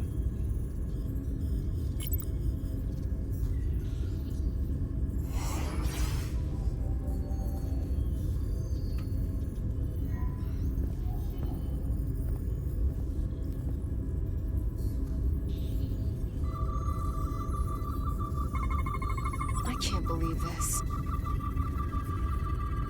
Oops. So she's not radioactive. Well, her little pin kind of is, but it's not chemical. Bio's flashing. See, oh my god, she has a heart. 4-chambered circulatory pump. Higher than average circulatory displacement is detected.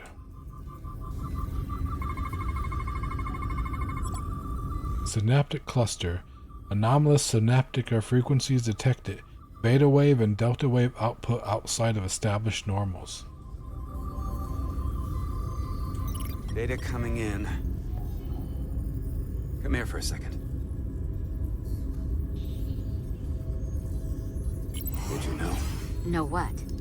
That's not Petty Officer Miranda Maris. What are you talking about? It's right here on the tricorder. But look at her. Well, hold on. Then who is it? From what I'm reading, she might look like Miranda. Walk and talk like her too. She has different brainwaves, and even different DNA. Somehow, this isn't the same person we left Starbase with. I'm going to feed this into the main computer and run some more analysis. Oh, body snatchers. There's gotta be something we can do for her. This is incredible.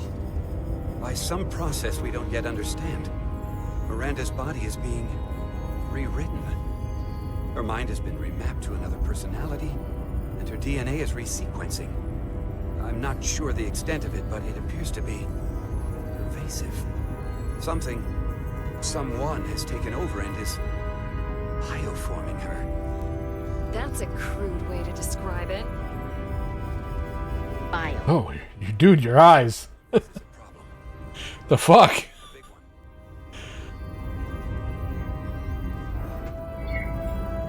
What are you?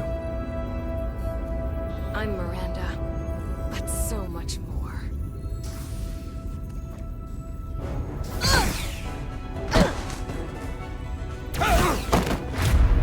Oh shit, shit, shit, shit, shit.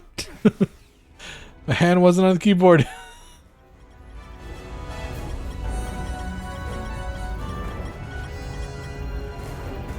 Don't let them get the storage drive.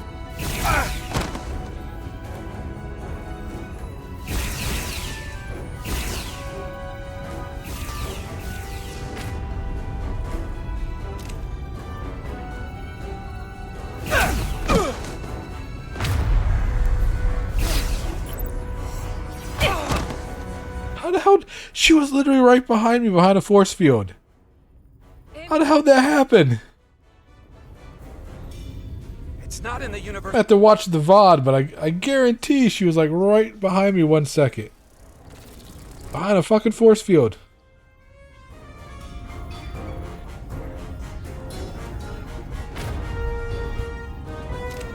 Who the hell are you? We are the Scions of the Flame. Stop her! They're getting away! Shoot Miranda. Shoot her!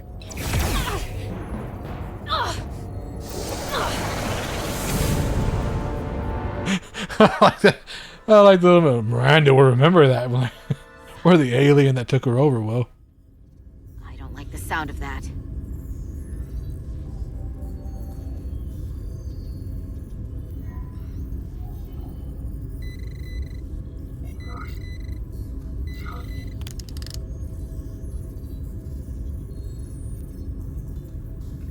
You're never gonna believe this.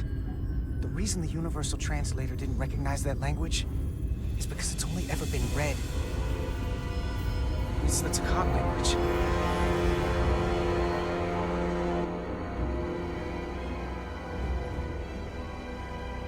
Get your filthy Hotari hands off me! We'll burn your planet to the ground! Animals! Wait. No.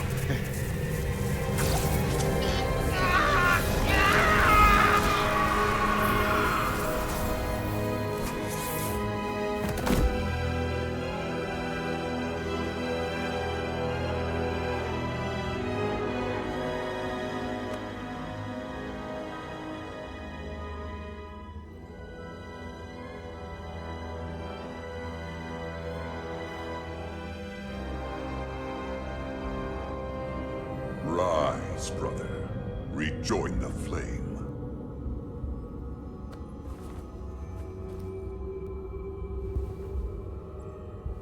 This can only mean our time has come. I'm only sorry I couldn't find a more suitable host for you. All in good time. This is only the beginning. They're working together? An Elidian and a Hotari? They did something to him.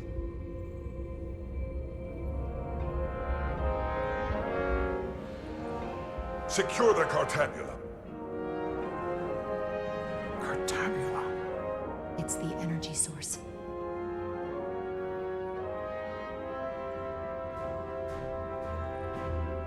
Spread out. Search the vault. Go back through the mine. Cut off their escape. Find them. Time to go. Escape the mines.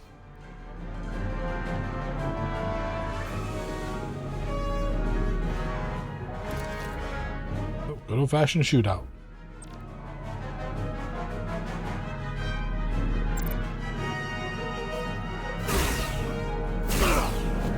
Right in the face.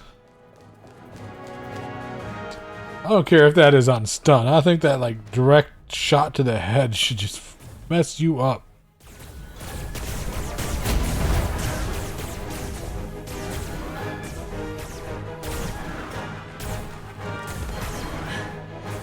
We're trapped. They're blocking the only exit.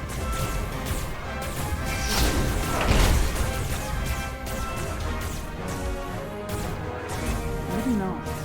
Can you buy me some time? For what? This vehicle looks a lot tougher than that barrier.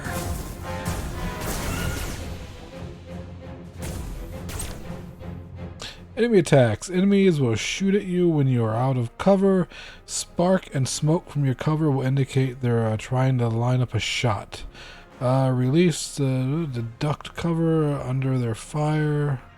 Your fire lets up. If you take damage 3 times, you will fail the mission.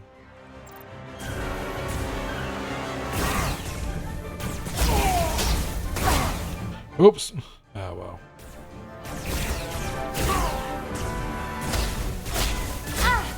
Oh, okay, guess I should wait for that. Okay, never mind. They just keep firing. Okay.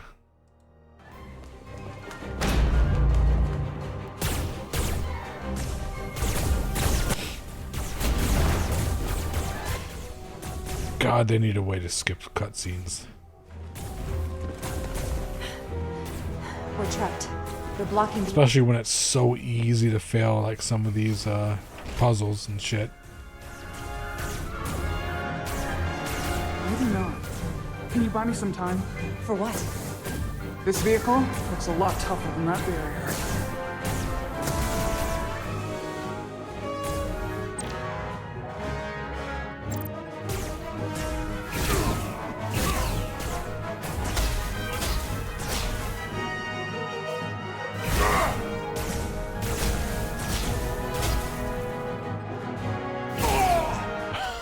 Right in the dick.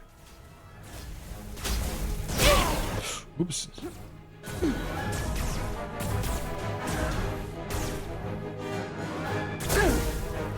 She just get shot in the head? What the fuck? Enemies will also target your allies. If an ally dies, you will fail the mission. Oh, great.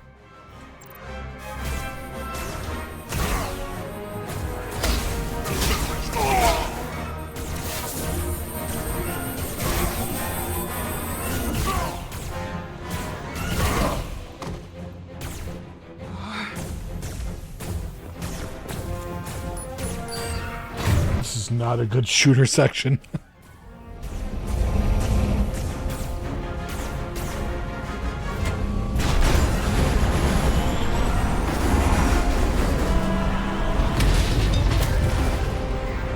Jara!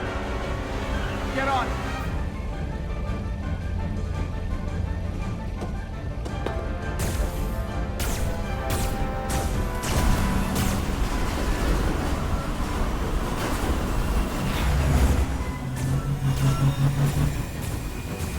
Hold on to something.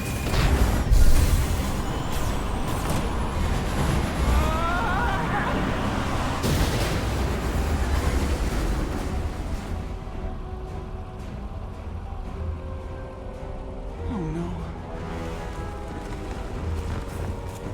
Don't stop. I'll handle them. Oh god, what is it? What? If image ID cover move left. What? Is the tutorial text bugged?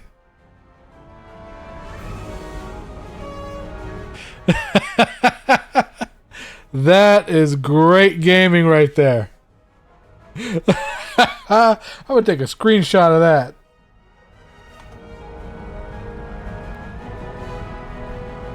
Holy shit.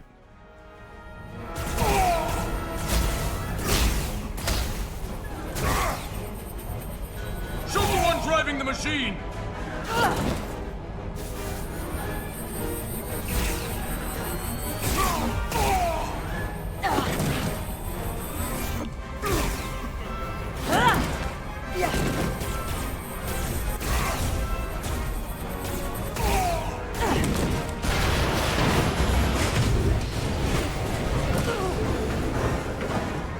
Tylus!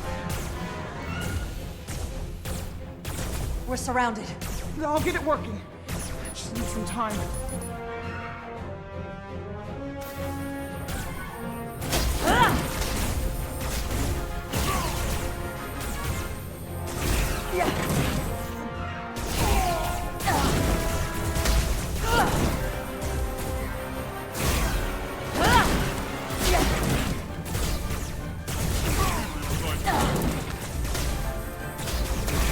Here we go.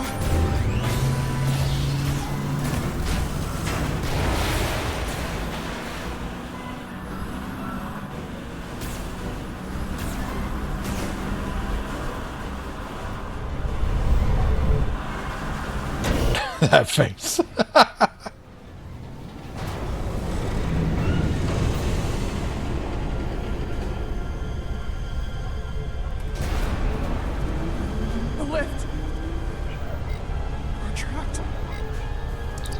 Resolute, 2 to beam up immediately. Resolute, come in. Jara!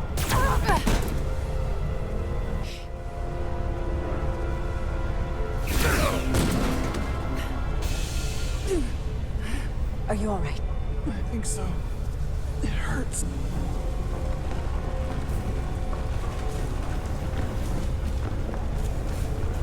Aren't disruptor blasts supposed to be like lethal even if they graze you?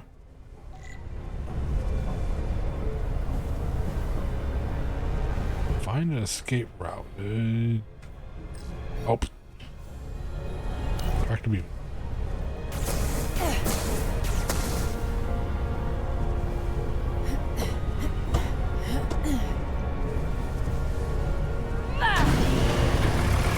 What are you doing? Hold on to me. Because I thought that's what they were named after. Even if they just like graze you and it's not like a lethal blast, it sends a pulse through your nervous system that just disrupts everything. And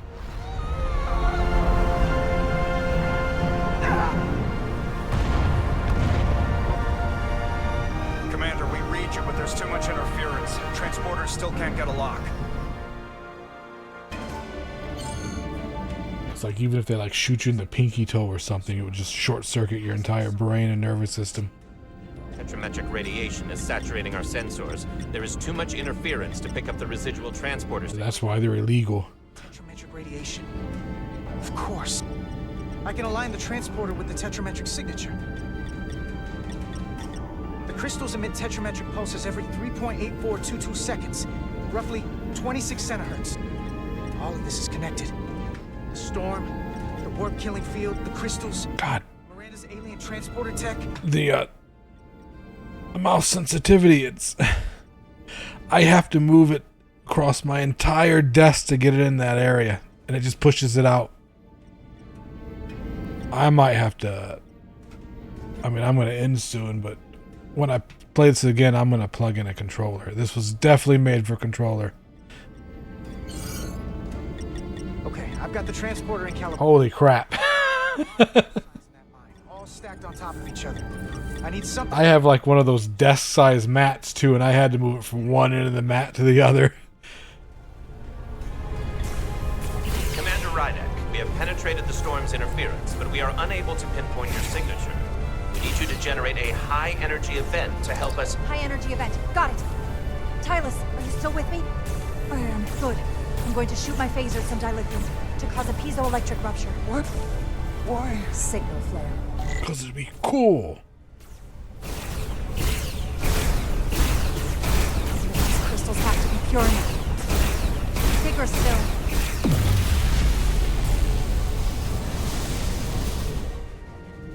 Whoa! Dilithium explosion. Is that energetic enough? More than enough.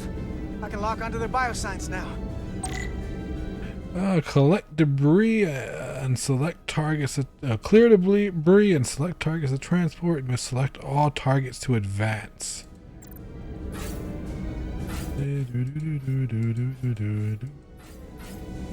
Just one target, so.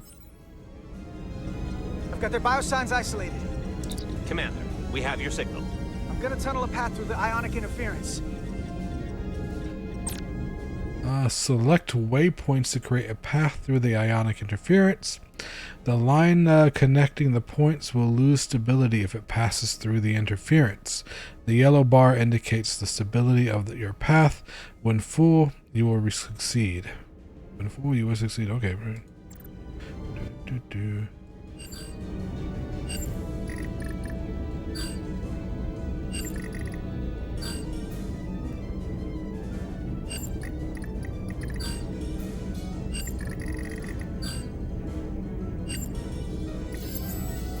I've got a path. Just gotta calibrate the signal. Lock the frequencies at just the right moment to give the transporter enough energy. Use the mouse to move your cursor and left click to lock it in place. The bar fills when your cursor is at a point where the energy between the waveforms is the greatest. The blue power bar on the bottom is added to when each yellow bar is locked. If the blue bar is full when you lock the third one, you will advance. If you not have enough power when you lock the third bar, you will need to try again.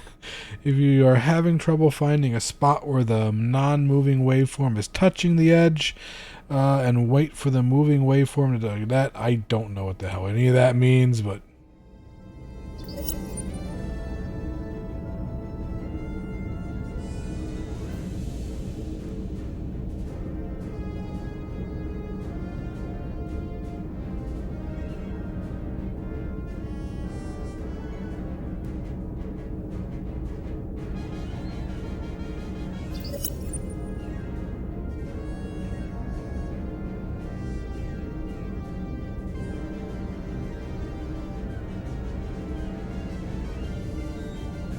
Oh shit, it was full for a second.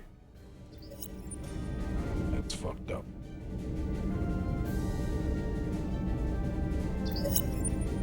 So just gotta follow the moving waveform until the bar fills up.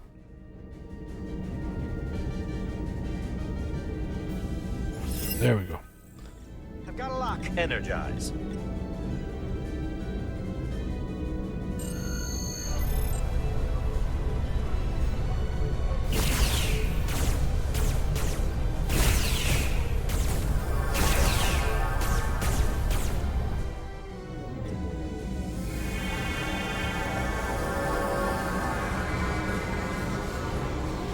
Petty Officer Diaz. We're losing her. The pattern is degrading. Can you hold the signal? I'm trying. It always kills me how they can be conscious and like talk while technically their molecules are being like, you know, reformed.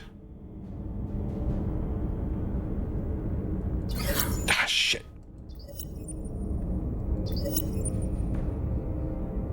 It's not going to be enough energy. Nope.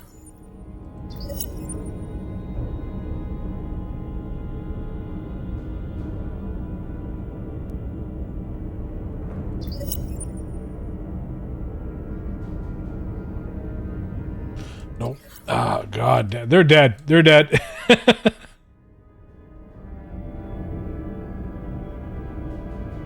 Oh, they finally did that, huh? I was waiting for them to do that.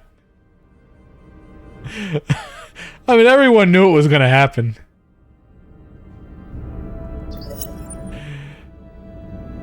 I don't understand why Valve didn't expect it. What were they thinking?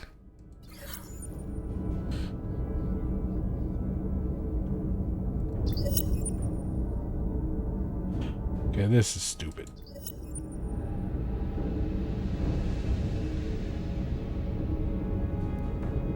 I can't get it. I can get the first bar full. I think it's the second bar that's fucking me over. I can't get the second bar full. Shit. It started going down the second I pressed the button. God, this sucks. These guys are dead. Nope.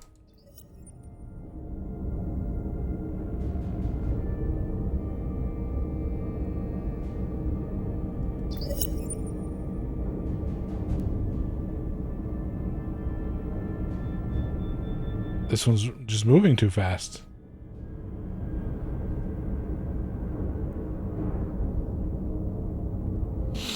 Can't fill up that bottom bar. It's the second bar. I have to be able to max out all three bars this time. Nope. Fail, fail, fail. Fail, fail, fail. Fail, fail, fail. Just keep failing. It's stupid. So it's the second bar that's really fucking me. It just, I can't. Gotta fill it up.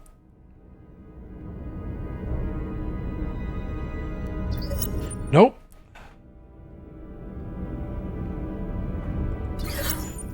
Ah, this is fucking stupid.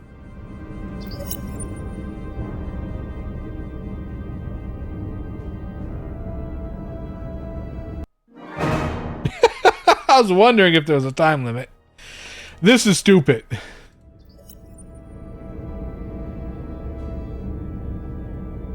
Like how the... I like how the tricorder button's like, you can bring out the tricorder to help you. Ah, this is fucking stupid. I know what I gotta do, I just can't do it.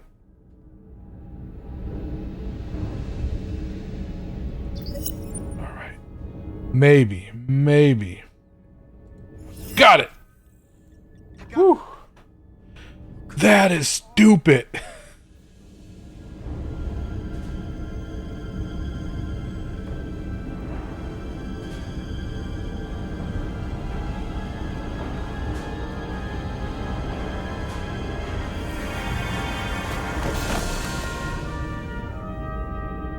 Yes!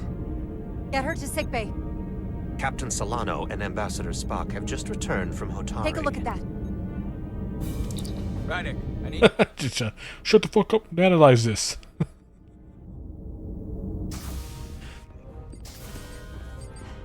I'm here. The Elydians are preparing to attack Hotari. Status report. Your systems are now fully powered. All torpedo tubes open. They're preparing to fire. We should hail the Elydian flagship, Captain. Readying phasers if you want them. Stand by. Await my order. Recommendation, Commander? We need to act quickly. Defensive maneuvers. They can be compromised. Maneuver the Resolute underneath their warships. Block their shots at the planet's surface. Clever. Shields at maximum, Mr. Hamad. You heard the Commander. Aye, Captain. Now think twice about firing on a Federation ship.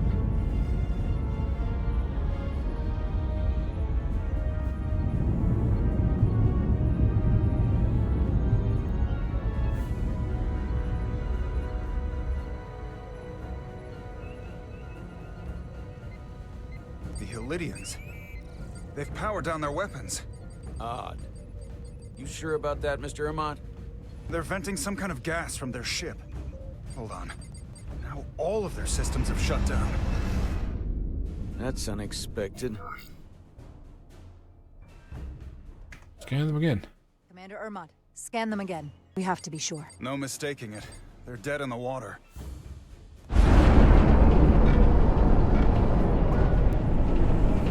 What's happening? There's an energy dampening field coming from the Tau moon. Take us out of range. Aye, Captain.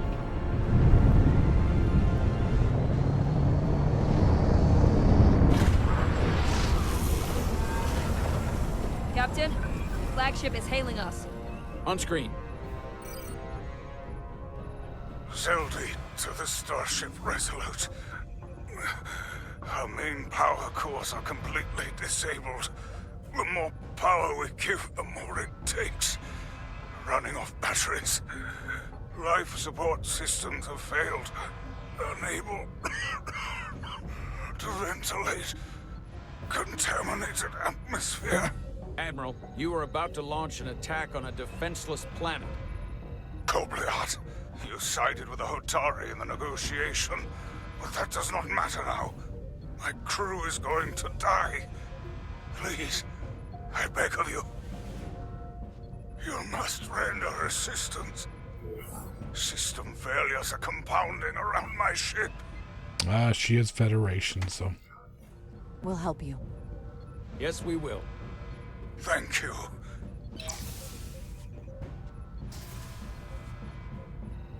Admiral, excuse us while we devise a rescue plan. Just hold your breath. 3 minutes before their atmospheric mix becomes lethal. We know you're suffocating, but we got to talk this out first. If we were to transport them from their ship to a nearby shuttlecraft, it should be possible to amplify the transporter signal there and reroute it to the Resolute. The Ambassador's plan is incomplete. An away team will have to beam aboard the Zeldy and set up pattern enhancers for a stable enough signal out of the dampening field. Thank you for identifying my deficiency, Commander Chovak. Jara, I need a senior officer in command of this. Take Chovak and Bedrosian in the shuttle and get it done. Petty Officers Diaz and Edsalar, you will be part of the rescue mission, as will I. We will bring the shuttle within transporter range of the Zeldy, then beam you both aboard. Beam us on board. Why? The pattern enhancers must be placed on the Zeldy to make it possible to beam the Elydian. Why does he keep choosing these two? I mean, like, this dude just had to, like, shoot his girlfriend. Give him a break.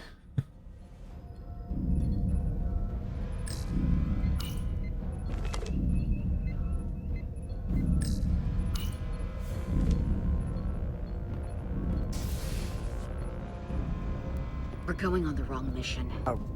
What's that? We're going to rescue the Illidians, the people that oppress the Hotari, when we should be going to rescue Miranda. This thing that's happened to Miranda is like the Trill symbiosis joining, only worse. And I've seen too many people I care about wiped away by some greater entity to stand by while the same thing happens to her. I wanted no part of it then, and I won't stand for it now. Your body's stolen and used like puppets. I'm not giving up on her either. We'll get her back.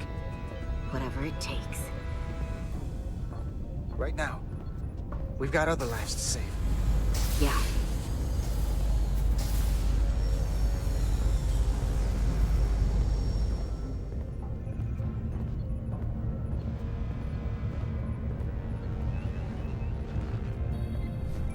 The away team is ready. Alright. It's actually gonna make me do like a takeoff thing. Before I do this, I'll get me a drink real fast. Be right back.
Alright, I'm back. Let us.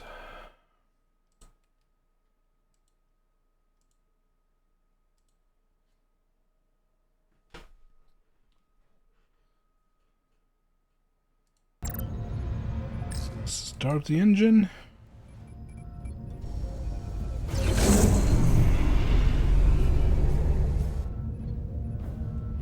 And launch the torpedoes. I mean, open the shuttle hatch.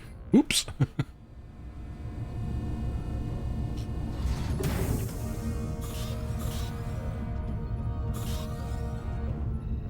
some Chinese takeout for dinner, so I got me some soup and some Resolute to Shuttlecraft Melville.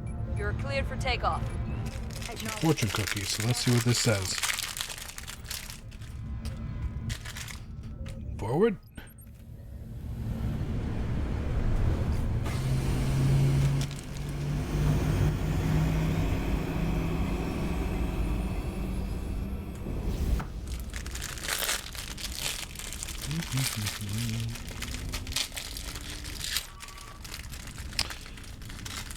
Ionic storm will fill your path with dangerous hazards. Green lightning will damage your shuttle. Taking damage 3 times will fail mission. You can fly through the rings created by the storms if you pilot carefully.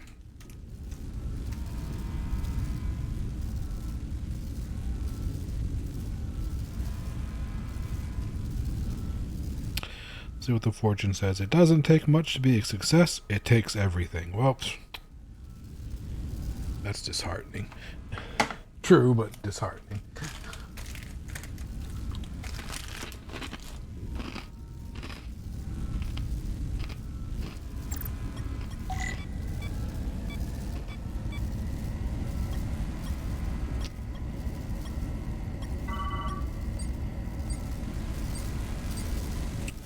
Oh, we got some Superman 64 here.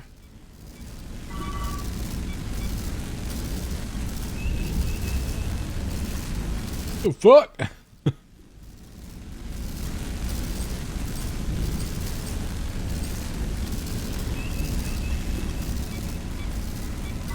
Why am I flying through the rings again? Why don't I just go like straight to the waypoint? Is there a point to the rings? Because it seems like the lightning only exists in the rings. Yeah, just like that.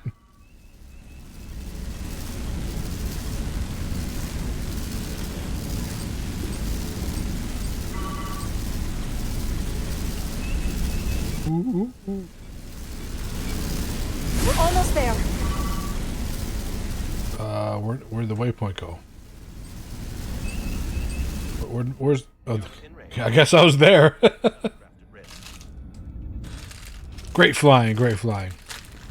I'm the best. That looks like a ship out of Halo. Preparing to transport the away team. Energizing.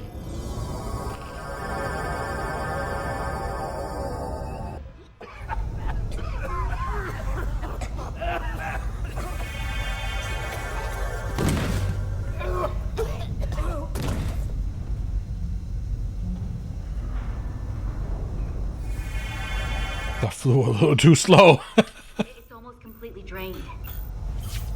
And the other systems, too. Oh no. We gotta get to their transporter room. Oops.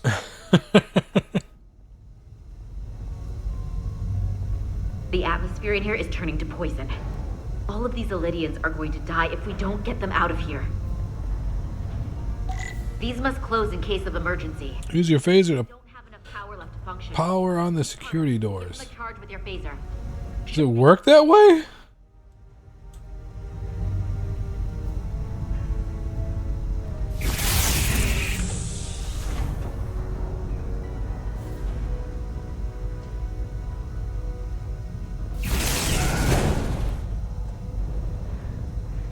Like, what kind of technology is that just takes direct energy like that?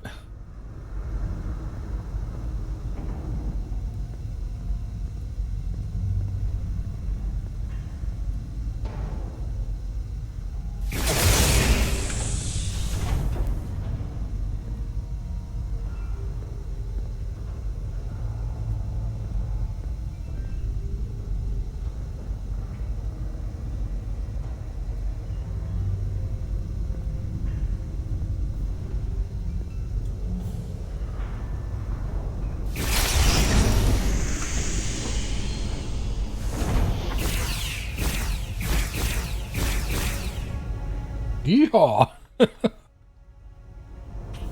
Oh, I gotta press something.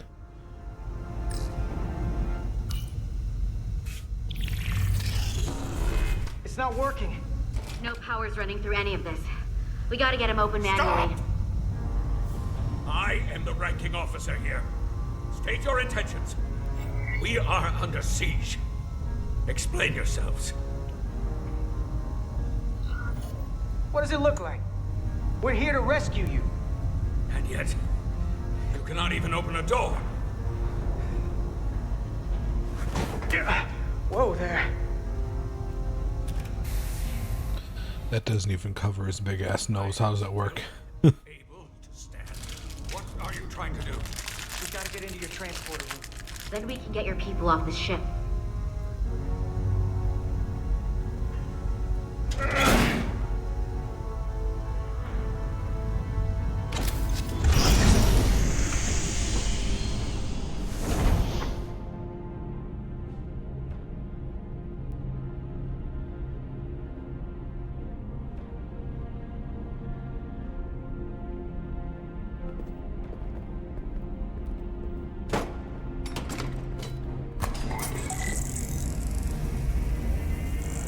Make sure they're evenly spaced.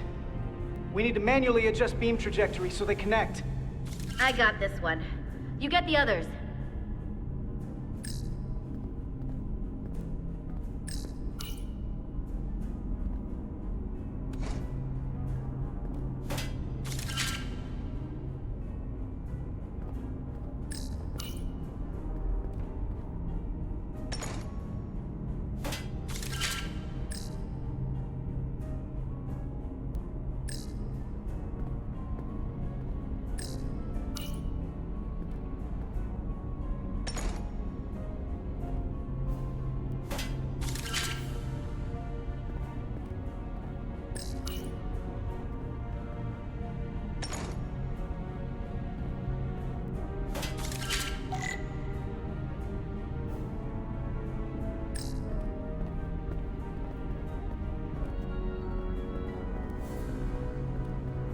Is that it? Here we go. Whoa. Oh, so I gotta do some stuff.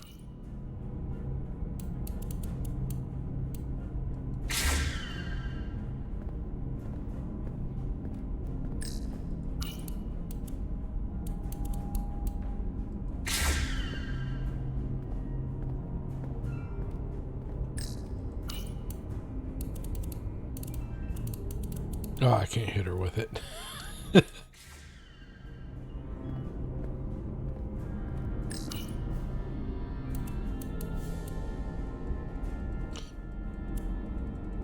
Nope, doesn't do anything.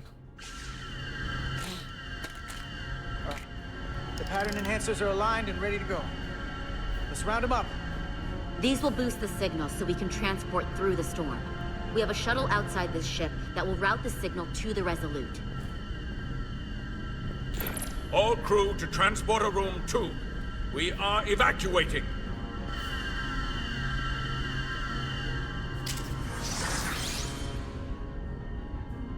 We're live.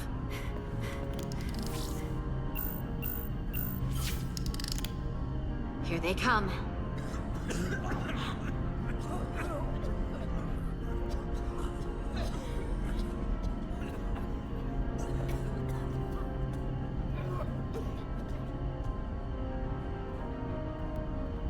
Okay, coordinates. Beam status. Energizing controls. Please step on the platform so we can evacuate you, Admiral. The crew goes first, Hunter. Sir. I mean it. You! Get on the platform already! Okay, the interface is in Elydian, but the layout is the same as a Starfleet transporter. I just gotta do what I did before. Select the people to transport.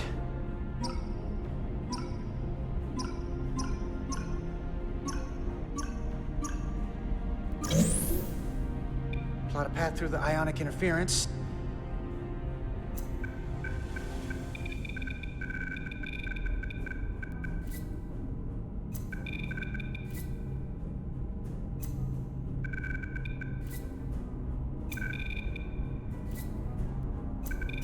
Okay, just have to calibrate the signal gain to get the highest possible output.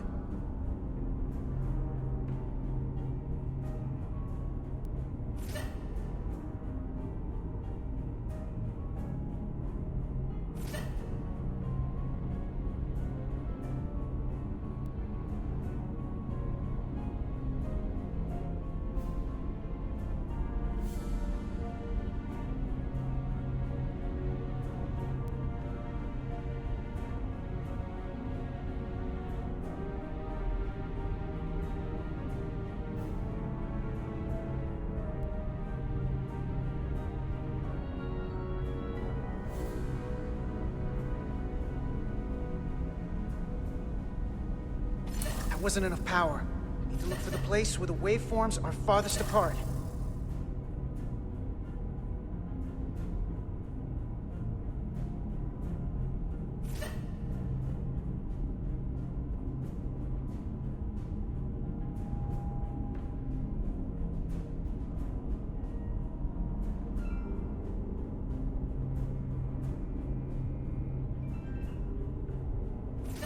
Get in at the point where the lines are farthest apart.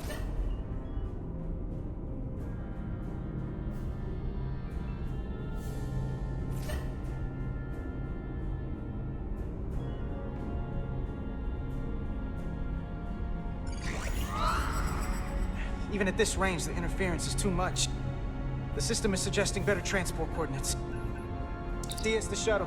You're sitting right in the thick of it. I'm sending you specific coordinates for a clear signal path.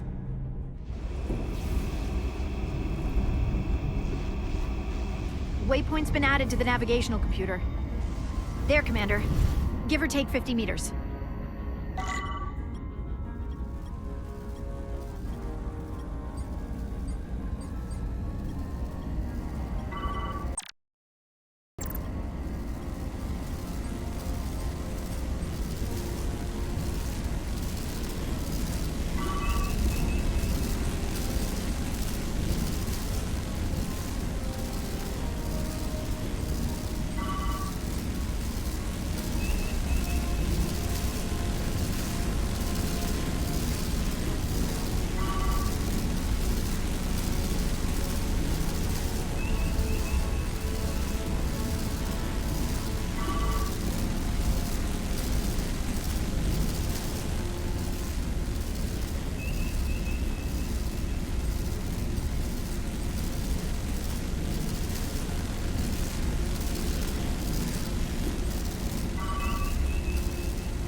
Melville to away team. Energize.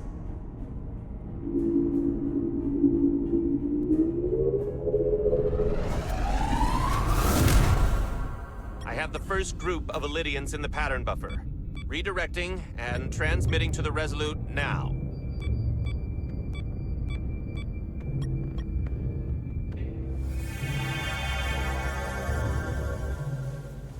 This is Resolute. We have the Illydians safely aboard.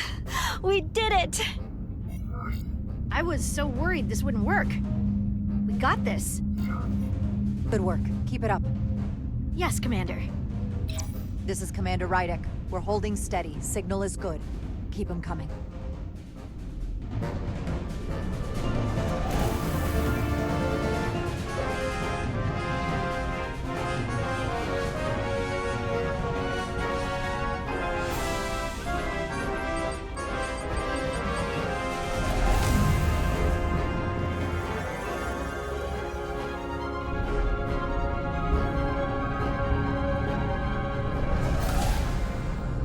You're next. I've made it clear. I only leave after those in my charge. Sir, I must insist you go so you can lead our people. I will see to any stragglers. Yes. All right, good luck with the Japanese practice. But first, let me thank our human saviors. I'll pin medals on your uniforms when this is over. For all your brave work. I like that. Get on the damn transporter! Get on the damn transporter. Yeah, she said, okay. I was just thinking it, but hey. I like this guy. Like, shut up and get on the damn transporter.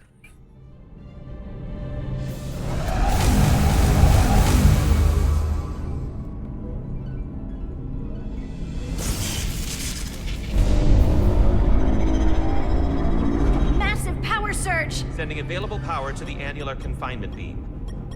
I have the Illydians in the pattern buffer, but I cannot resolve their signal to send them through to the Resolute, nor can I materialize them here. We need a better position with the Resolute. Yep, here we go. Maximum impulse.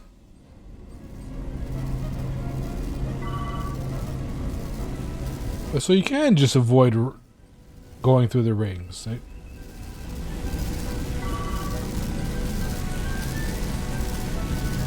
Oh, there's more lightning outside the rings than there is inside the rings. Okay.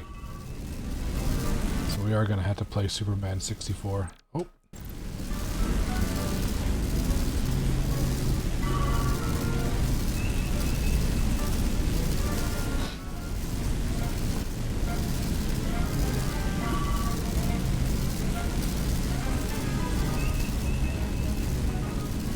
And the rings kind of move towards you too.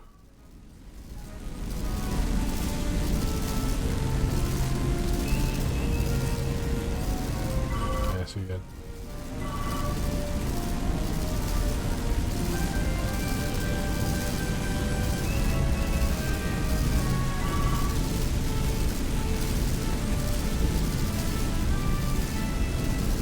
I am losing their patterns. I need more power, but internal relays are not functioning. I'll do it manually. Do it. I am trying. Jesus Christ, girl. Don't. I mean, you still have to like stick your face in the sparks.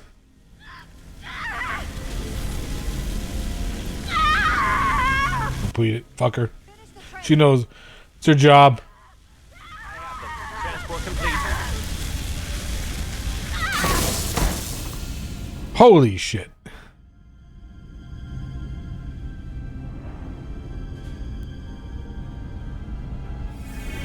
Okay. She is injured. I mean, we have like dermal regenerators. Nothing's gonna happen. Transport was successful. Oh, thanks, B. Unfortunately, our shuttle systems were damaged by the power surge. We can no longer serve as the transporter node. Carter, these readings are off the charts. The source of the storm is on this ship. That must have been the power surge when it came on board. You're right. The Takan energy source.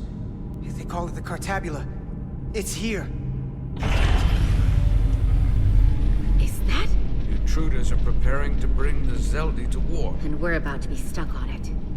There is an old Illidian saying about leaping off the hot skillet and falling to the flame below. Yeah, we got that one too. This is an opportunity for us. We're on this ship. We can stay in the shadows. See where they're taking the Cartabula. And do something to stop them. You always wanted the chance to do something big.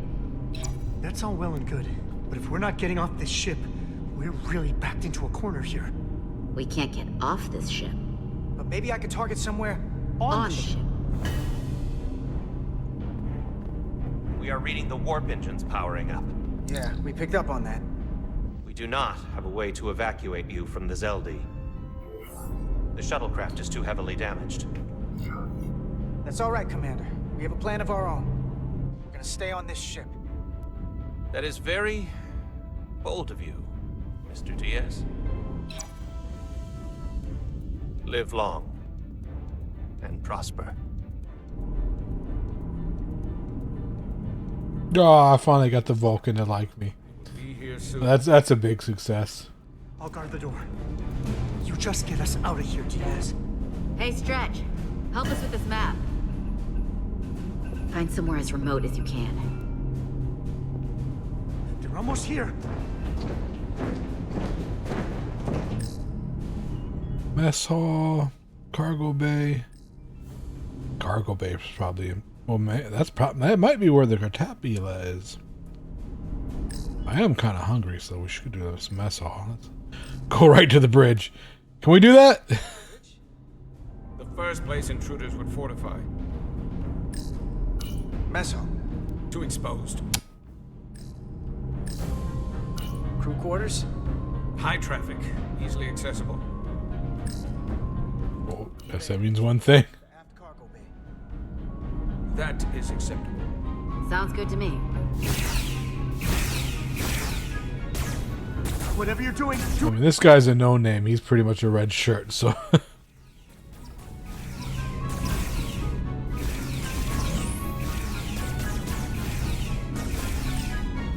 We're locked in. Board to transport.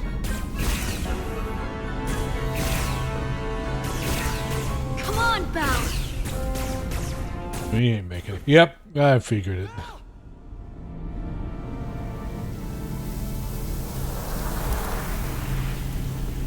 That sucks that like burns so slowly.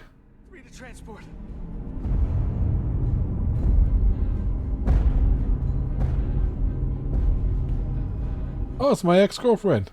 Energize.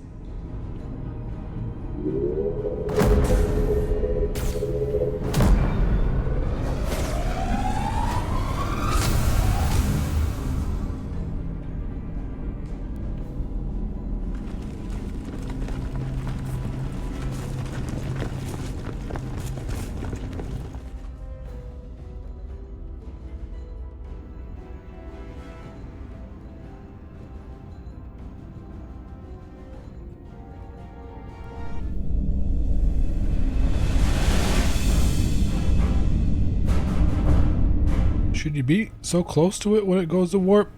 I feel like that's a bad thing. Just that amount of mass just suddenly accelerating right next to you. Zelda does not appear to have left any warp signature at all. We cannot track its trajectory. Our duty often calls for sacrifice. She knows it, and our people on the Zelda know it. Contact the Resolute, Mr. Chovak. Have them bring us back. And tell them we'll need medical waiting for Lieutenant Bedrosian. Yes. She can be like the new Geordi now. Give her like the visor.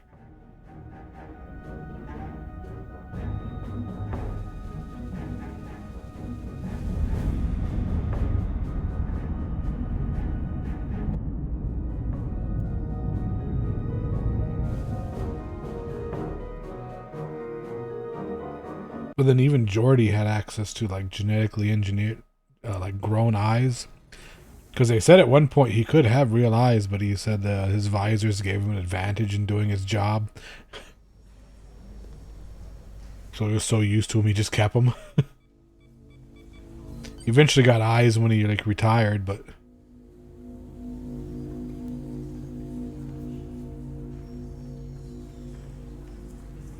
Through your efforts, we were able to save almost 100 Elydians from certain death. As for Lieutenant Bedrosian, well, Duval will do her best, but the prognosis isn't very encouraging. Lieutenant Bedrosian went above and beyond her duty. She deserves a commendation. I'll see what I can do. Commander Rydek, I heard what you did. The sacrifice you made for our sake. You saved not only my life, but the lives of my crew. An incredibly heroic deed. All of Elydia is in your debt. We cannot thank you enough. Just doing our duty, Admiral. I'm sure you understand. If you'll excuse us? Of course. How are we getting our away team back?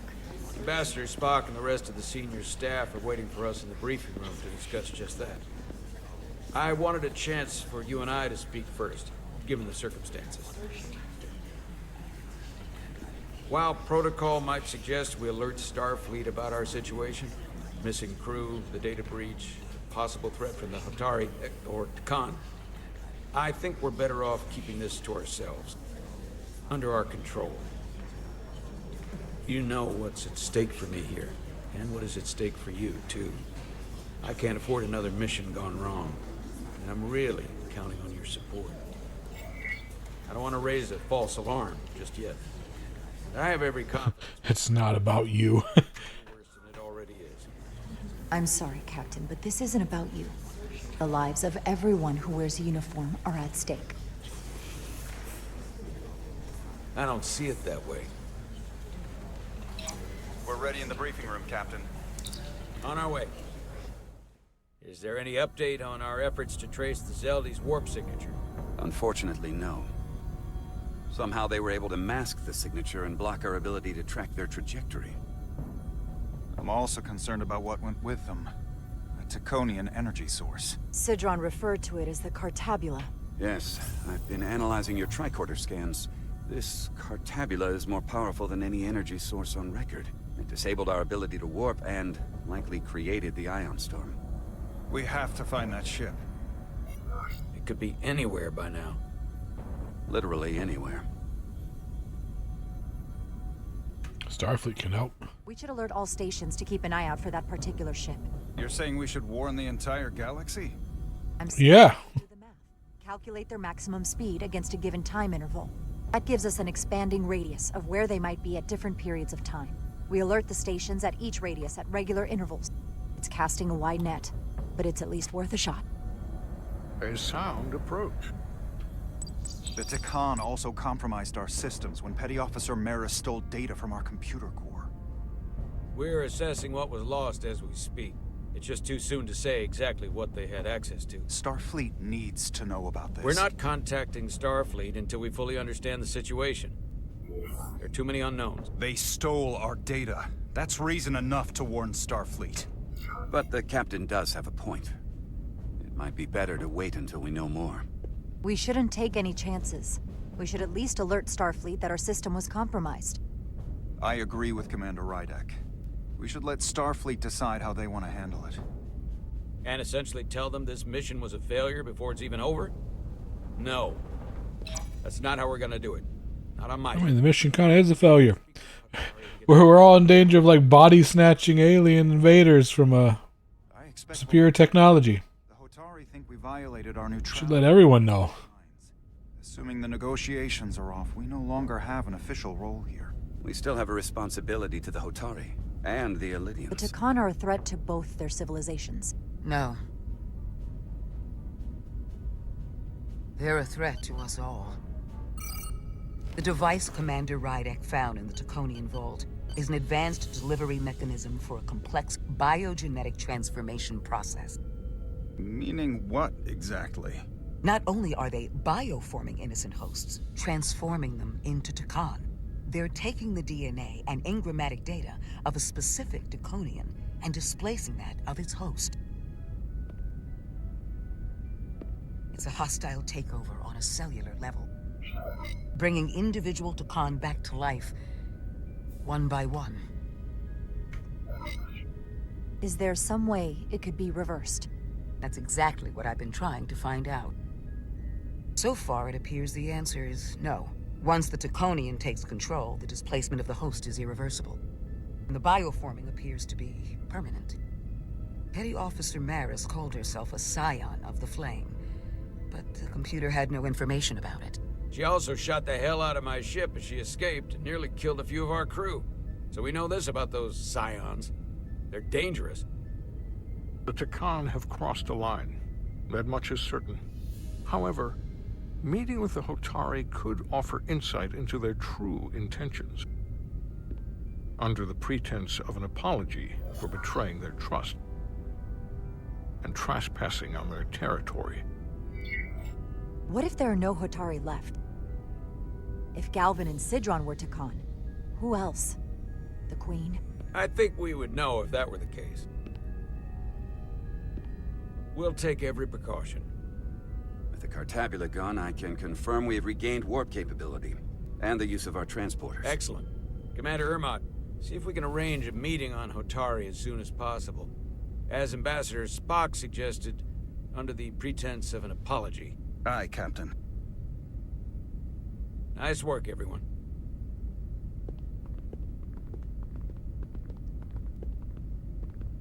What's that pouting?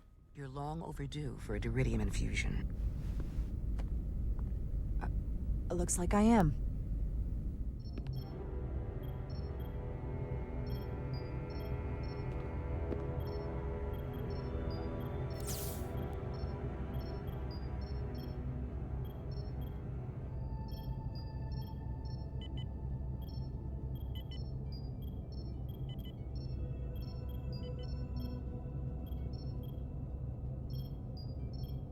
I'll give you two a moment, but she needs her rest.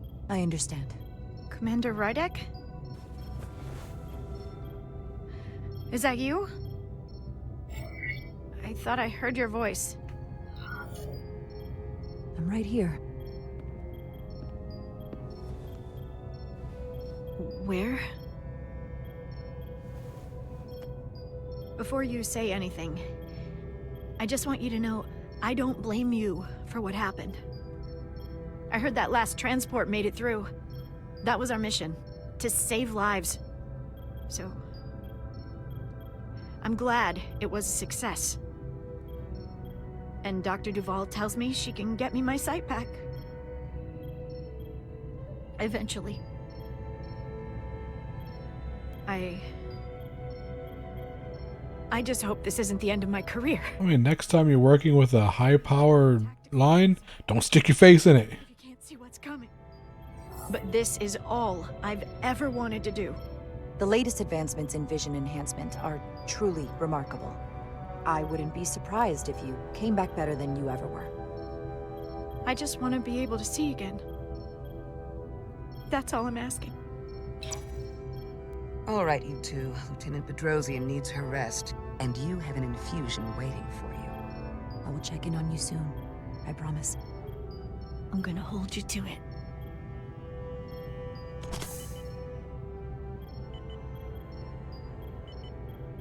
Aside from almost running out of Duridium, you're in good health. Nice to get some positive news for a change.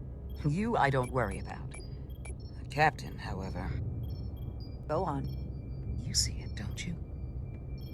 He's desperate. Withholding intel from Starfleet just to save his reputation. That's not normal behavior for a captain. I was relieved you called him out on it. You've spent enough time with him now.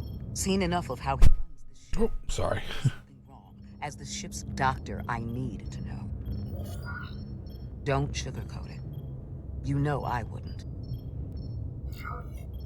To be honest, I'm worried about him. It seems like the stress of this mission is getting to him. He has so much riding on its success, and I am concerned he'll do something rash to ensure it. Good to know we see eye to eye on this. And I want to be clear, I care about Solano, I really do. I've been his doctor for years. There are more important things at stake than offending an old friend.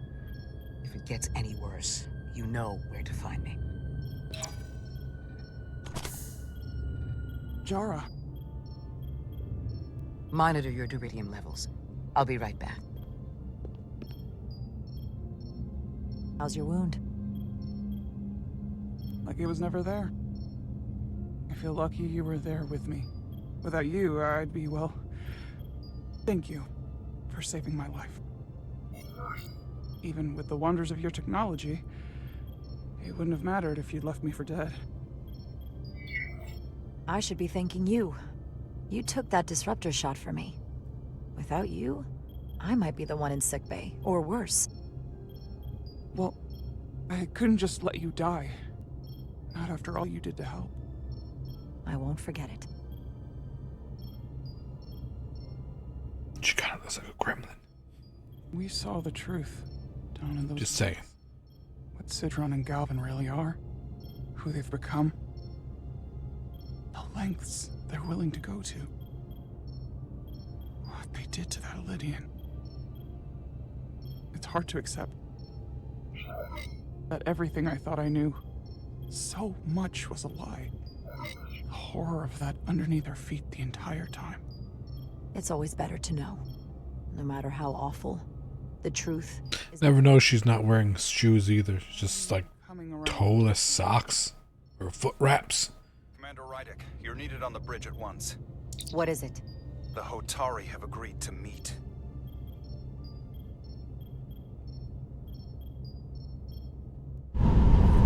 Alright.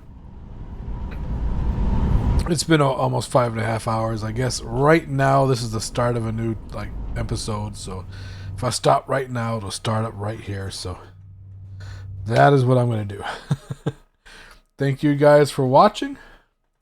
I appreciate it. And have a nice day or night, whatever it is for you. And see you tomorrow. I'll I'll probably be finishing this. I think this thing's only like 9 hours long. And it's been like 5.5, but a couple of those hours, good like 10 minutes of it have been me taking breaks. But again, see you guys tomorrow night to finish this off for the second part.